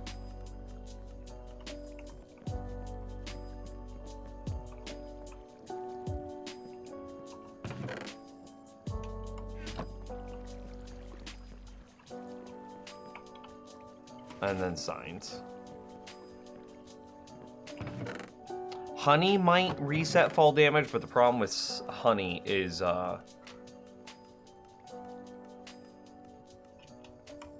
it's a 15/16 block. It's not a full block, which means that mobs can get stuck on its hitbox. So I believe that vines are the most reliable way. Anybody, real fast, somebody bigger brain than me. What's the height that mobs need to fall, that zombie piglin need to fall to then land at 1 health?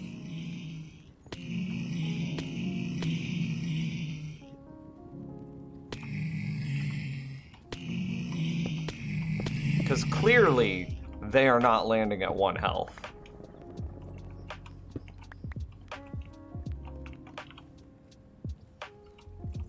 Okay, so we gotta kind of figure out what we want the kill chamber to be like. It's gotta be safe.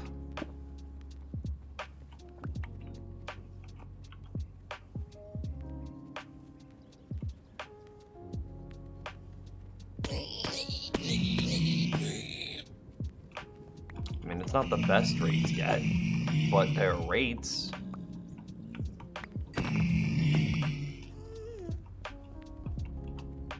I heard it, I swear.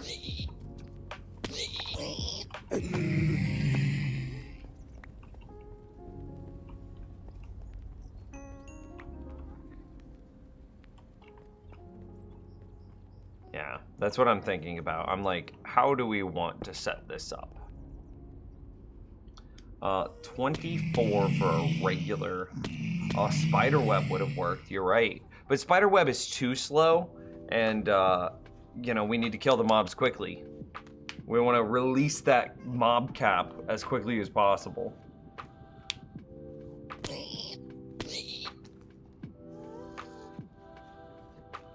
Everybody said 23, 24. Yeah, I believe. That sounds about right.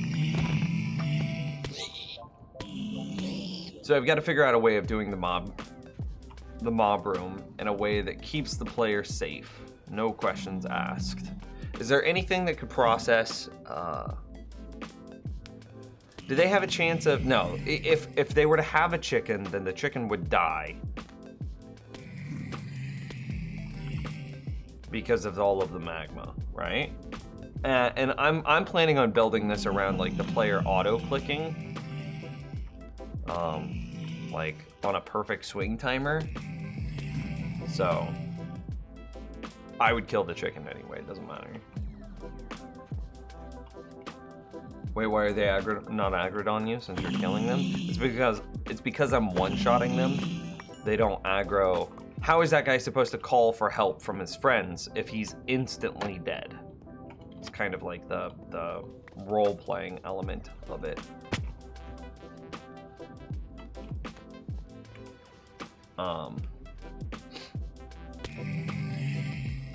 I'm pretty sure that they can hit me in this space. This is too large of a space.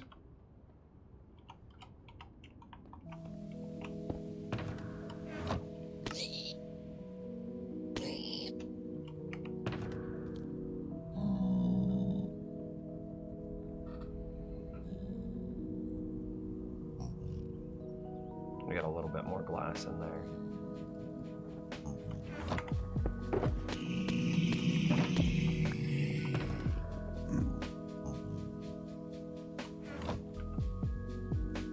So first thing, I guess we should do this, is, we do know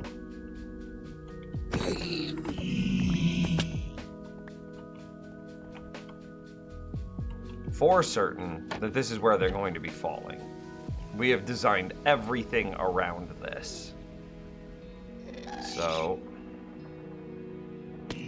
but where? Okay, whatever, gassed. That doesn't need to exist anymore.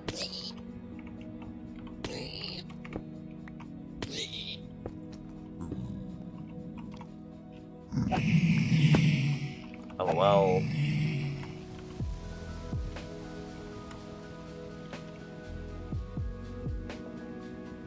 Hopefully we did this correctly. Here, we'll go for the side first because it's the most likely to not be wrong. What's your favorite add-on on barbecue? My favorite barbecue add-on. That's a question. Okay, it does look like I did it well. I'm not dumb. You completed all the floors, maybe? No. I've just completed enough that it turns on now. When I'm done with this, we should have a waterfall. Like just you see how those three were just like right one after another? That's what the whole thing should be like. Your favorite barbecue DLC. That's exactly what his question is.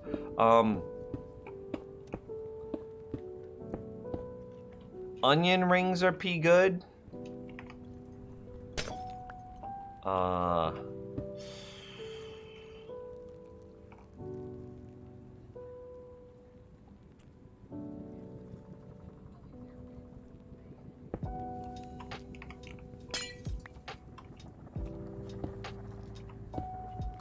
I like vegetables if you fry them first. Well, but only certain types of onion rings. If it's like onion heavy, then nah, I'm good.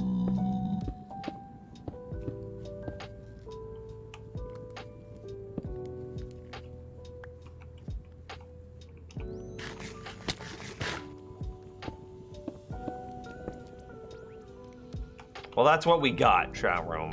We're out of class again. But at least we got them all going into one central chamber now. This farm will be for experience too? Yeah, technically. But that's kind of a secondary goal. In before somebody tells me to go make an ender. In before I ban that person.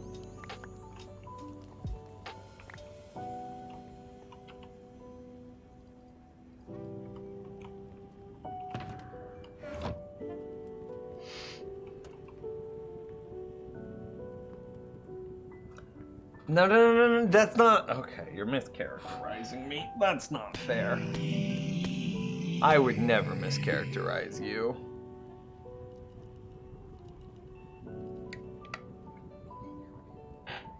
Never. With the hydrate. Make an ender starter. That was the dumbest thing, Hex. You got me, though.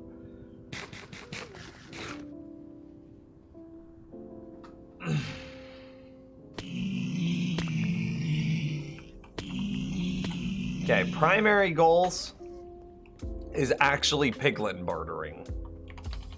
Is actually killing every ghast, genociding them, and wiping them off the face of the planet.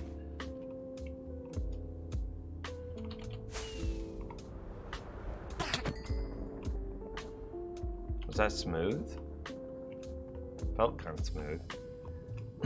Okay, so first goal, murder all ghasts. Second goal, piglin bartering. Okay, hang on. First goal, piglin bartering. Second goal, getting gold. Third goal, getting experience. Boom, done, mic drop. Notice how experience is at the bottom, and more than anything, just a happy side effect.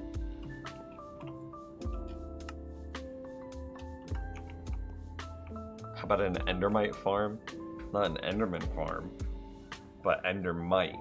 Oh, Lord. Ooskal, have a good night. I'll see you. Why aren't you using Optifine? Because there's not an Optifine for 1.16.1 yet.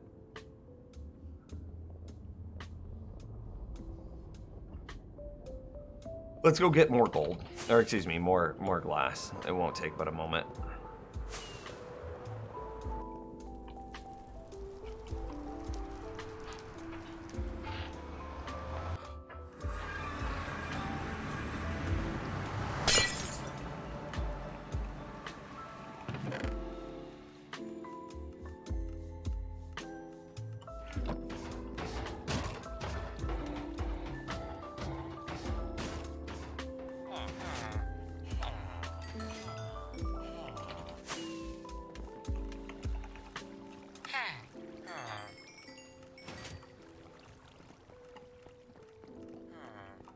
A few more rockets. Okay, maybe no more rockets. Maybe a little bit more rockets.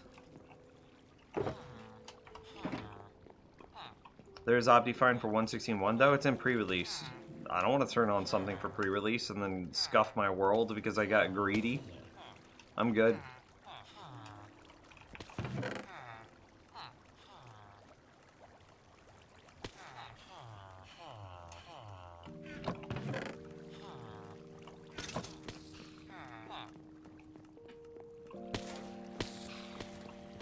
Wait, not greedy, impatient. Wrong word.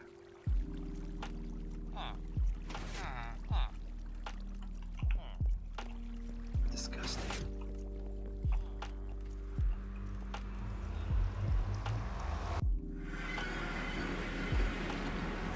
If Optifine crashes while I'm, like, in the middle of an autosave, you could corrupt your world file.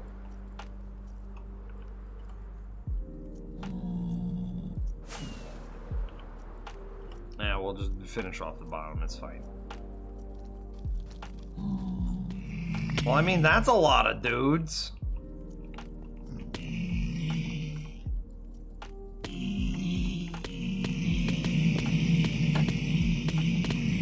Woo! That's what it should sound like. You got the first taste of what this is gonna be, but they shouldn't be dying. For the record, they should be living. But we're gonna fix that in a moment.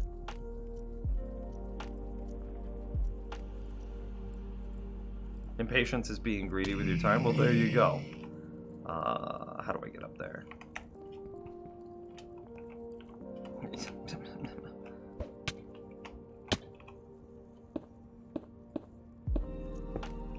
So what's the... Hang on, before I get all the way up there. You know what? I'm just gonna YOLO place some vines.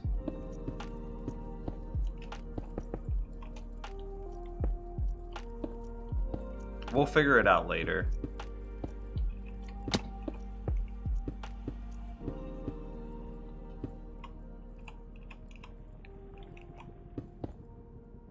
This has never hurt me in the past, right? They follow the Y49. Yeah, that's fine. We'll just,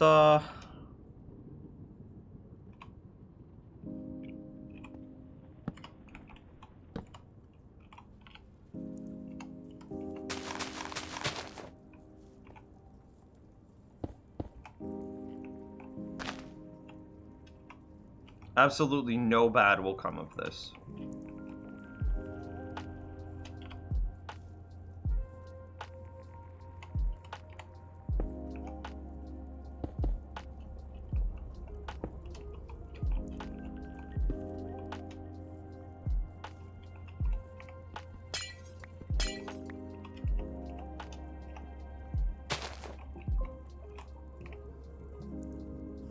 Oh hey, my delivery might have gotten here. I want to go check something.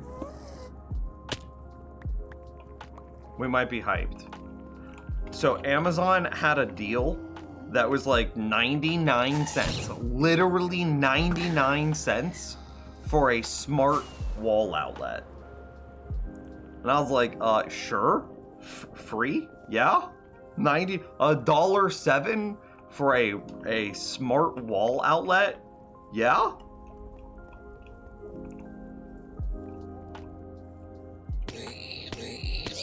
Yeah.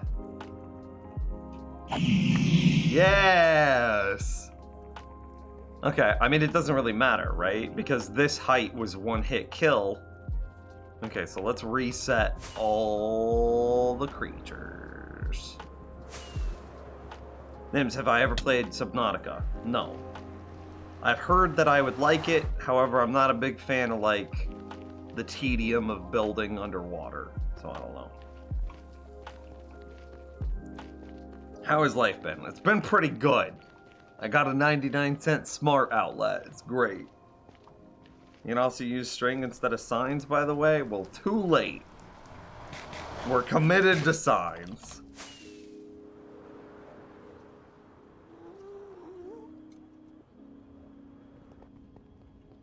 So if I hack your outlet, I could turn stuff on. Theoretically.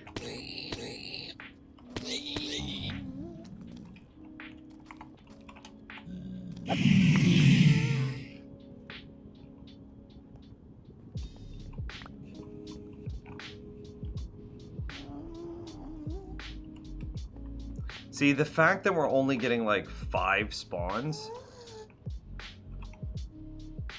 Oh, we got a different issue. Did I scuff something with those vines? Did I save it? I might have saved it. Did you see it? Because I saw it. Wait. Hey girlfriend, if you're watching, could you please check the door for a package?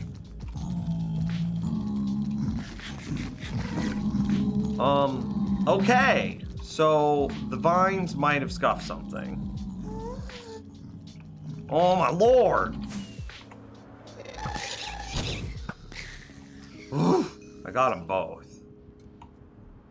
Okay. I gotta pause though, because I want to go check this. I'll be right back. Much love, chat room.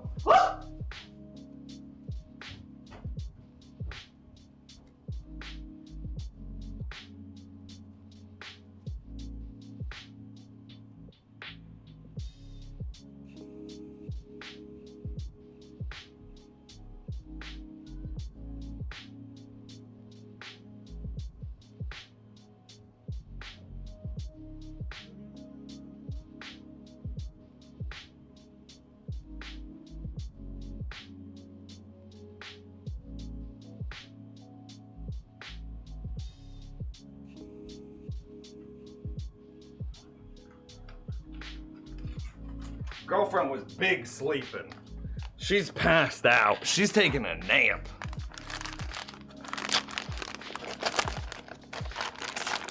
String would technically be less lag.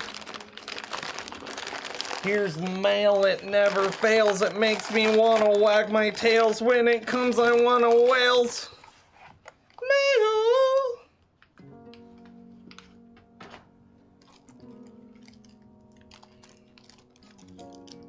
Anyone like mixing cereal flavors? No, none of us are sociopaths. What? Lol? Ugh.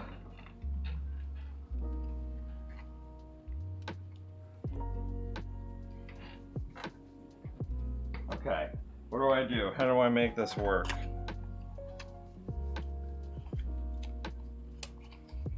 Okay, I got a smart plug, chat room. Hang on, let me do something else first. We'll goof around with the smart plug and electrocute ourselves in a bit. Let me delete those vines and move them a block down.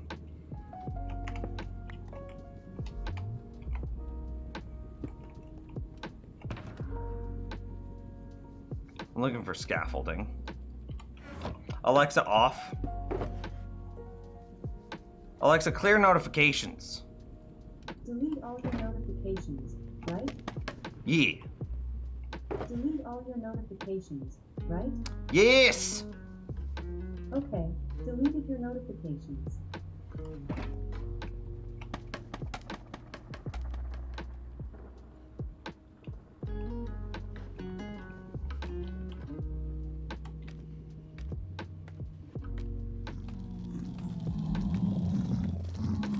Okay. Fruit Loops and Captain Crunch are pretty good. Okay, let me try to suspend my internal biases here. And be like, maybe they can be good.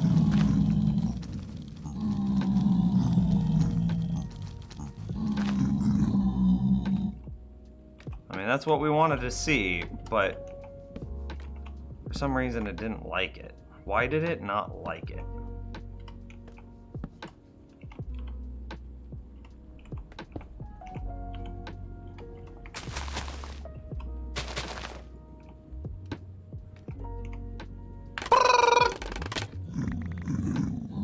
Okay.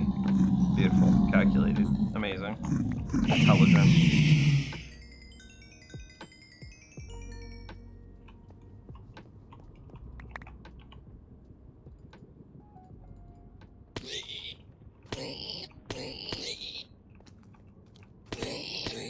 I mean, it's just supposed to reset their fall damage. It's not supposed to be able to do anything else.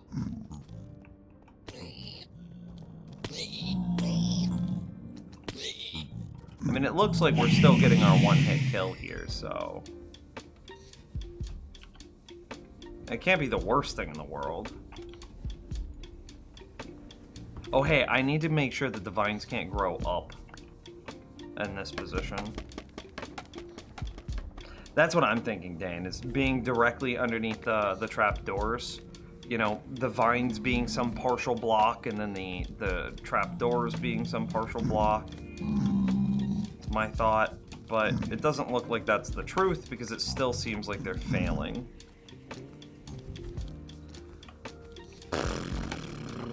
Ways of resetting. I wonder if they just don't have enough momentum to slip past the vines.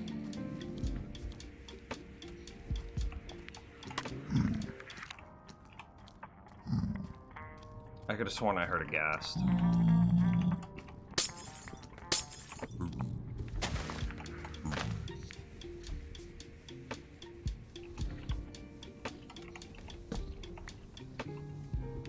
Let's go down a couple blocks. That way we get to keep these. See what happens. We're just kind of YOLOing it, it's fine.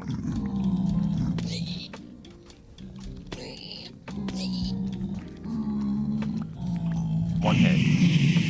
Yeah, I mean, it's just still one hitting him. I mean, okay.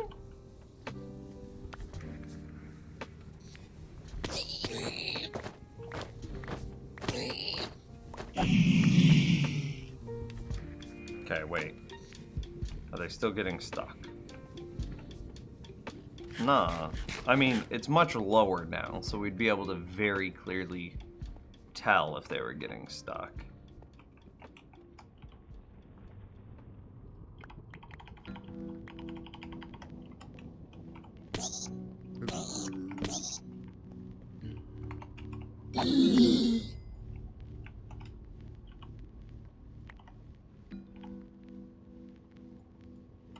Okay. Now this is kind of what we're talking about, though. Is like, you see how the rates were insane for the first like 5 seconds, and then they slowed down, and then they slowed down, and now they're basically nothing. Well, that's because guys like him and that guy, there's mobs hidden all over this inside of my mob cabin. See, there's some over there that are preventing new mobs from spawning inside of this.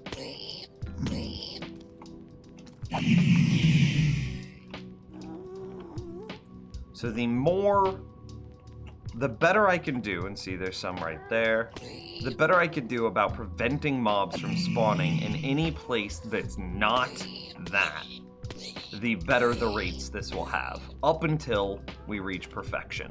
Nirvana.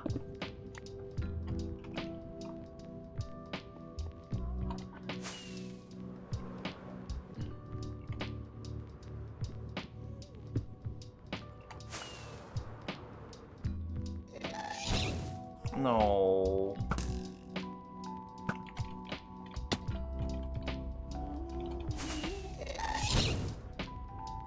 I hate you so much.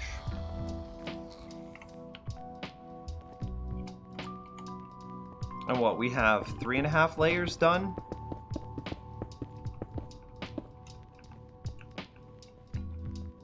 Give or take?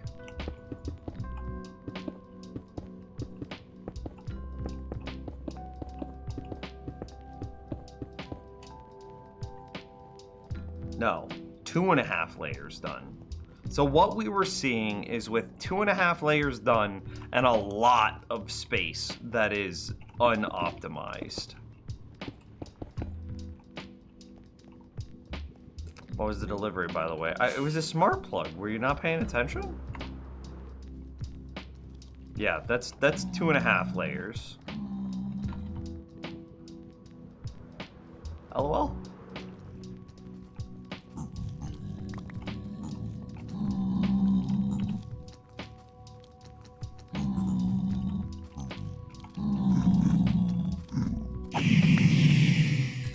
So I should just be able to turn on like my auto click macro. They should spawn, they should fall down, I should be able to swipe on them. Spawn, swipe, spawn, swipe, spawn, swipe. Okay, I got this smart plug. I don't know how it works. Does anybody else have a smart outlet thing?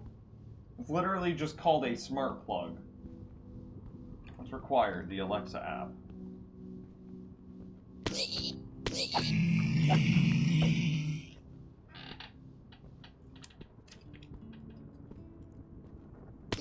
Dude, I can't believe it. They had a deal for 99 cents. It's probably just to get me into the ecosystem, so that way they can make money from me in other ways. Maybe they can just better harvest data from me this way.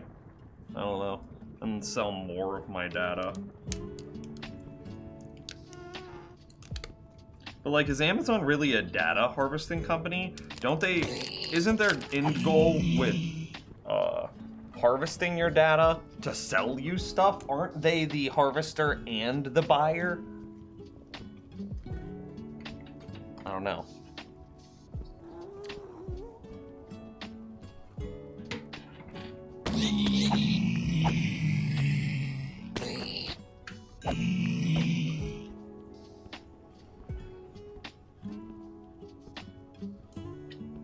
So the first thing I'm gonna do, I'm gonna hook my studio lights up to it. I'll be right back. Hopefully I don't die. Woo!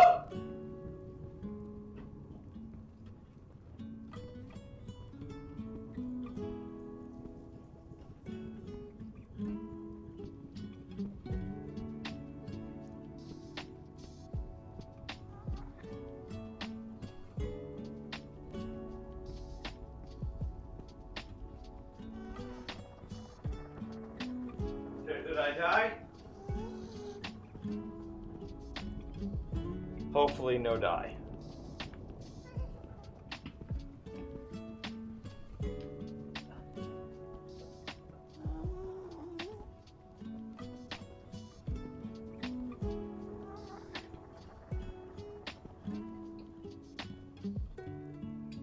Okay, here's what I want.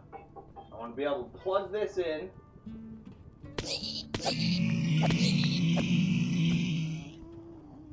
Why is it so big? It's so big. No! Ow!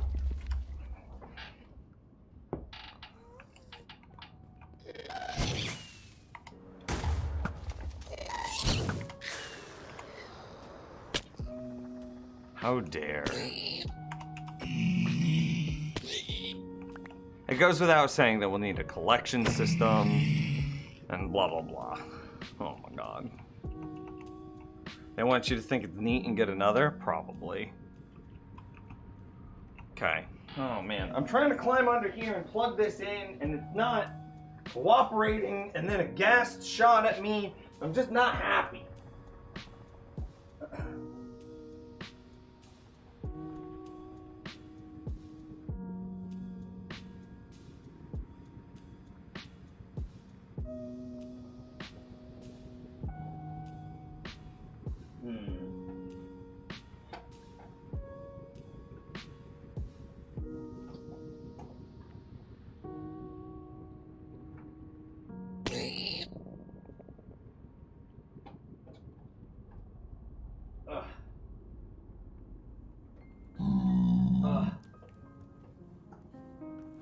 Okay. Why am I not clicking? Oh, because I didn't turn it on. Y'all, with the Satanist cookies. Okay. Yeah, and you can see how the rates have gotten progressively worse the longer I've been in that position. We're now getting like 1 every 5 seconds, whereas in the very beginning, we were getting like rats. I found first plug, and you can control it by saying, turn on first plug. If you want to rename it, say for example, rename first plug. Rename first plug? Alexa, rename first plug. Okay, what's the new name? Studio Lights. You want to rename first plug to Studio Lights, right? Yes. Okay, I've renamed first plug to Studio Lights.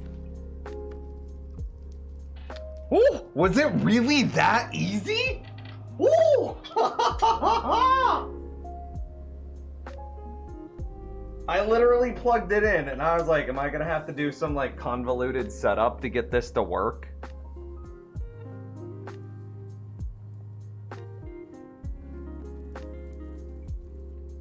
Okay, hang on. So I then have this. So we will plug our studio lights into the new smart plug, and we'll see what happens.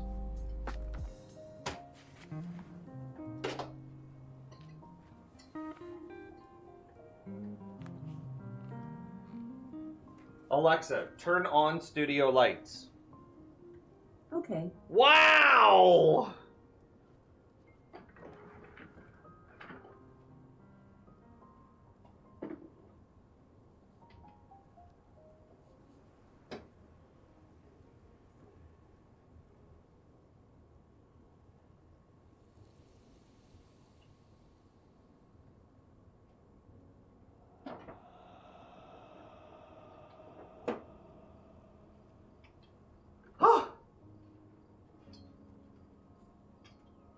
I've got one more light to plug in, and I'm currently trying to grab that cable so I can huck it behind my desk to reach where it needs to go. Yeah.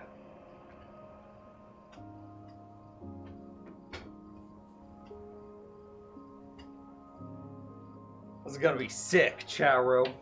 Okay, I gotta climb under my desk now. Dude, with the 80 bits, potentially, Eric. Ugh. Okay. I just gotta plug this in. Uh-oh, I'm running out of inches. Did we get it? I think we got it. Alexa, turn off studio lights. Okay. Alexa, turn on studio lights. Alexa, turn off studio lights. Okay. Chow room. Here's me in my tank top gloriousness. No hands.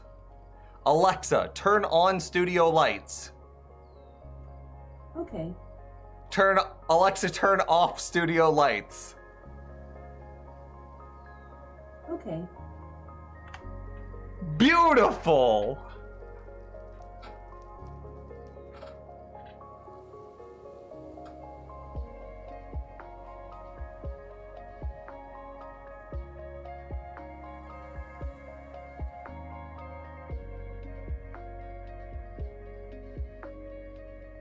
That's cool.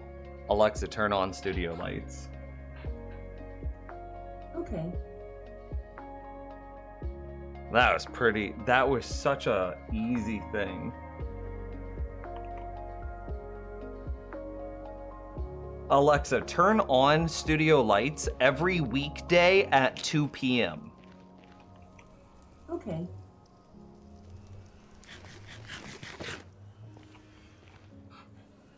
We'll see what happens.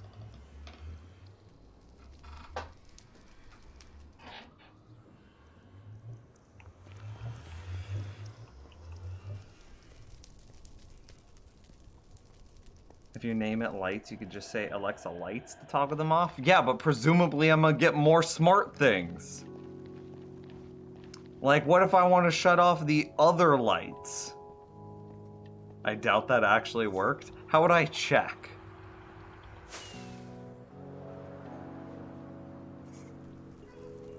Alexa, what is the schedule for studio lights?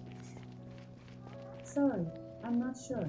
Okay. By the way, here's a quick tip. Curious about a person, place, or thing? Yeah, no, I don't Search care. for Alexa, everything. stop. Off. No. Don't be so uppity. Okay, hang on. Let's see. I'm so into this. This is so fun. I've never had anything smart before. It's the future. Devices. I have a crappy old phone, like circa 2012.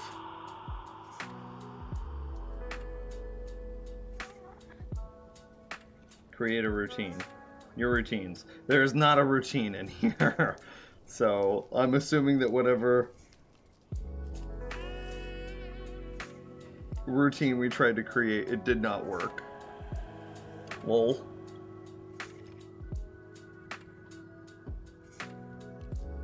You can make a routine that does that. Yeah.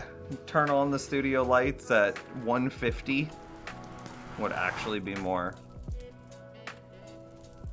correct. You're an Alexa skill developer. Yo, you got a couple more smart plugs that I could wink wink. Nudge you for? Pog? Lol. Think about this free advertising you're getting right now. Just saying. Oh yeah, I mean this is real clean. This is what we want. But then it runs out. Also, can I just say that as a user, it's very weird that they call them Alexa skills. I understand why you do it, but it's weird to me.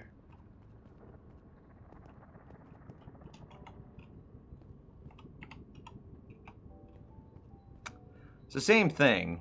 We got some boys up top that are giving it their all.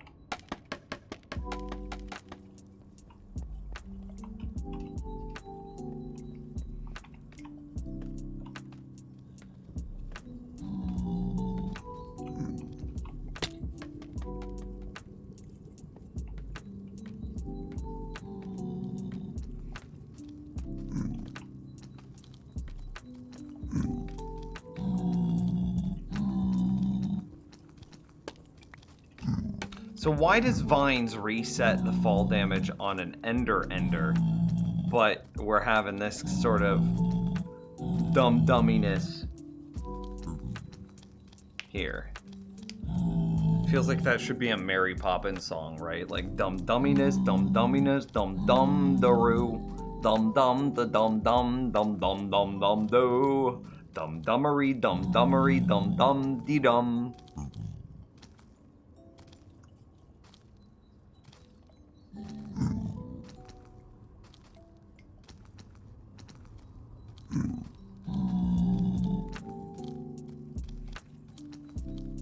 I don't know why this works, or why this is happening. They're trying to path somewhere? I mean, yeah, they're trying to path towards... ooh, that's a good point. They are trying to path towards the egg, which means that they're holding forward, the equivalent of, which probably causes them to walk up the vine. So we need a different way to break their fall damage.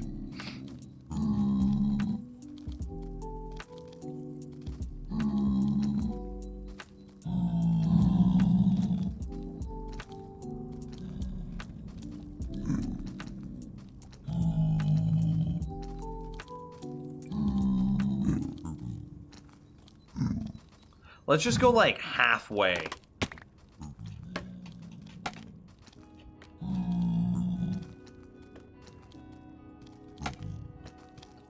I really don't think it can be... We don't want it to be lava, right? See you later, JBS. Because isn't that a whole nother issue? Of like them being able to swim through the lava? No, wait, they don't swim in lava.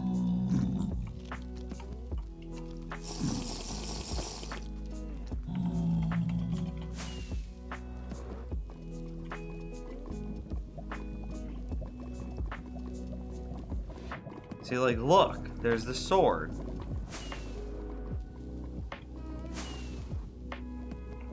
See, he's just chilling. He's big chilling.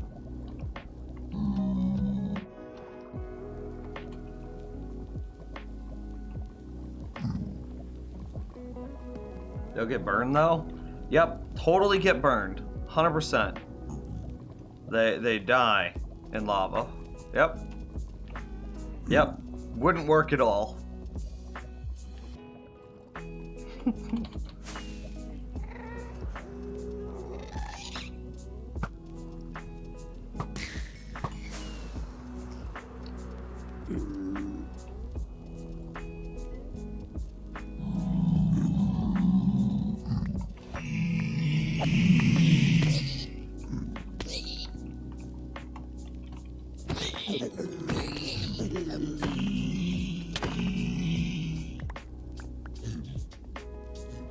Told you to use lava like ages ago. Well, I didn't think it was a good idea ages ago.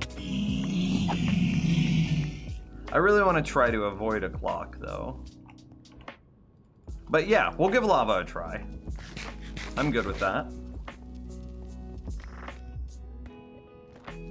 That's a zombie piglin, but I'll assume it applies to regular lins too. I didn't know they didn't get burned, but I guess they don't get burned by magma. Actually, I'm trying not to be a well actually person, and I just was a small well actually person. Zombie piglin don't get burned, but regular piglin do. Maybe that's counterintuitive, but it's the truth. Old deuces.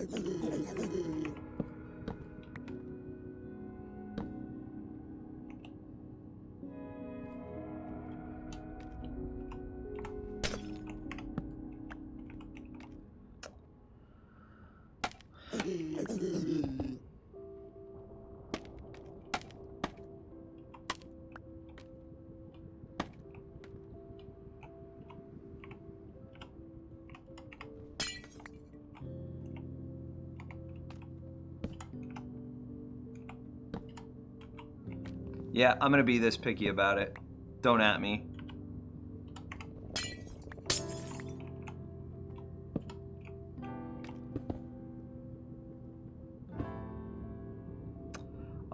One, two, three.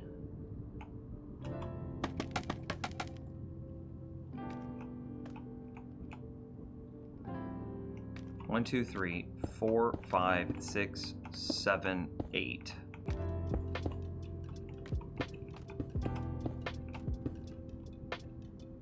Lava goes there.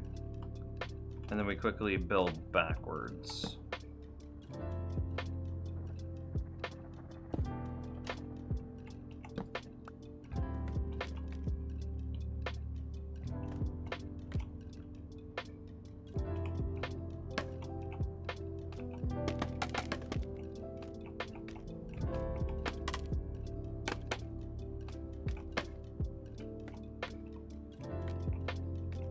Lava, build, build, build, build, build, build, build. Okay. We can actually preempt all of it. Let's go get some lava. Splat! Are they still mad at me?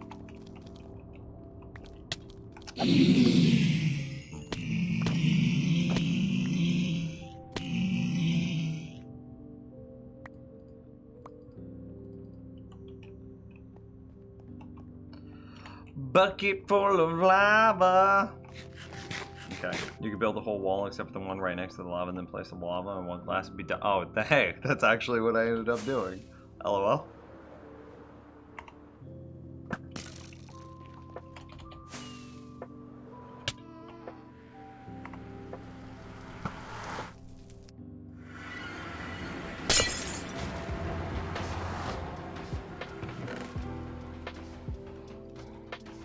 I don't know where we're gonna go to find some lava though.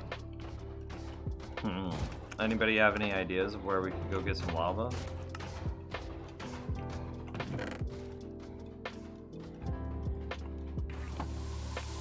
Catherine, how's it going? Can I get my headache face thing now? I'm neither going to be chatting or watching or listening. Oh, Toadstools, my dude. I didn't understand what you were saying earlier. I hope you feel so much better. Excedrin and water. That's the thing to do.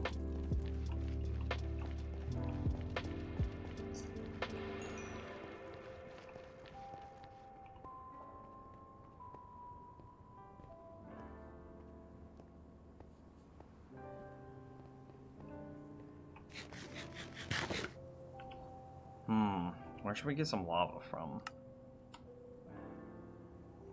I choose that lava.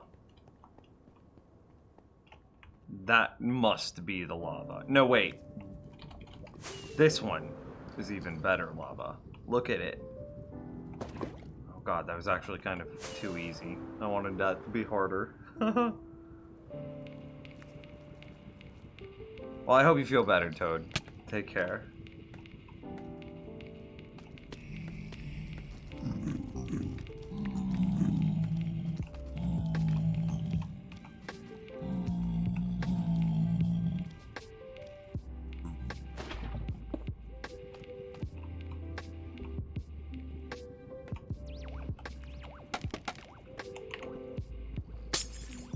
Just to make sure I'm a capable adult human being that can count.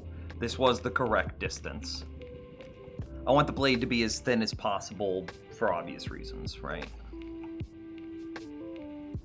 Deuces, I'm out. Woo!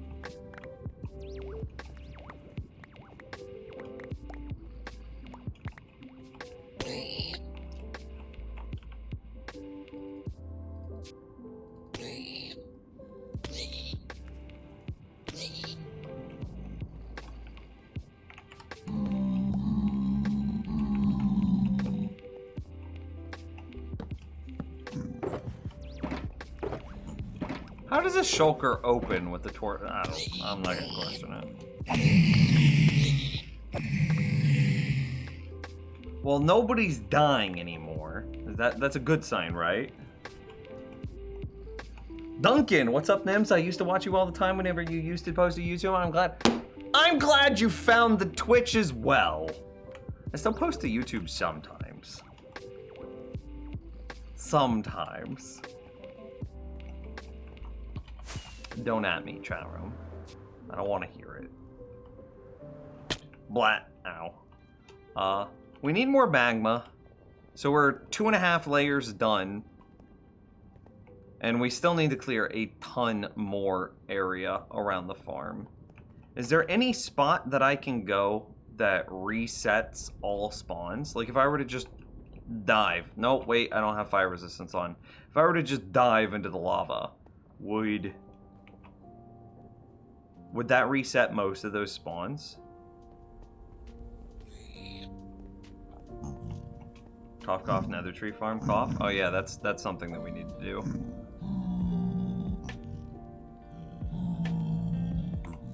Well, huh?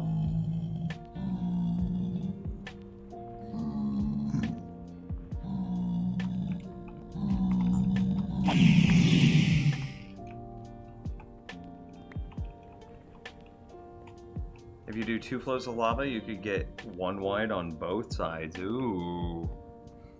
Look at somebody being smart.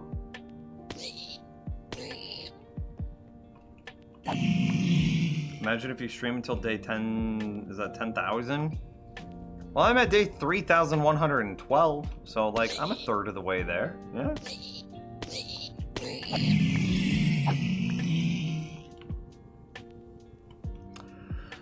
So the rates of this aren't particularly great right now.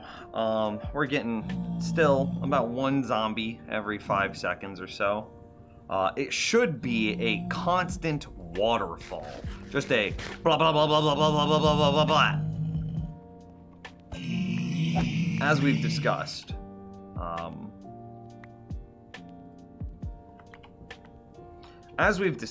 The issue is with, you know, all of the mob spawning areas that I have that aren't in the farm.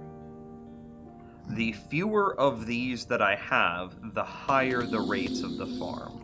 And we just had a problem. Stuff died.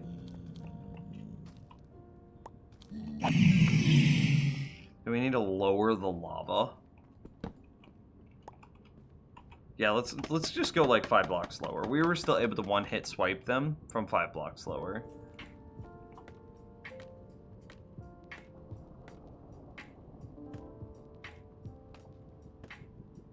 Or something like that, yeah.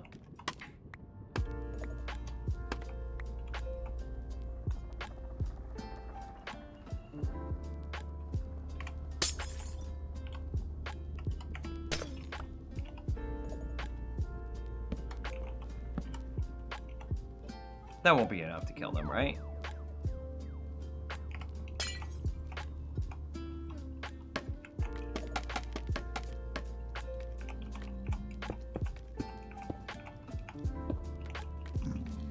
One, 2, 3, 4, 5, 6, 7, 8. Big brain.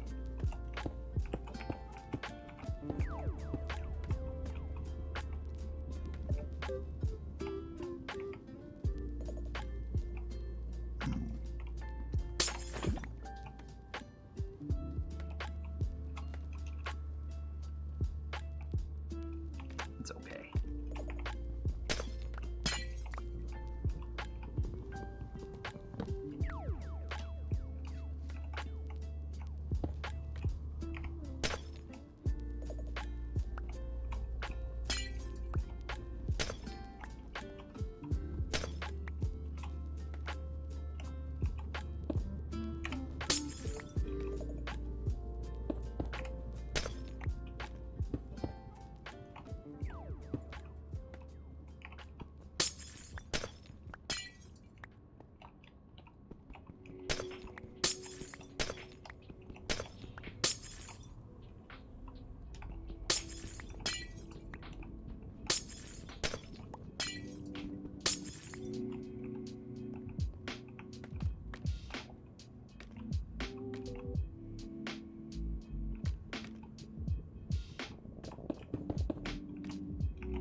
There's a gold farm design for the overworld. You make another portal opening and closing. I'm aware. But that design will not get me as much gold as I want. I want to do huge amounts of zombie or piglin trading. Huge amounts of piglin trading. So I am trying to set up a gold farm in a way that gets me as much piglin gold trading as I possibly can. Like an absolutely absurd amount. I'm trying to set up a farm that forces the player to get the kills so I get more gold ingots. And then because I get these gold ingots, we will automatically filter out and feed those gold ingots into a piglin, so that way we automatically get those trades. And let's reset this area of our nether real fast.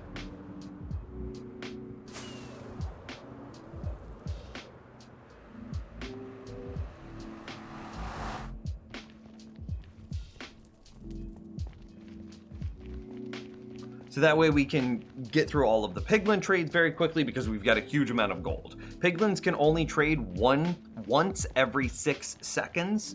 So we want 1 gold ingot every 6 seconds times the number of piglins we want to be trading with. My goal is 4.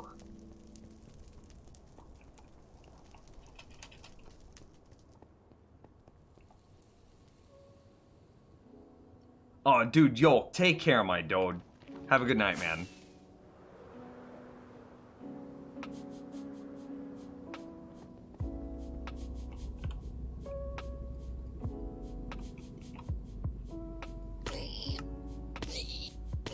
We're listening for death while I clean up my inventory.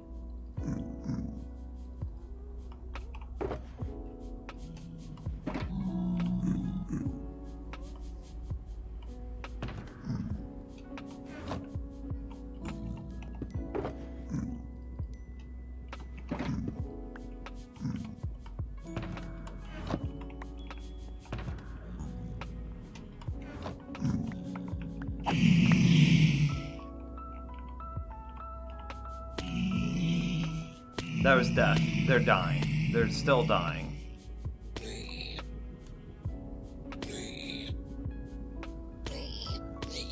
Does it need to be... Im's piglin can trade faster than that. If the piglin is aggroed, then it will insta-trade. But it still has a 6-second cooldown.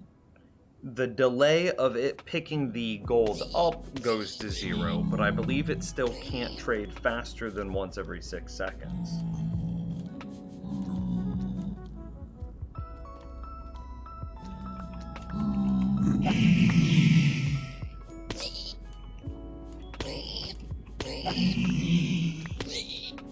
Well, I think the next solution here is to get another thing of lava. And we're gonna make it just 2 source blocks right there. So I want this lava, the one that I highlighted earlier. Oh no. Do I have fire resistance? I don't have fire resistance. Okay, I challenge myself to get the lava with no fire resistance. And also kill this ghast.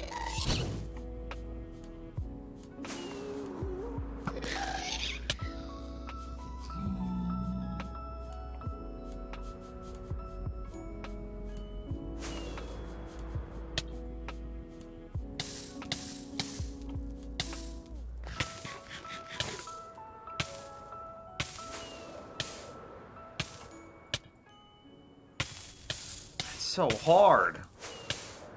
I will succeed. Oh my gosh. Lol.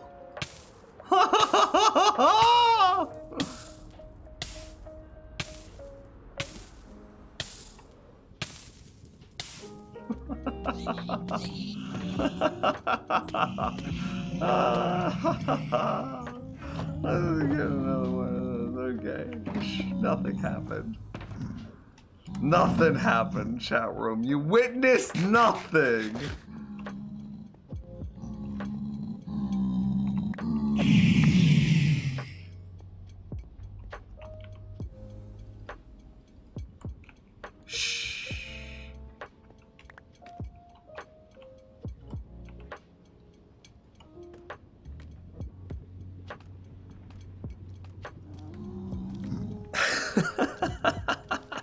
That was so dumb.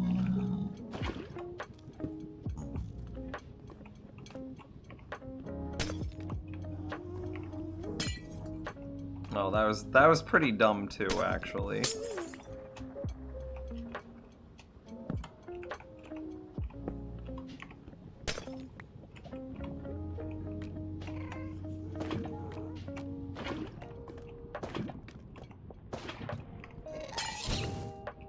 No, no, no, no.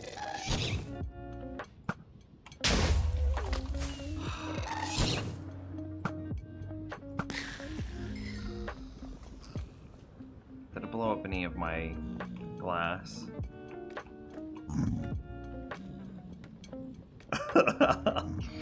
No, I wouldn't be that reckless.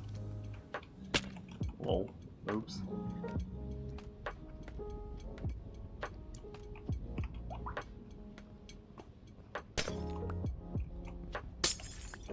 We'll keep that up. Just in case we have to move the 2 lava in the near future.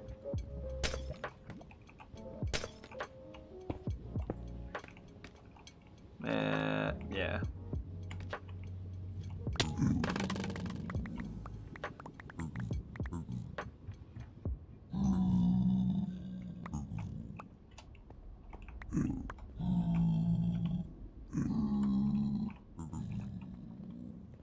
Okay, let's give it a try, see what happens.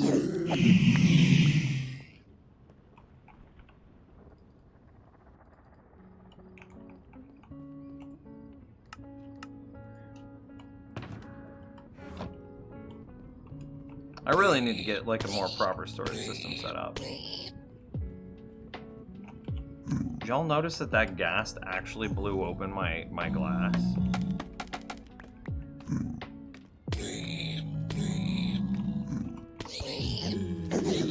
LOL.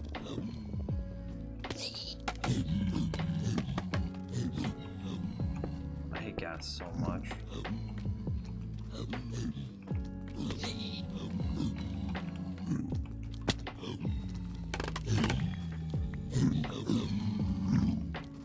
Are they dying now?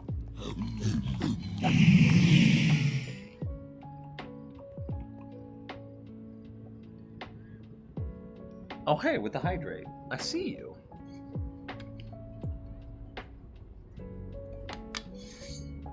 I thought I just witnessed the death. Make it with like comparators and hoppers. And with the hopper gets some of the items the piglin drops, it will activate the dropper and drop the gold. I mean, yeah, that's what the plan is. So you set up a 6-second timer to shoot out the gold at a hoglin, or excuse me, a piglin. 6-second timer to shoot out a gold bar at a piglin. And then, I mean, that's it. It's just a 6-second timer, so it's super easy. A poglin? Dude, for real, though. Well, considering how slowly they move through that, I'm gonna say that this looks like a success. There's still 1-hit swipe, which is what we want.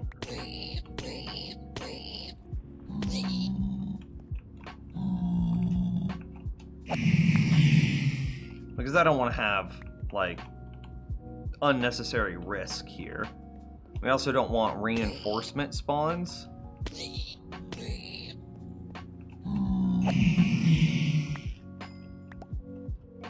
And see, that's what we're here for, is gold ingots.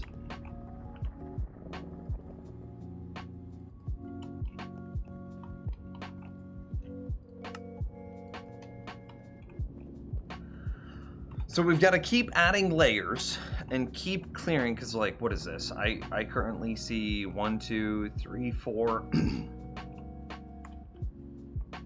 5, 6, 7. No, wait, that's probably a strider. Yeah, that's a strider. I see 2 there. 7, 8. Just eating my mob cap.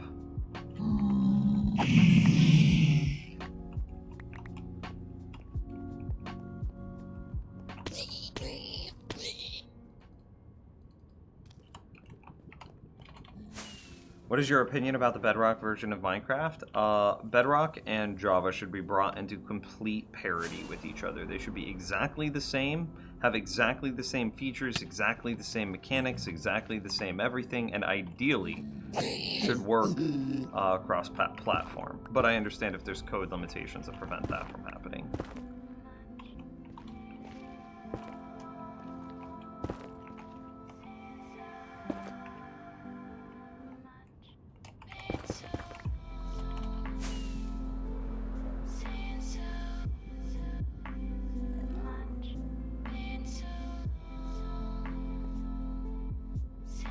Two and a half layers done, and it doesn't feel bad. It just doesn't feel great either.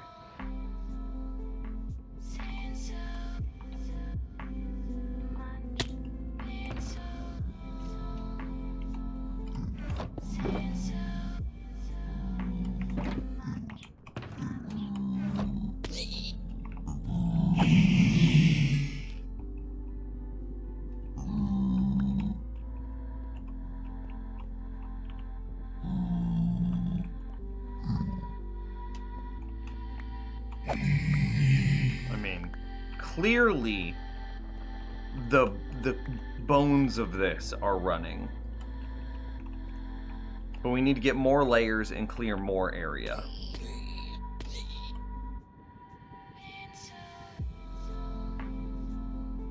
I'm so excited to see this thing working after you've spawn-proofed the whole area. I hope to be able to spawn-proof the whole area.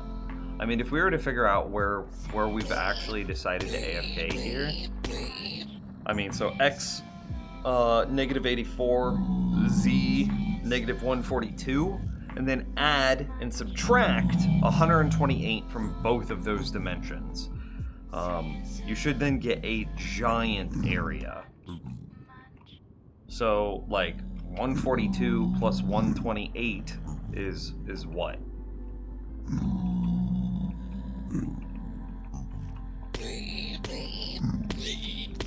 8 makes it 50, so 150 plus 120 is 270.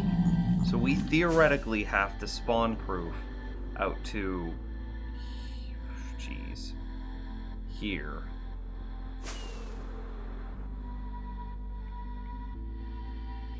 Which is just wild. I'm like, look at all this area up here that we still have to clear out. There's a lot. There's a lot. And like, look at all these guys. That's a problem. It's clearly a problem.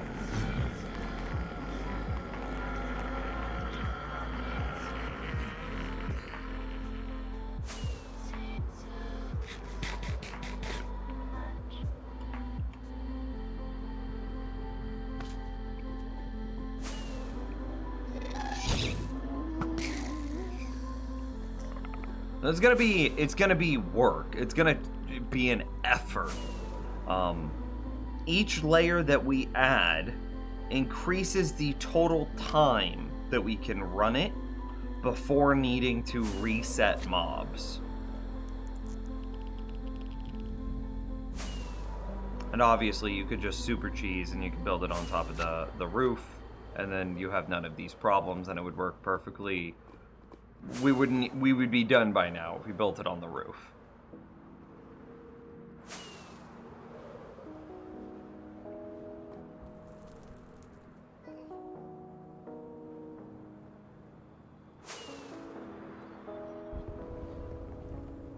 I don't think that you would need more than 2 layers if you built it on the roof.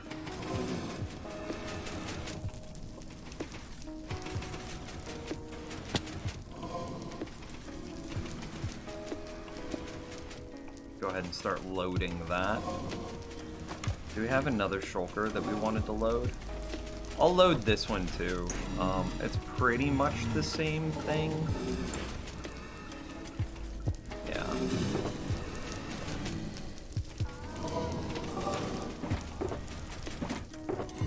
Yeah, cool. Why didn't you build on the roof? Because I'm principled. I think that building on the roof is cheesy and kind of detracts from Minecraft.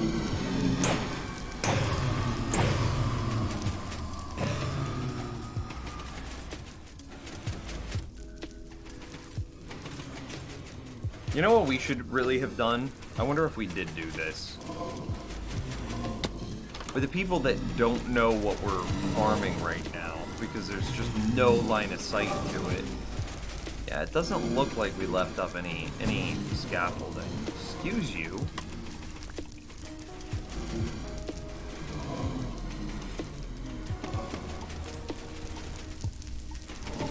So feisty.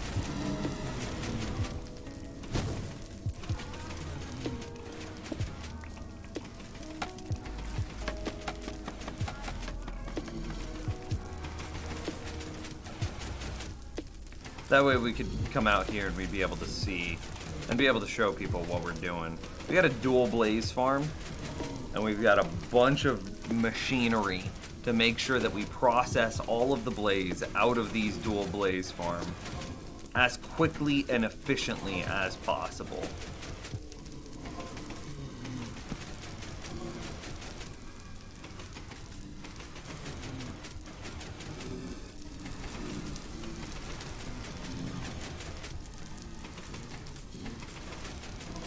And then we use mine carts to pick them up, and then activator rails to eject them onto a kill spot.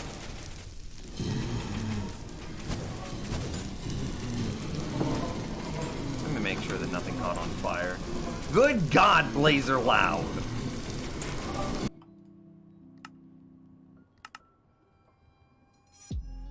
We should get a resource pack that reduces the noise that Blaze make.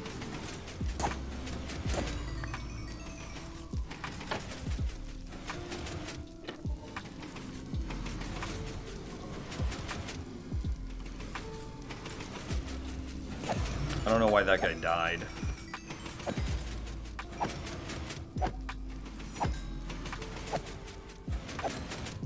Do we still have... No.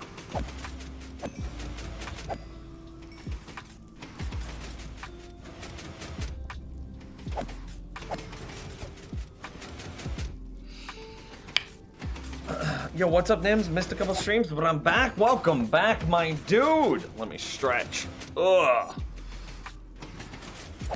I feel like you always try to find the best and most efficient way to farm mobs without cheesing. Yeah. I'm not a big fan of TNT dupers. I'm not a big fan of sand duping. I'm not a big fan of like zero ticking. And like my morality is sometimes correct because like zero ticking was removed from the game. So I was Mojang's philosophy and my personal philosophy were the same in that regard. So I don't build any of those things. And in that same vein, building on top of the nether, I feel is also kind of cheesing.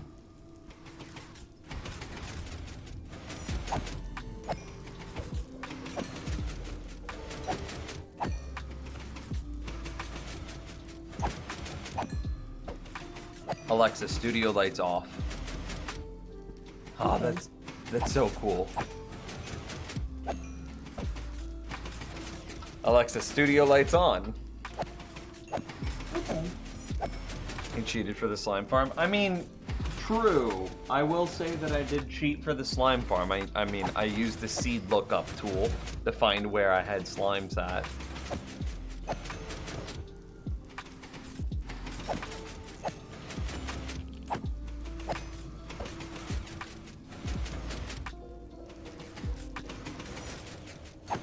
I mean, by that same logic, I frequently use F3G and F3B to show and hide chunk borders and hitboxes.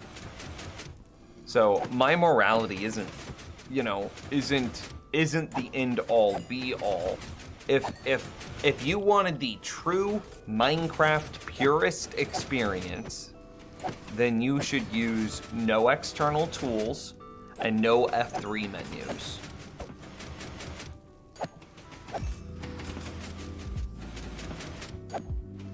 Like, you should never push F3 to get your coordinates. You should never push F3 to get your height. You should never push F3 to see hitboxes, to see chunk borders. You should never push F3 anything at all. They're technically debug menus, though. Apologize. Well, I mean, by that logic, Zero Tick farms were vanilla. Getting on top of the Nether is vanilla. TNT duping is vanilla.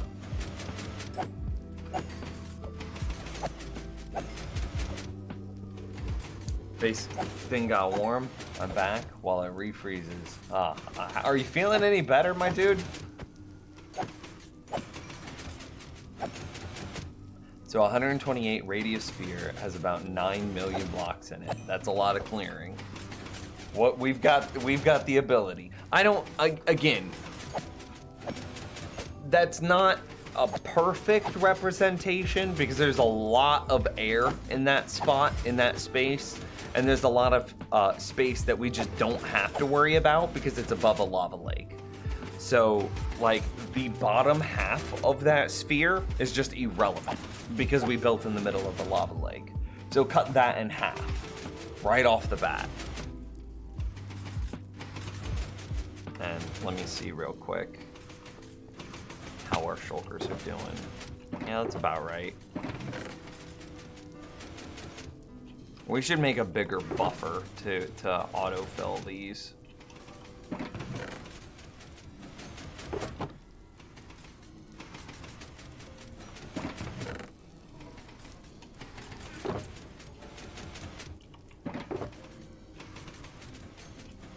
It means I need to get like a double chest in there. Alright, that should be easy enough to fix. We'll just worry about it another day.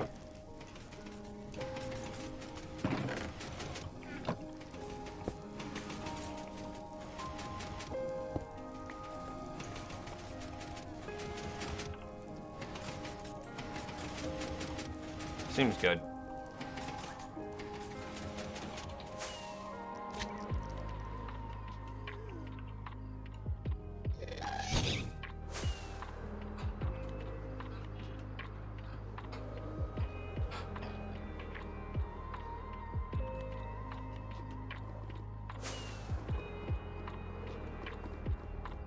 Where did I go this time? Oh, that's right. We always go up through this.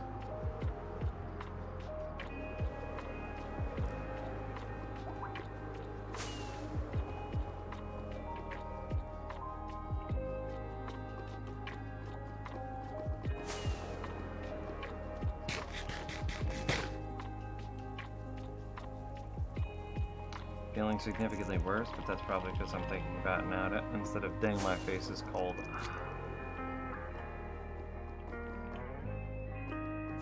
Well, here, allow me to distract by flying recklessly through the Nether in my hardcore world. It's an intended game mechanic, but we are never supposed to get on the roof or make zero-tick farms, etc. Aren't we, though? Because they could easily have patched out getting up on top of the Nether roof. It's literally, or using the Nether roof. It would literally be just changing the build height for the Nether from 256 down to 128. Then you'd still be able to get onto the roof, but you couldn't put anything up there.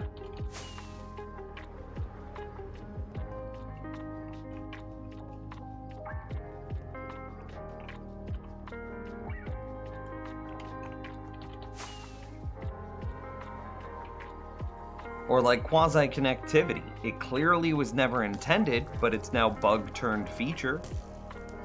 I mean, but see, you're failing to recognize your own internal biases. You're presenting your biases as if they're correct, and they're not. They're objective to yourself. So what is true and what is, and this is like a good life lesson anyway, what is true and what is good is relative to the person that's saying it. So your bias is what you're now describing. You would use F3 because you justify it in such and such and such ways.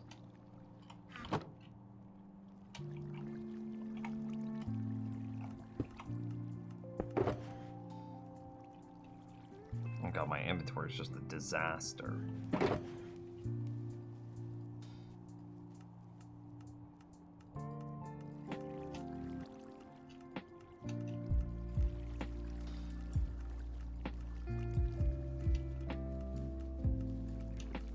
That's basically all the things that we need to have to keep building in there.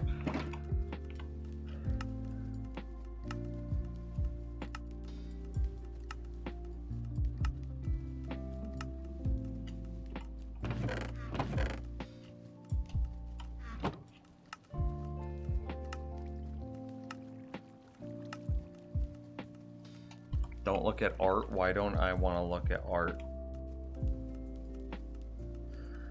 I looked at art.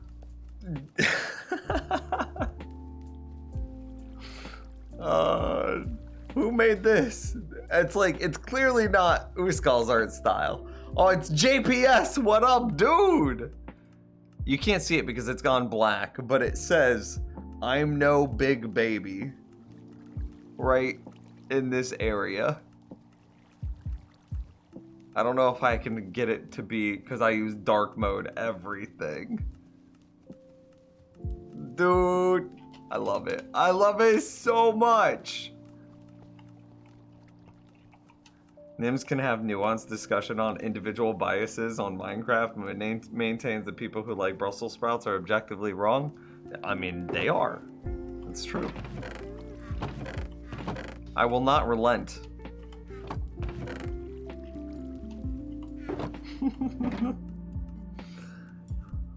Listening to you pop a totem and not knowing what's going on is a terrifying experience. 4 out of 10 would not recommend. Nice.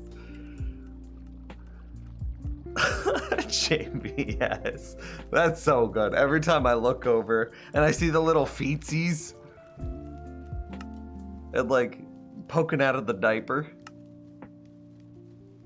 How could the F3 menu be considered cheating? You get debug information, dude. It's literally called the debug menu. I don't know what you're talking about. It's meant for code developing. Or like troubleshooting issues. It's not meant to be part of the basic game. It's for diagnosing problems.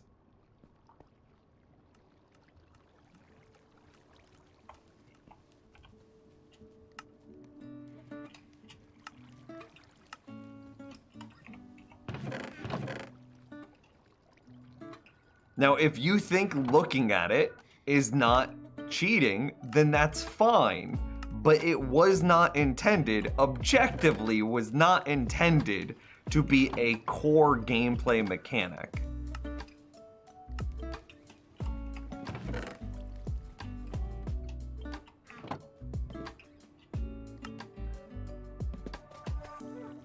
You uploaded one with background. Oh God.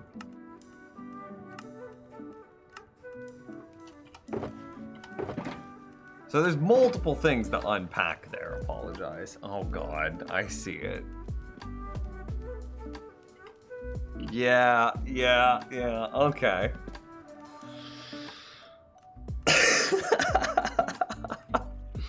These are great. I love these so much.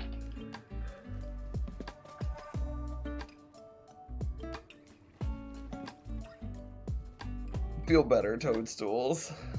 Needs more macro. It really does.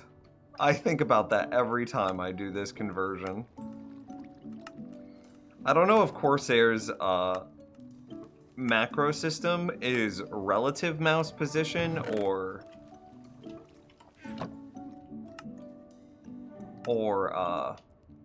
what's the other option? I can't remember the name of it.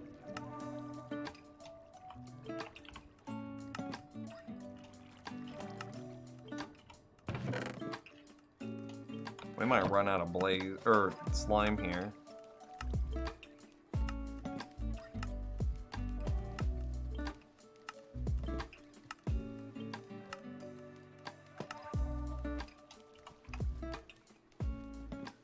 Like, how can you cheat with that? You could argue that the player's not supposed to know their literal coordinates.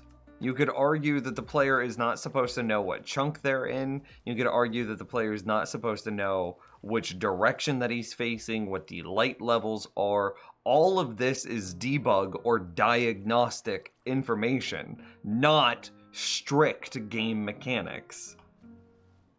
Absolute, thank you. That's what I was looking for. I mean, I don't even understand how that's even up for debate.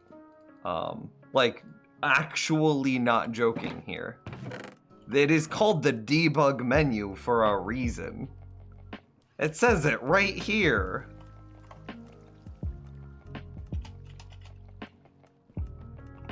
Another argument against F3 and building above the nether roof being non-cheesy, neither are available on Bedrock. There you go. Now, whether or not, see, there's two conversations here. There's one conversation is the debug menu a part of core gameplay? And that answer is empirically, unquestionably, no. It is not, which Eldin provides another example for. It's not built into Bedrock, it's not on consoles, it's not on mobile, it's literally the debug diagnostic menu.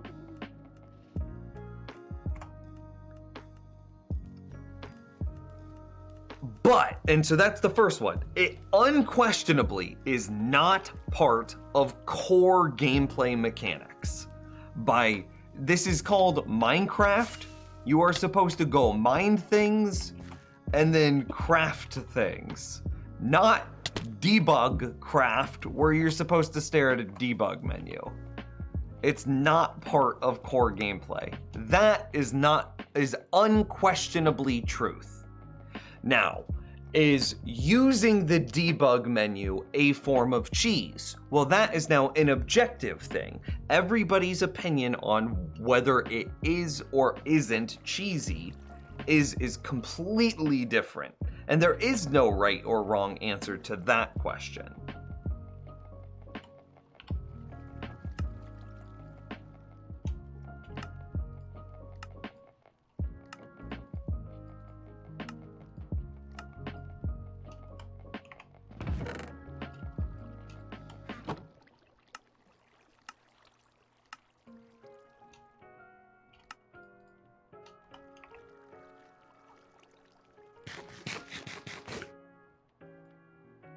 Yeah, anyway, going back. Yeah, I need a macro that's like click, click, click, click, click, click. I don't know if it's relative position or absolute position.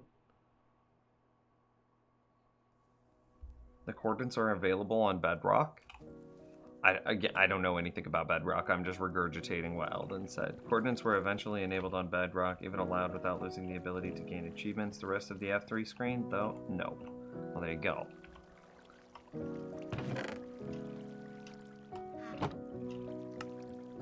Doesn't the position of where the magma cream is in the crafting menu change? Like, it obviously changed there because I had different items on the player.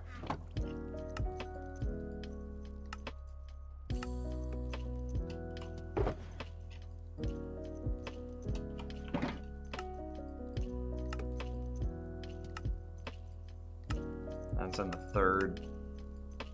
Yeah, I don't know if we can macro this.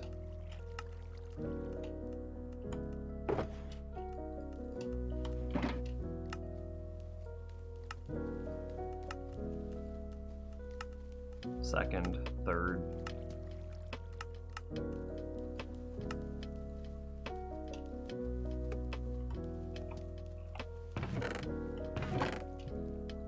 We're almost out of slime.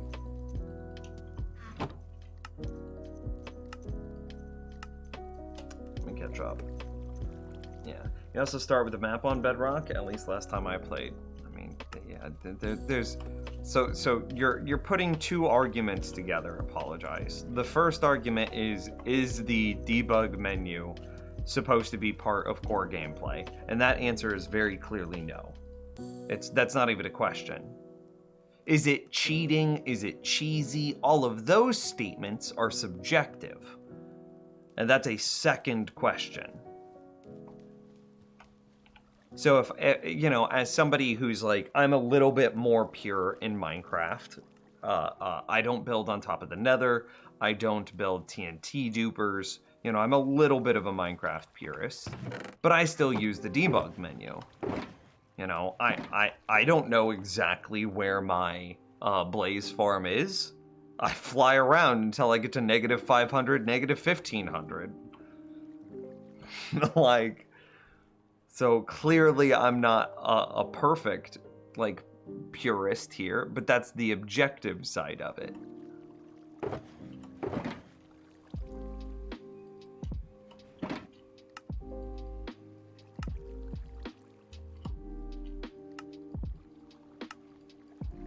And now it's in the 4th position.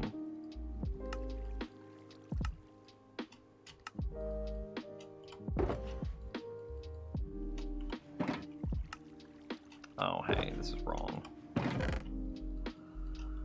Almost out of slime balls.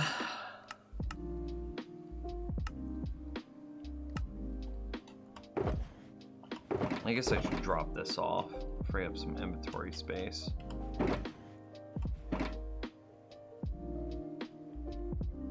I know that some think the totem is treating for hardcore because the point of hardcore is one light. Yeah, yes, very much so.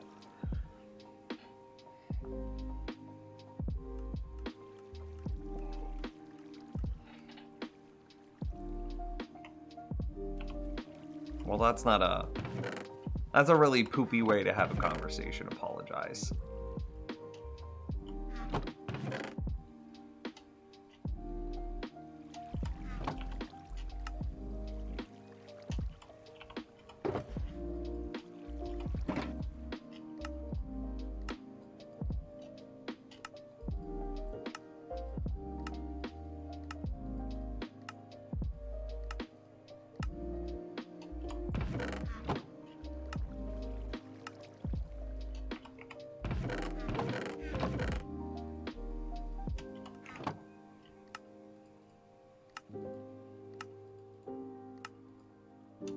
Is that it? No.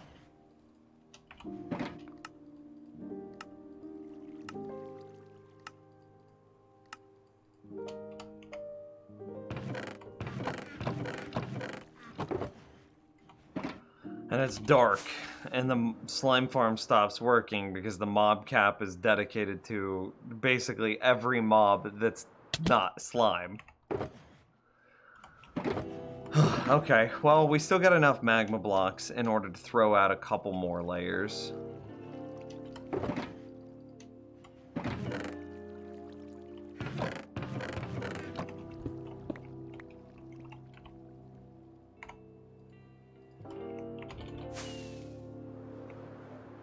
It's not about winning. It's not...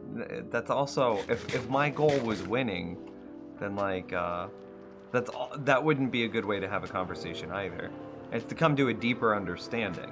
That's the whole point of conversations, is to, like, better understand each other, to better understand a subject, to... I don't enter a conversation with the goal of being like, oh yeah, I'm gonna get him. It's not a competition. But you did originally pose a question about me using your thesis statement was you were calling me out because I'm a quote Minecraft purist, and yet I used a tool to find slime chunks.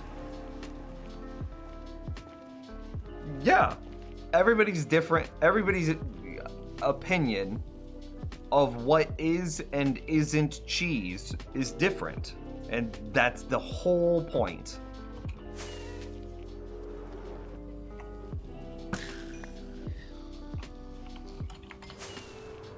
I forgot fire resistance potions.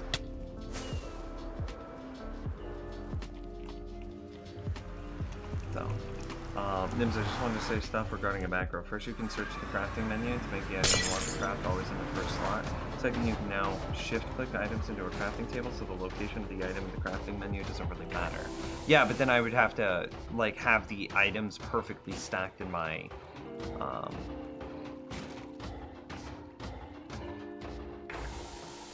inventory. However, you're onto something, because being able to search, you could go magma. You could in the macro, I could start it by clicking here. and then it can go, and then right there, then I push the macro, and then it types in magma. What is it, magma cream?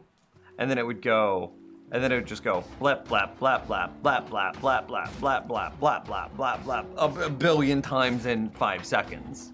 And that whole thing would just be like, instantly done. That's a good idea. I totally forgot that you could utilize the search tool in order to force the position of craftable items. That was a good idea.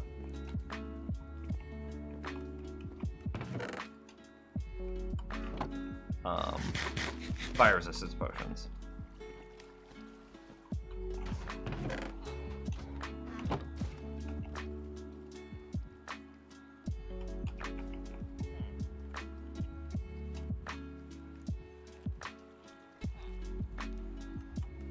I don't think that those can come out, actually.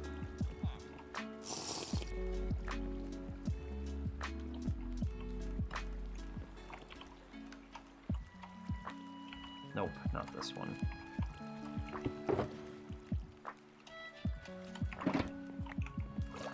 Fixing Joy-Cons, do you have the Joy-Con drift?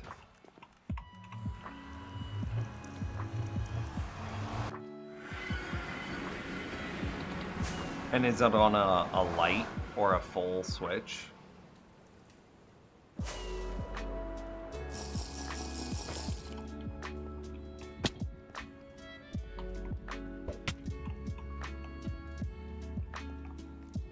Gonna take a shower, that usually helps. I'll be back. Yeah. Take care, man. Thanks for the kind words. You need a Bablat emote. Add it to the ever-growing list. We gotta hit partner in order to actually get emote slots. Hang on. Emote slots Twitch.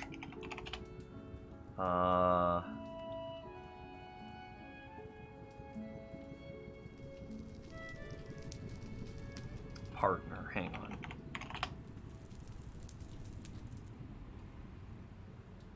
So right now, here, let me look. How to manage your subscriber emotes. Uploading in simple. How many do we have?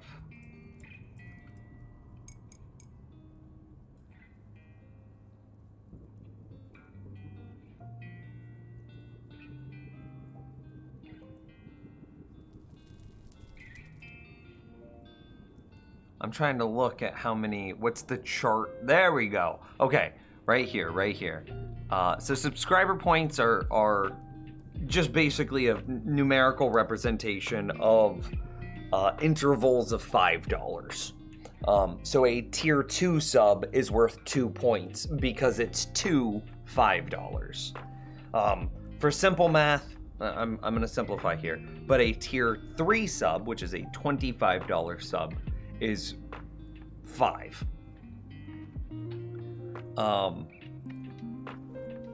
So this has got to be, so right here is we would immediately go up to 6. So we'd get, let me see if I can pull this up.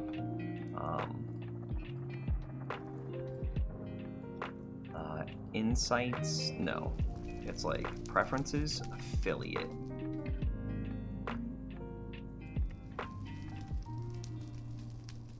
And then emotes. So here's my current thing. So we do have one open emote slot. So yeah, I have the 4 here, the 1 here, the 1 here.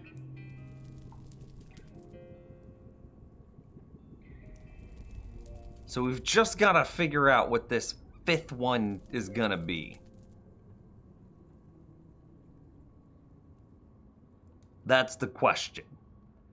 But once we get partner, we immediately go up to a 6th emote slot, right? Oh, no, ignore this one.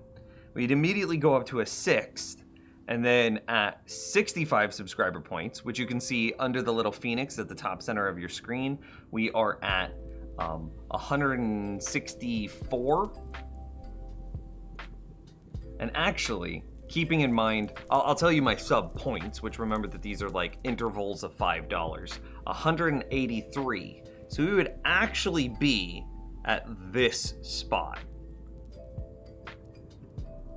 So we would have 12 if we were a partner.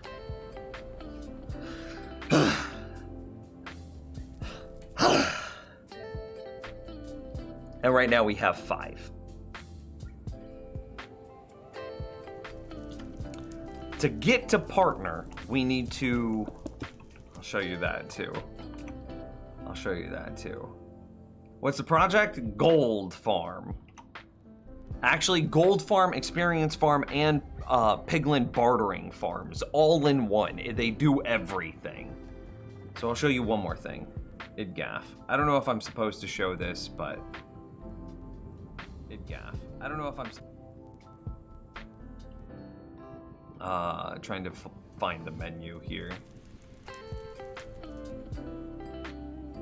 Oh, I forgot what I was looking for. I just started digging through menus and then forgot. What was I don't...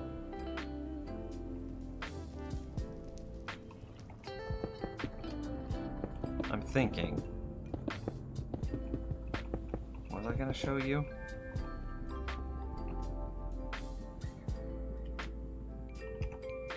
I'm totally spacing. Requirements for partner. There it is. Okay. Yep, you got it. That's exactly what it was. So we'd come in here. I need to pull up my dashboard. Thank God you're smarter than me. Preferences, affiliate. I think it's like insights, channel analytics. No. Stream summary, achievements. Yeah, okay. Here it is. So this is it. Path to partner. It's like an automated system now. You don't get to apply for it anymore. So this is the thing that we don't have. 75 viewers. You can see here that it's saying that we get 49.61 viewers on average out of the 75. So we're literally 2/3 of the way there. And then we can have all the emotes.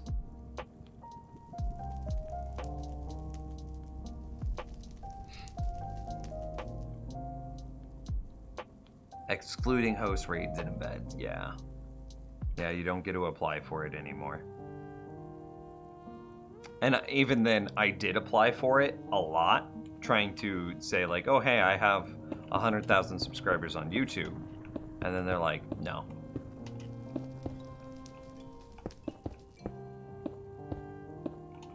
No.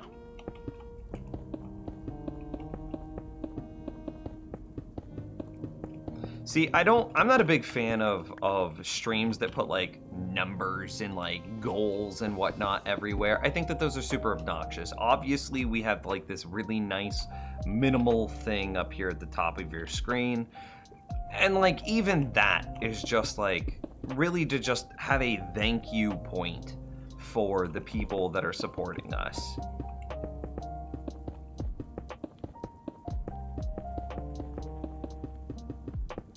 If, however, I ever did want to do some sort of like goal or something like that, my goal would be average viewers. So that way we could get to partner. And not that I'm actually trying to like leverage you guys or do anything like that. I just want more emote slots, damn it. Oh, I think you still need to apply. You just can't until you reach the goals. Okay, so then maybe that's my own misinformation then, because the spot that I normally applied to was removed. So, Eldon might be right. The traditional way that they used to allow for applying is removed. I'll rephrase to that. I don't know how it works once we get to the 75 average viewers.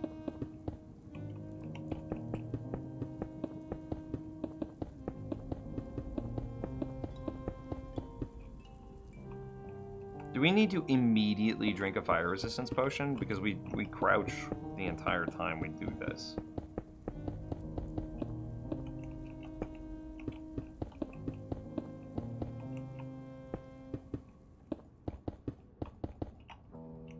So yeah, if I were to put like an on-screen goal or something like that, it would definitely be like average viewers goal, something like that.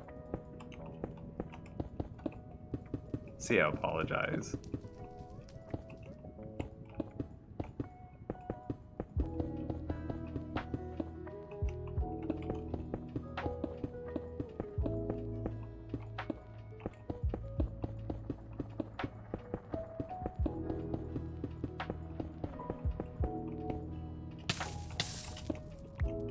I'm surprised that you aren't utilizing Better Twitch, and I don't know what FFZ is.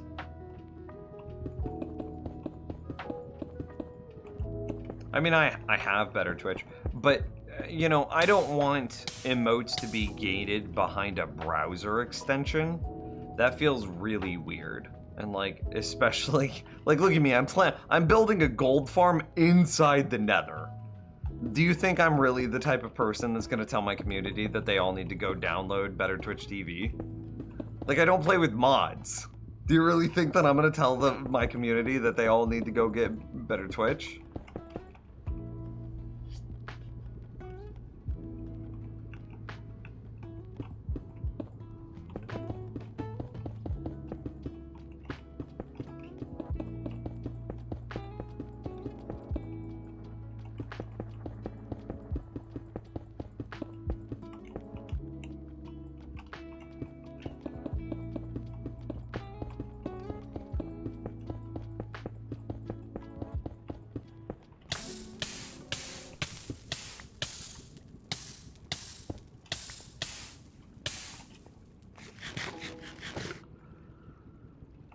We're about to get a third layer done.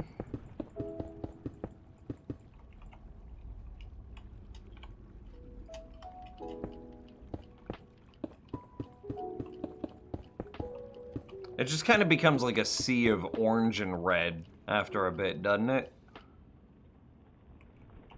Do I have any plans to do tutorials for the things that you've built in this world? Yeah, for the most part. I really should. Like, a million emphasis on make more YouTube videos. I mean, if we're sitting here talking about average viewers, after I made, like the tour stream tour thing, we got a lot of new people that came over.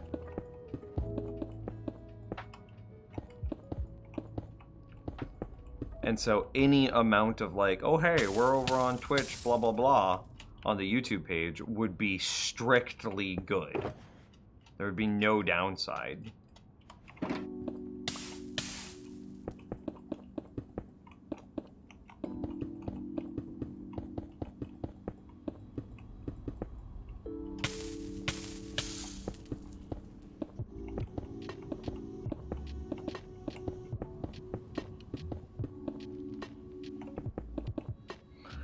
And there's a third layer. Duncan. I'll see you later, man. Take care. Thanks for stopping by.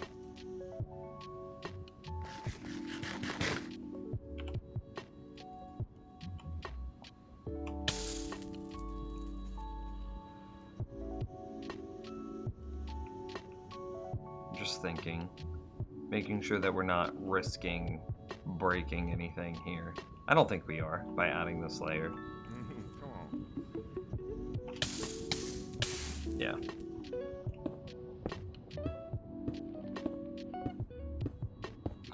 Like, I definitely, the bee farm, as an example, is done. It's ready to go. Like, that is so simple and so easy to build that,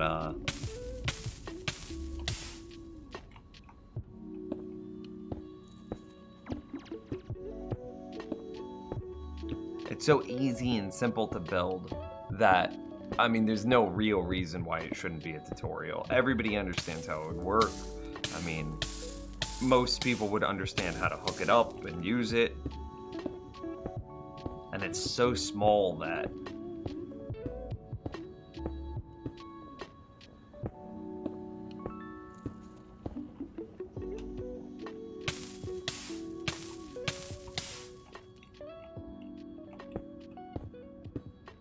There's a ton of tutorials out there, but honestly, they don't seem to be built as good as yours. They're all too big, and I don't want to have this, to build a huge thing for a farm. I like your micro farms, a minimalistic farm. Well, thanks, man.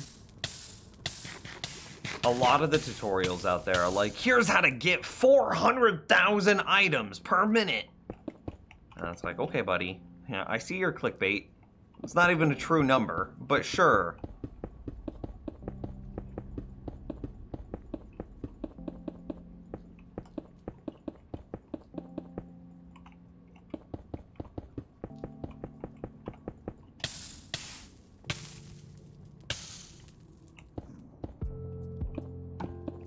This farm, however, should reach the same theoretical cap that basically every zombie piglin farm does. I mean, it definitely would had I built it on top of the Nether.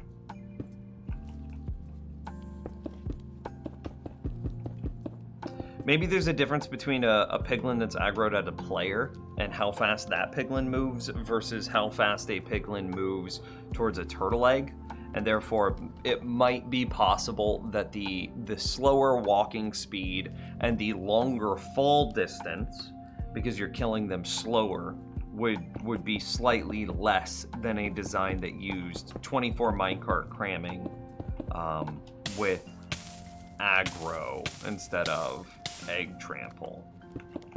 So, but then it would only be a couple of percentage points, right? What's the percentage speed difference between a piglin walking towards an egg versus aggro walking towards a player?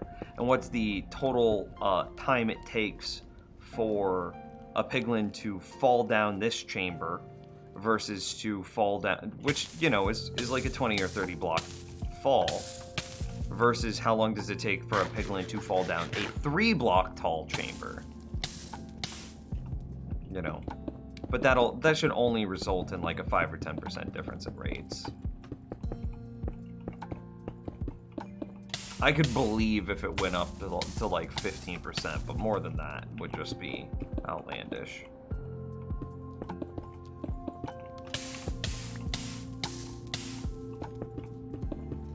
Because you're only talking about like a second or two longer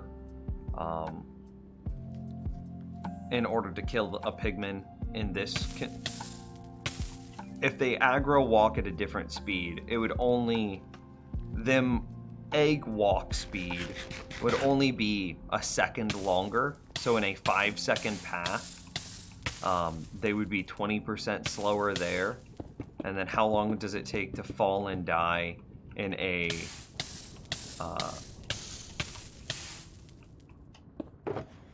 God, we're out at that one.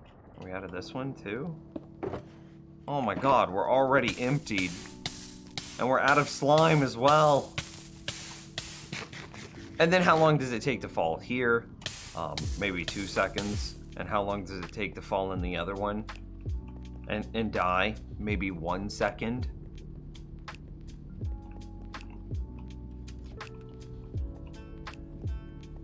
So you're talking a second, like 3 extra seconds to kill the same piglin.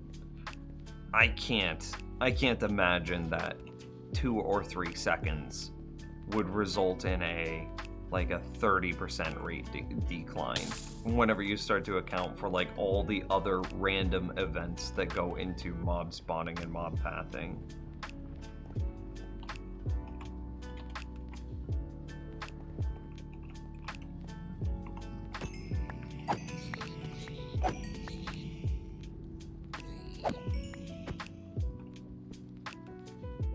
Maybe we should have a slime block.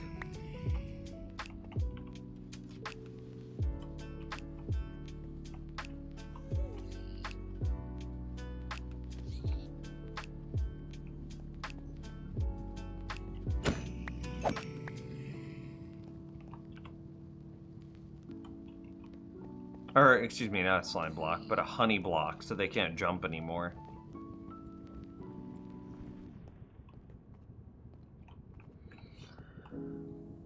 I just don't understand enough redstone to try to make stuff on my own.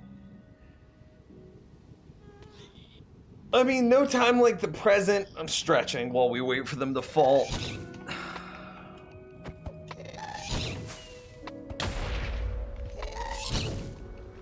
No time like the present to start learning, though, am I right?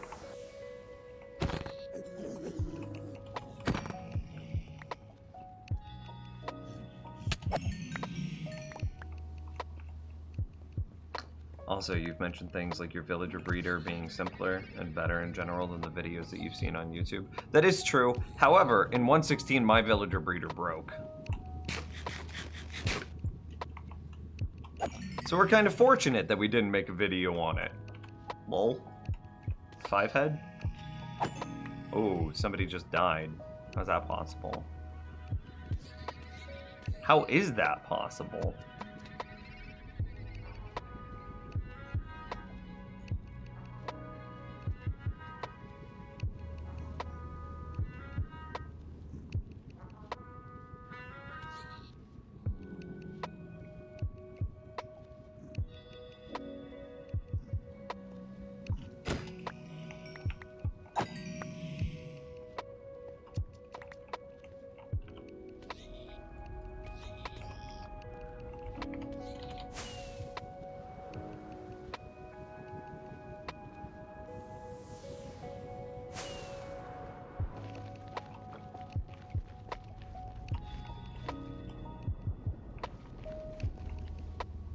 See, guys like this are causing problems for me.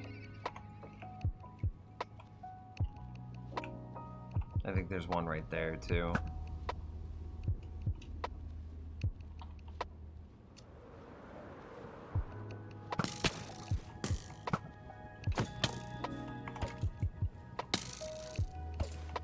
But there is a lot of, kind of continuing your point, there is a lot of misinformation that exists inside of, like, the tutorial space. There are a lot of people that artificially inflate their numbers so that way it looks better for a thumbnail or for a title. There are a lot of people that just, like, outright copy other people's designs. They don't even try to, like, improve them. They don't even try to... You know, because, I don't know, dude. If I came up with, like, the wheel, and then you're like, okay, we're gonna take the wheel and we're gonna make it into a tire. Like, that's an improvement. But if you're just like, you made this? No, I made this. Lol, you're just a thief. So, but I guess you guys, like, from a user's perspective, you wouldn't worry about that as much.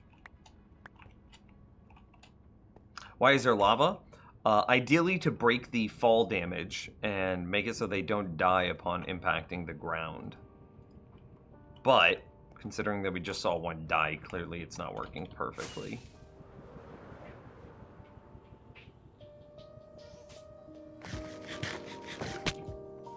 Got a lot more area to clear.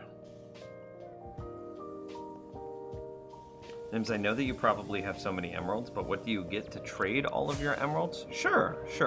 I'll show you real quick.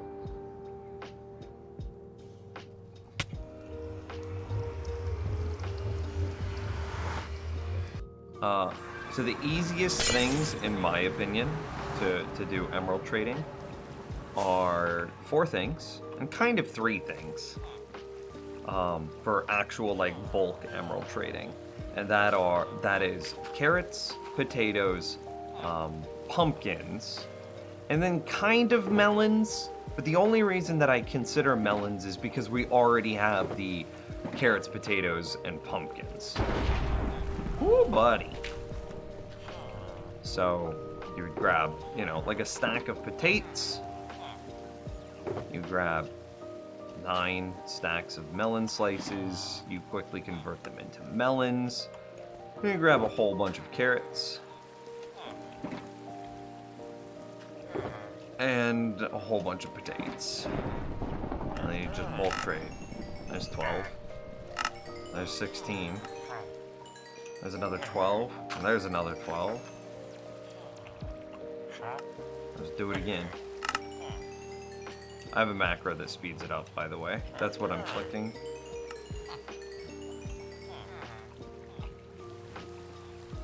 So with one farmer, you're able to get a whole bunch of trades going. And it's very easy to obtain potatoes, carrots, pumpkins, melons for a system like this.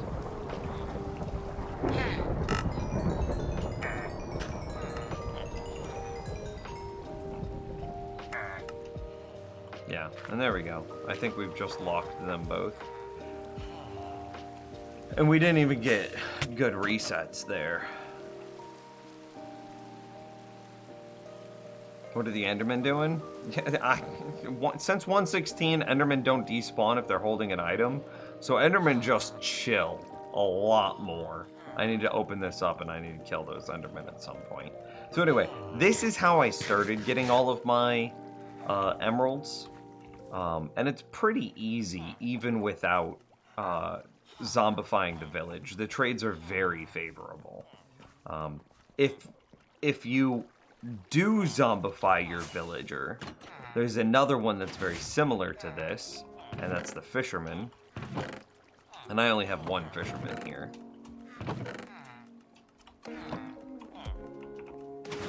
The same thing, and I zombified this guy a bunch.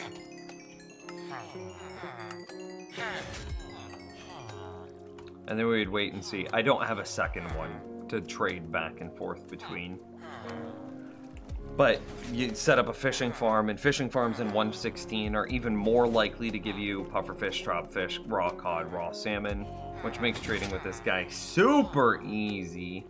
I'm gonna put those back into design: tropfish, pufferfish, raw cod, raw salmon. Okay. Another option that's a pretty decent option is iron ingots. They're iron ingots, you're gonna have 1 billion of them after you make your first iron golem farm. And they trade pretty favorably into villagers.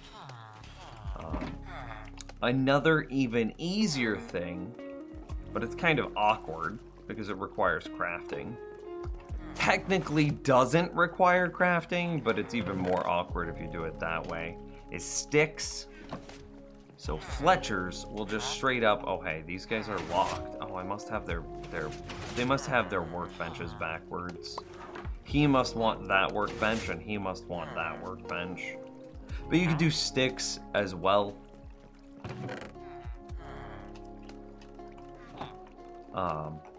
White dye and red dye is pretty simple for the purposes of, which is just poppies and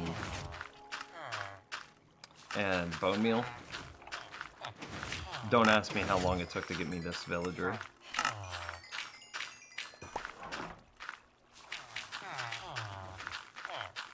I don't care about the rest of that. Lol. Do I have a raid farm though? I sure do.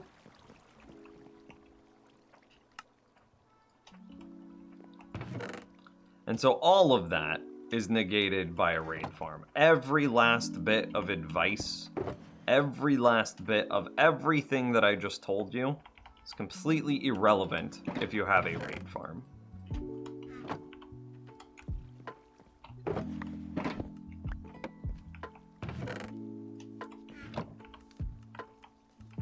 And we'll go look at that real quick.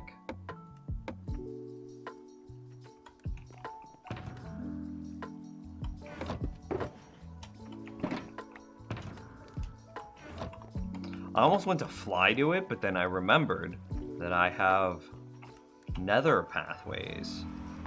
Wait, why is it negated? I'll show you. I'm gonna remember which way is my raid farm. It's this way.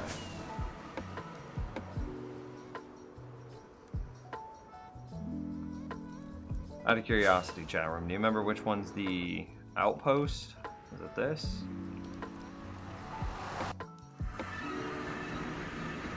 Oh, good lord! What happened here?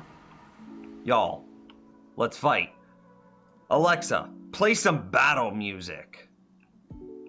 The playlist New Metal Hits on Amazon Music. By the way, you can start your day with music. Just say... Okay, Alexa off. Alexa off. Alexa off.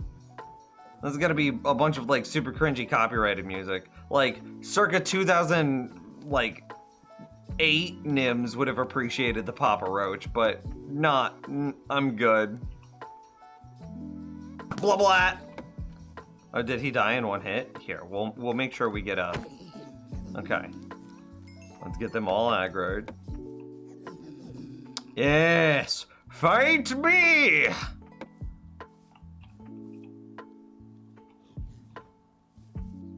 Fight them? No building? Dude, I got you. I wish that more monsters in Minecraft fought each other. Like, I wish Zombie Piglin fought pillagers. Wouldn't that be sick? And look at him. He's even got crossbows. They won't even use their crossbow. Hang on. Let's just, we're going to go on a trip. We're going to go on a journey, the lot of us. Can you cross water? Okay. Oh, you know what? There probably won't be any pillagers because the mob cap is consumed by Zombie Piglin. Sadness. I wanted to see a huge group of them fight each other. Wouldn't that have been great? Okay, anyway.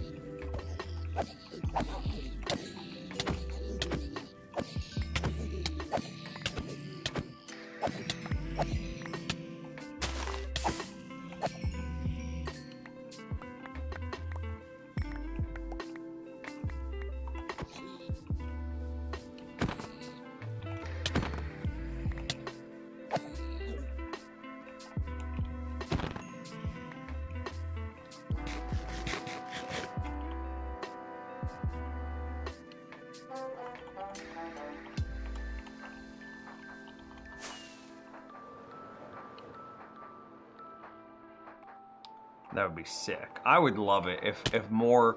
I want to see the world feel more alive. Oh, there we go. I want more monsters in Minecraft to fight other monsters.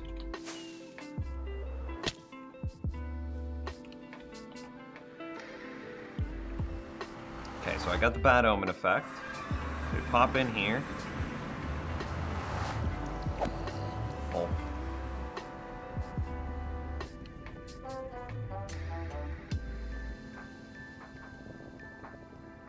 Then we come over here. I should probably simplify that and make the diagonal. Oof. Oy vey!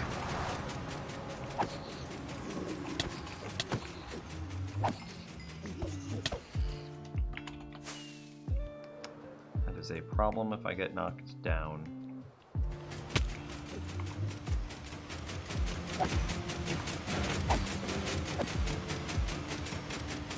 Did they just spawn behind me? Is this a problem now?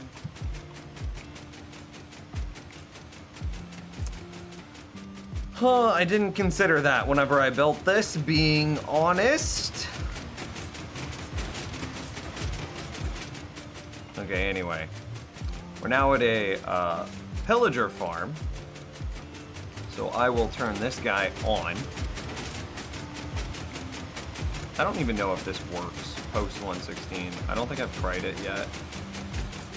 Either way, we get into position, we hold left click, or we start our left click macro, and we should quickly be dropped down. Hopefully we don't die. We do have a totem in our offhand. You know what? Let's put on...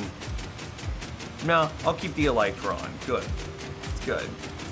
Are you planning on making your nether path spawn proof? Very much so. Okay, so we get dropped down, we start a raid, we get bubble vadered back up. And then before the raid starts, we're back in position. And technically outside of the village, Ominous Horn blares, you can see it in the captions.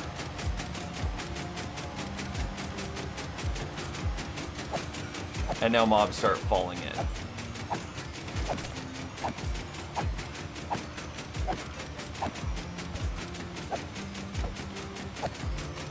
All of these pillagers have emeralds in their drop table. So why do I need to be trading with villagers to get emeralds when these guys all have emeralds in their drop table? And then the farm runs, the clock is slightly longer than the expected time to kill a raid, and then it resets. And like my hands are obviously free. Let's see, there's another ominous horn. And so we'll finish out this cycle, and then we'll stop it. So I gotta watch it here.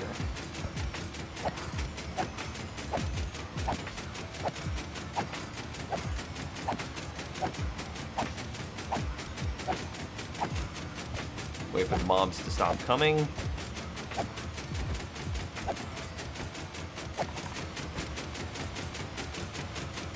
And that looks good to me. I'm gonna drink my milk bucket to clear my bad omen effect. And then we'll stop this clock and check our chest. And in that tiny amount of time,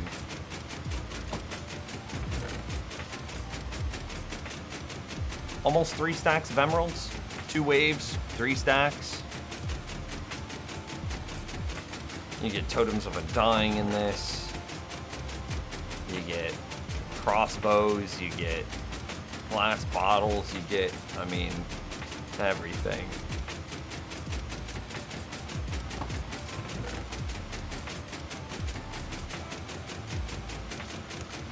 So yeah, you build a raid farm, and emeralds kind of become a joke. Totems of undying become a joke. A lot of stuff kind of just becomes a joke.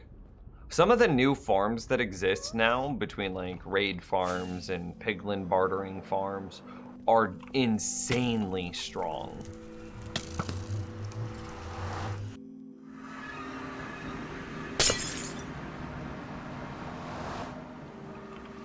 So, yeah.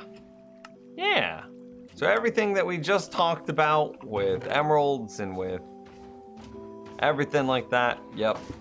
Or you could just build a raid farm. And with that, I think we're gonna call it a stream. Chat room, you were wonderful. You were phenomenal today. I appreciate you guys so very much. We will be back.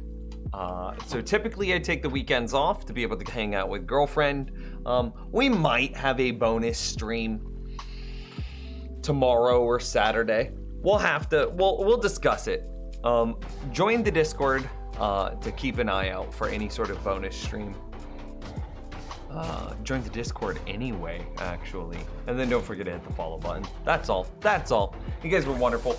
Eric, ZGS,